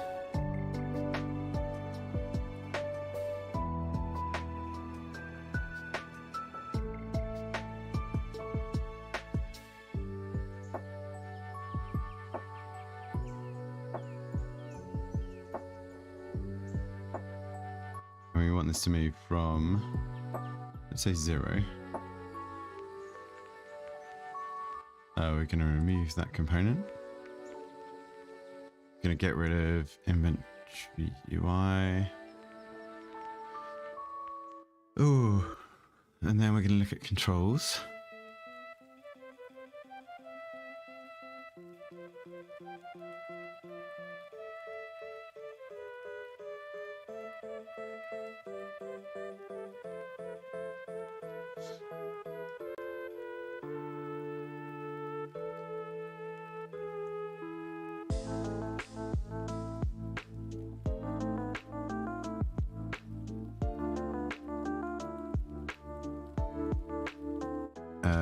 Serialized field. We want a float, which is exchange.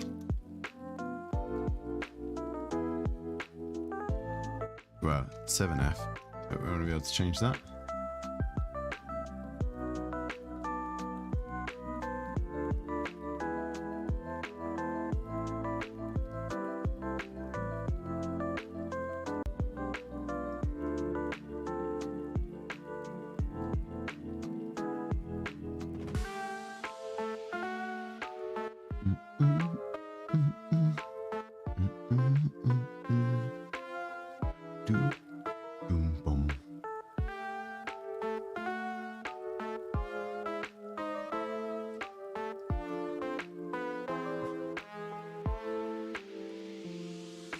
Right, let's see what happens here.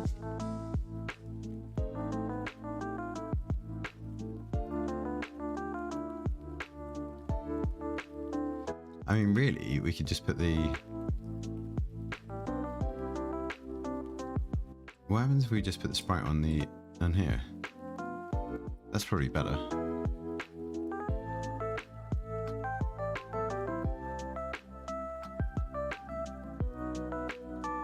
Yeah, let's do that. Copy component. Paste component is new. Delete that.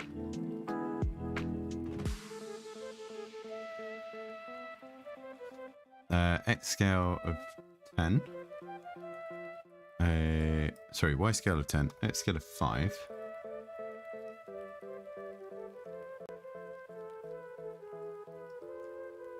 And then we just, yeah, we can just see it directly. It's minus 11. So initial X is minus 11. And then we want to plus 6 to it, I think. Minus 5. No, minus 6. Minus 7.5. 6.5.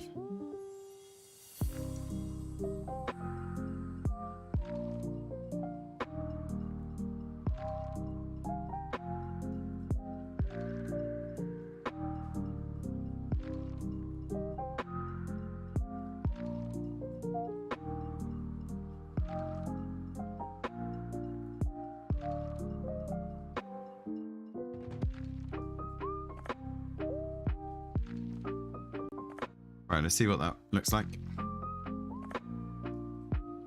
We're probably going to change things again, but...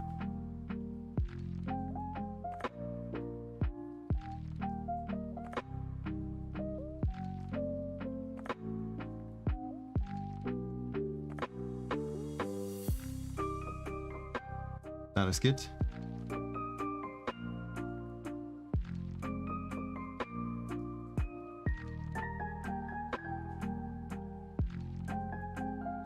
Okay, let's start having a little think in Figma, and we'll do some designs, not Figma, in Trello.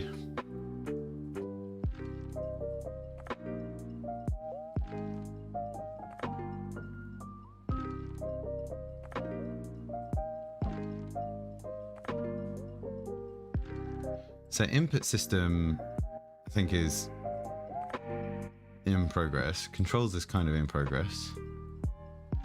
All of this stuff has been started. Game scene has been started. Those we need to do, but we haven't got to yet. These would be nice to haves.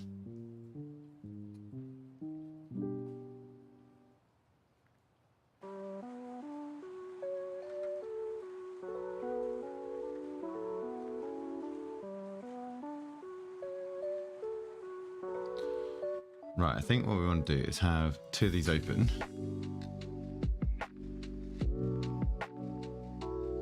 Can I do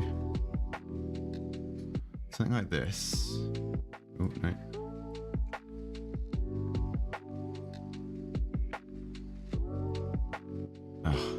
course I would. No, no, no, no, no.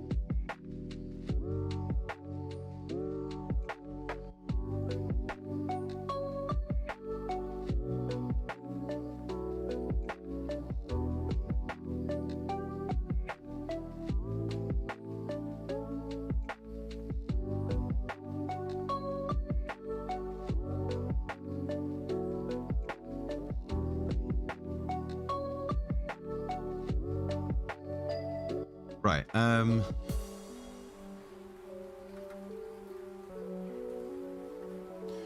So plan is going to be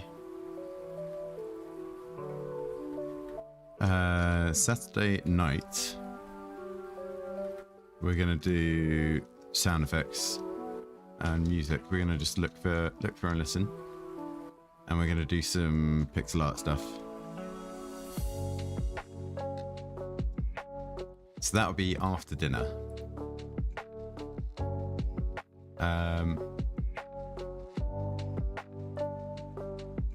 From now, so Saturday evening, so afternoon / eve, we want to do mostly planning, design work now.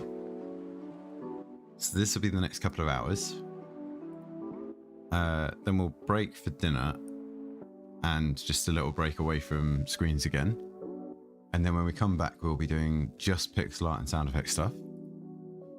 And then sleep. And then Sunday morning,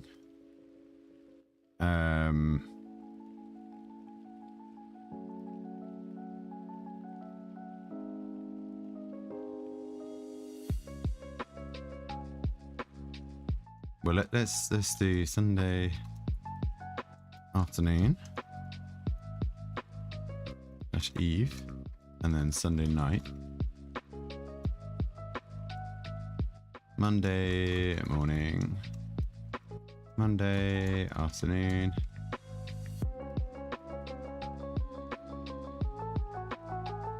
and then submit.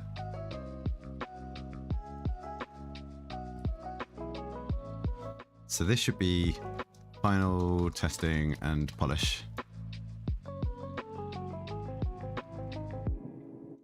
Final testing, polish, and publish. Build and publish.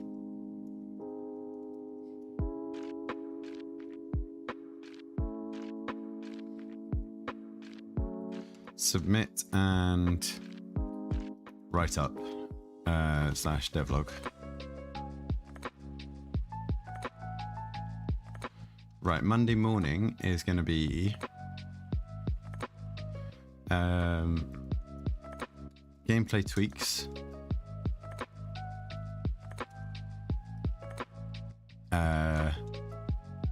polish, animations, and character variations. Sunday night has got to be testing, more pixel art. Sunday afternoon, well, really, Sunday morning, we've got to do mechanics.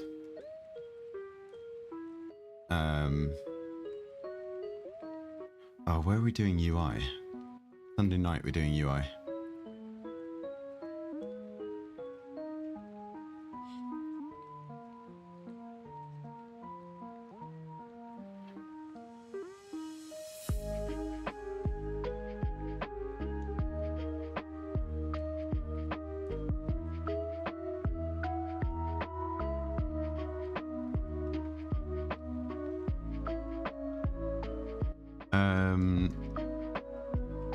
Tweaking / balancing.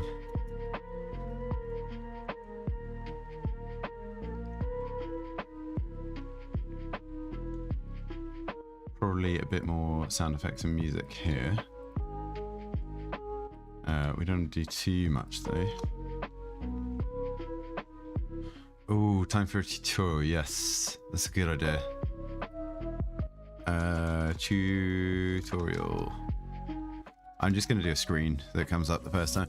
I don't think there's going to be too much that it's going to need explaining, hopefully. But yeah, that's a good idea. How's the Harvester game going on?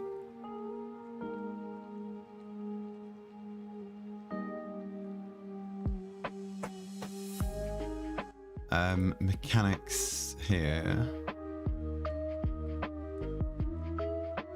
Controls, that's all done. That's all fine. We've kind of got the boat rocking stuff. Buying and selling new items, maybe, maybe not.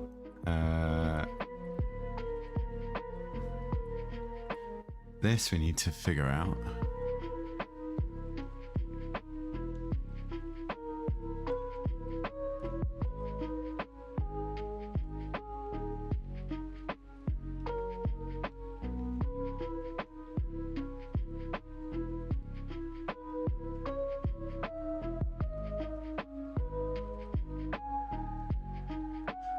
Not bad. You have the main character and one enemy fully working. Oh, sweet.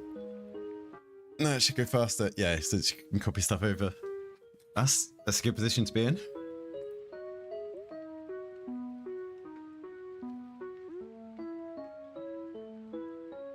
Oh yeah, I forgot about this.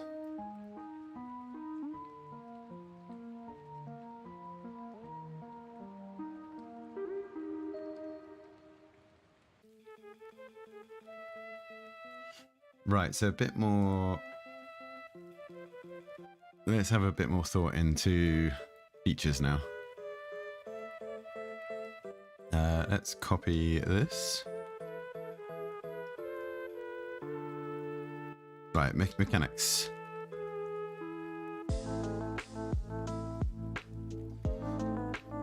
So what have we got? We've got that the bench moves around with ship rocking.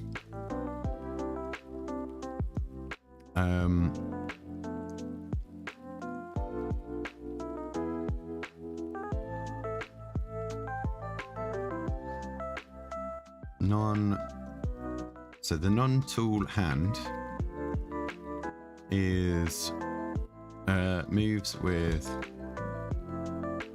bench to hold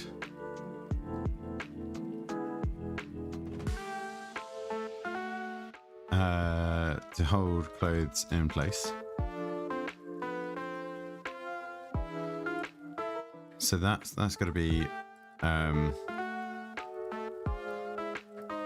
well, let's see, clothes. Ooh. Move with bench as ship rocks.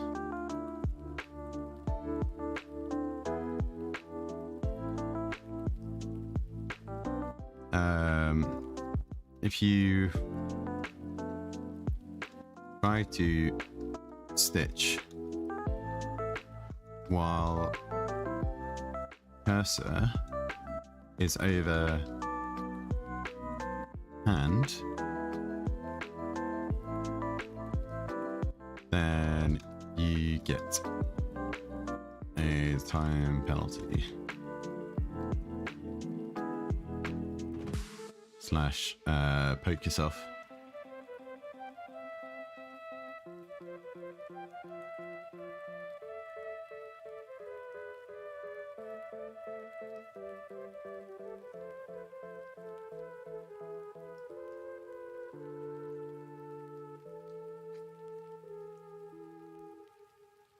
So I think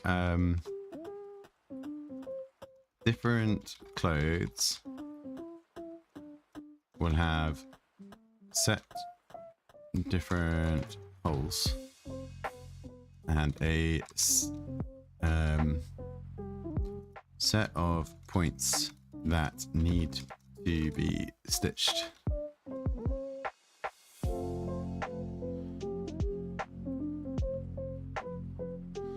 So what we'll do, we'll start off with 5 different items / holes.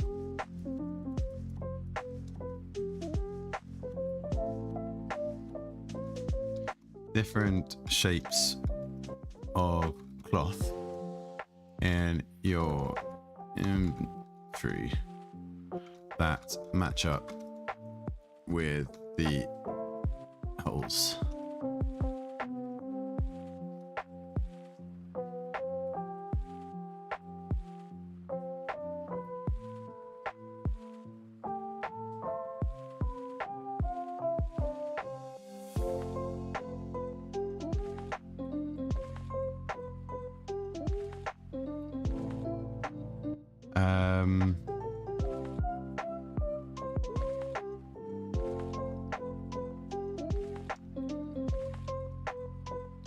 Some crew will just need their clothes adjusted for missing limbs instead of patching up holes.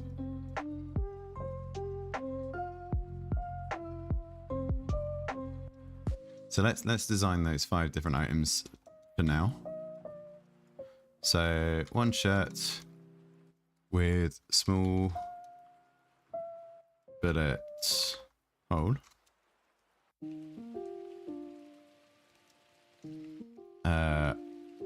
One jacket with sword slice. No patch needed, but more stitches. And then after those first 2, then we do 1 peg leg trousers, scissors unlocked.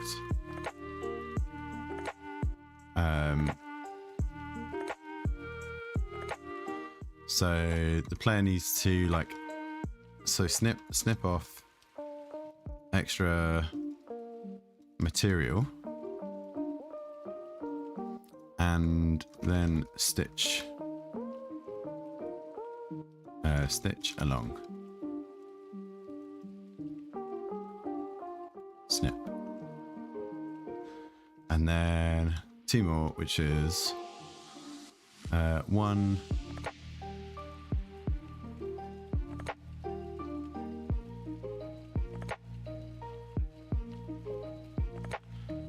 maybe like a trench coat.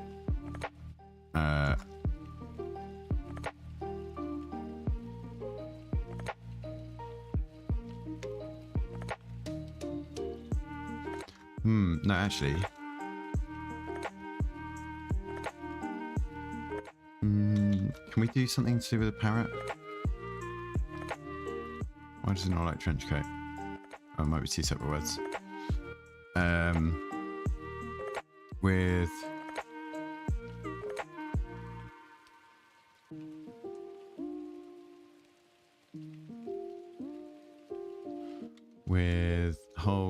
billet hole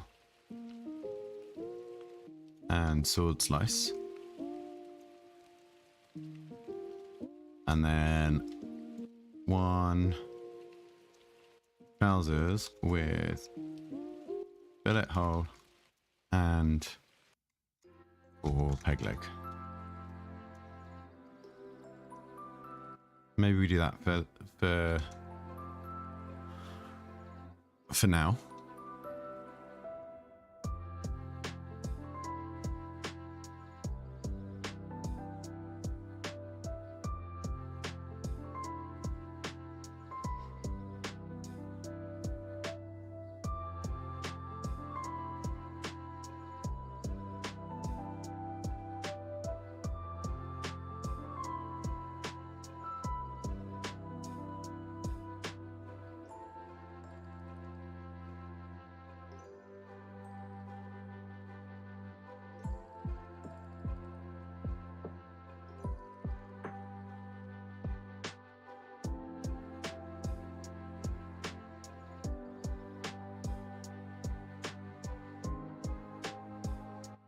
Let's change this jacket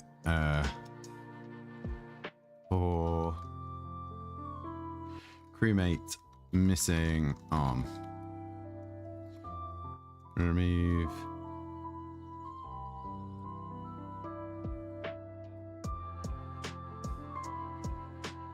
Let's do this one first because we unlock the scissors.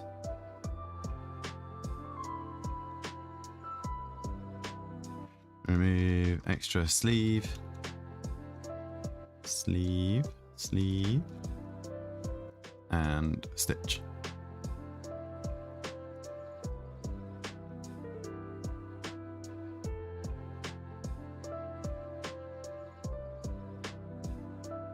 Do this order.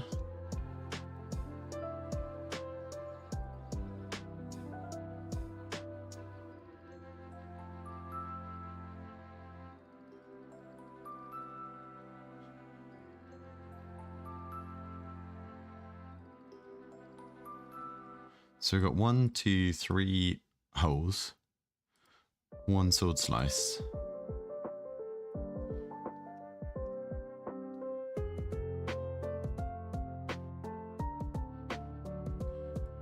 Let's change this to a sword slice.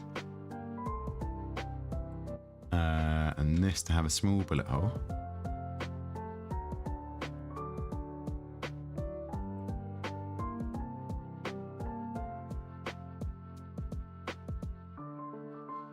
So this is the bigger one, and you've got to adjust it. This is a small. This can be like a bigger cannonball hole.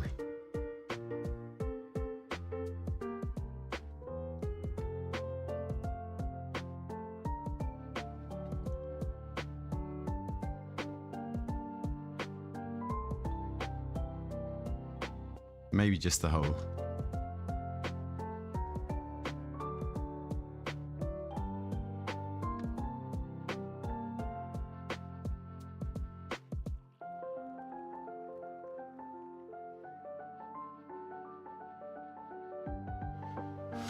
Okay, we're gonna do a quick screen break again. And then we'll come back for another half an hour, gonna break for dinner. And then we'll start another stream later on in the evening.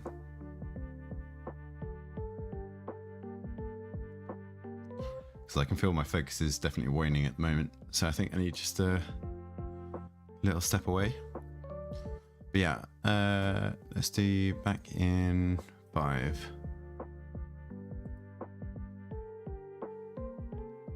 Yeah, good idea, Zimni. You can't just keep going. I know that some people are going to try and do non-stop, but I can't do that. But thanks for stopping by. See you in a bit.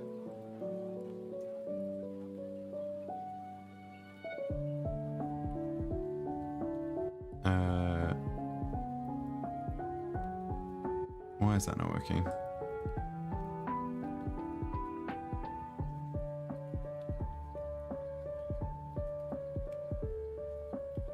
Oh, it is. There we go. Right, back in a bit.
Right, let's have one last little look before a proper stop.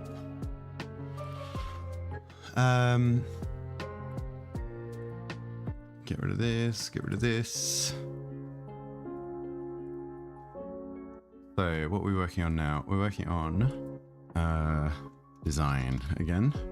Design.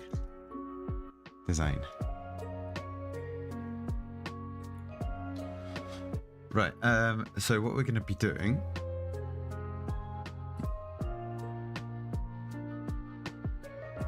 this is the main thing to get focused on, right?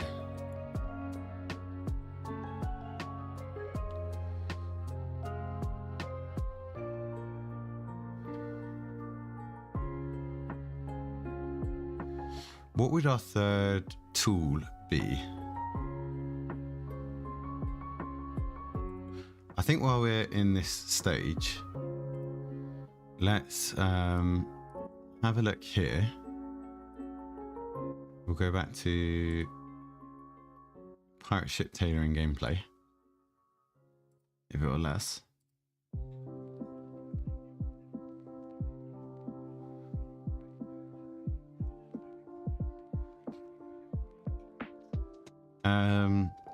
What 3 tools would the tailor use? I have needle and thread, scissors, but what else?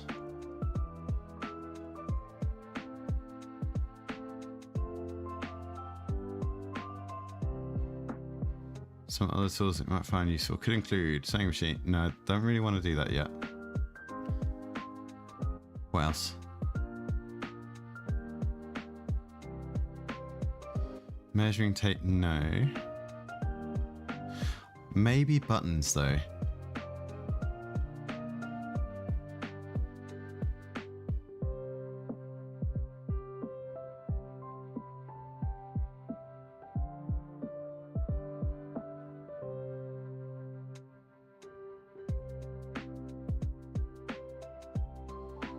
Pins or buttons?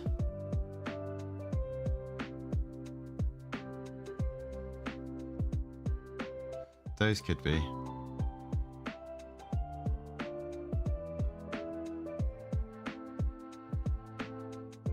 Oh, die was the other one that I was going to say.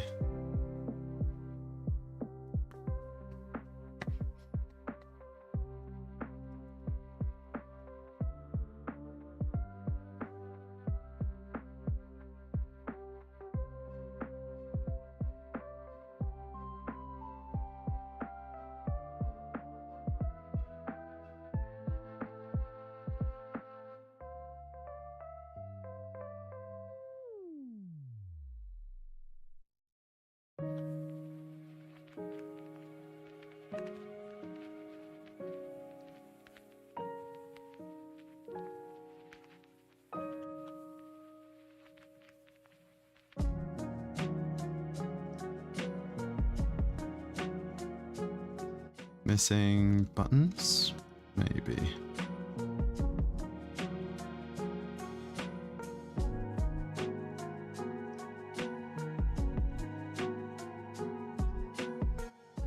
Maybe.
want to do that way.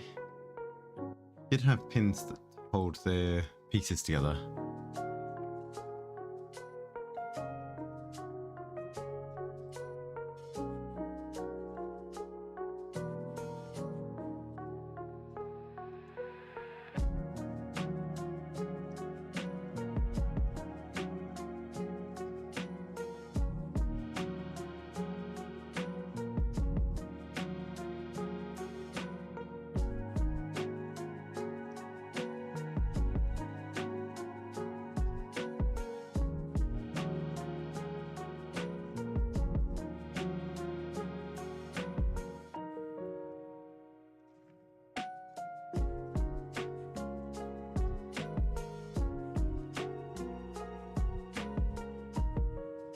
Right, flipping clothes I think is a stretch mechanic.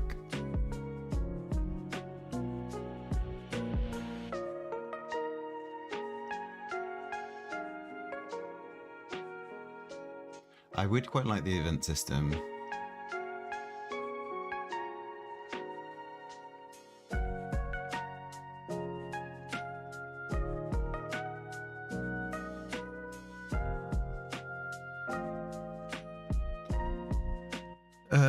You know what though, I think, well, what are we going to do here? I think we might break here. I think development has definitely slowed.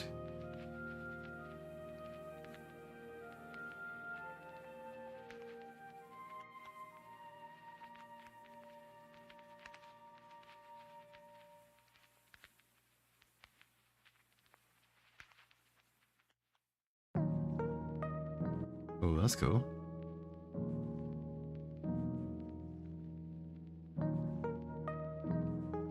This June.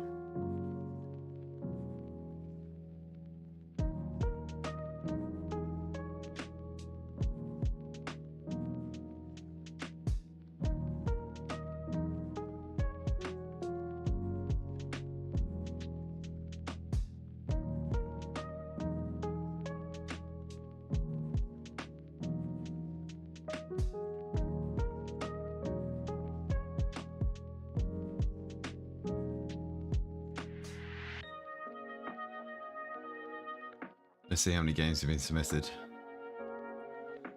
Best 8.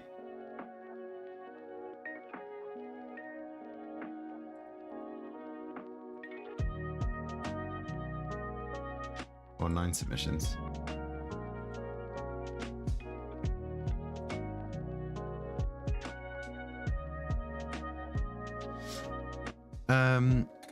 Yeah, let's do a break now then. So we're gonna come back in a couple of hours, let's say.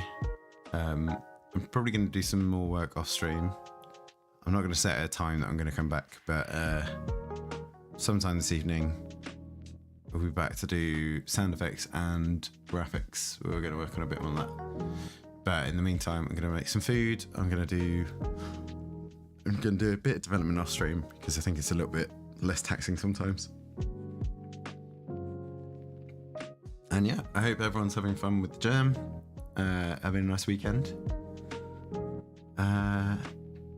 And we'll see you a bit later. Cheers and bye.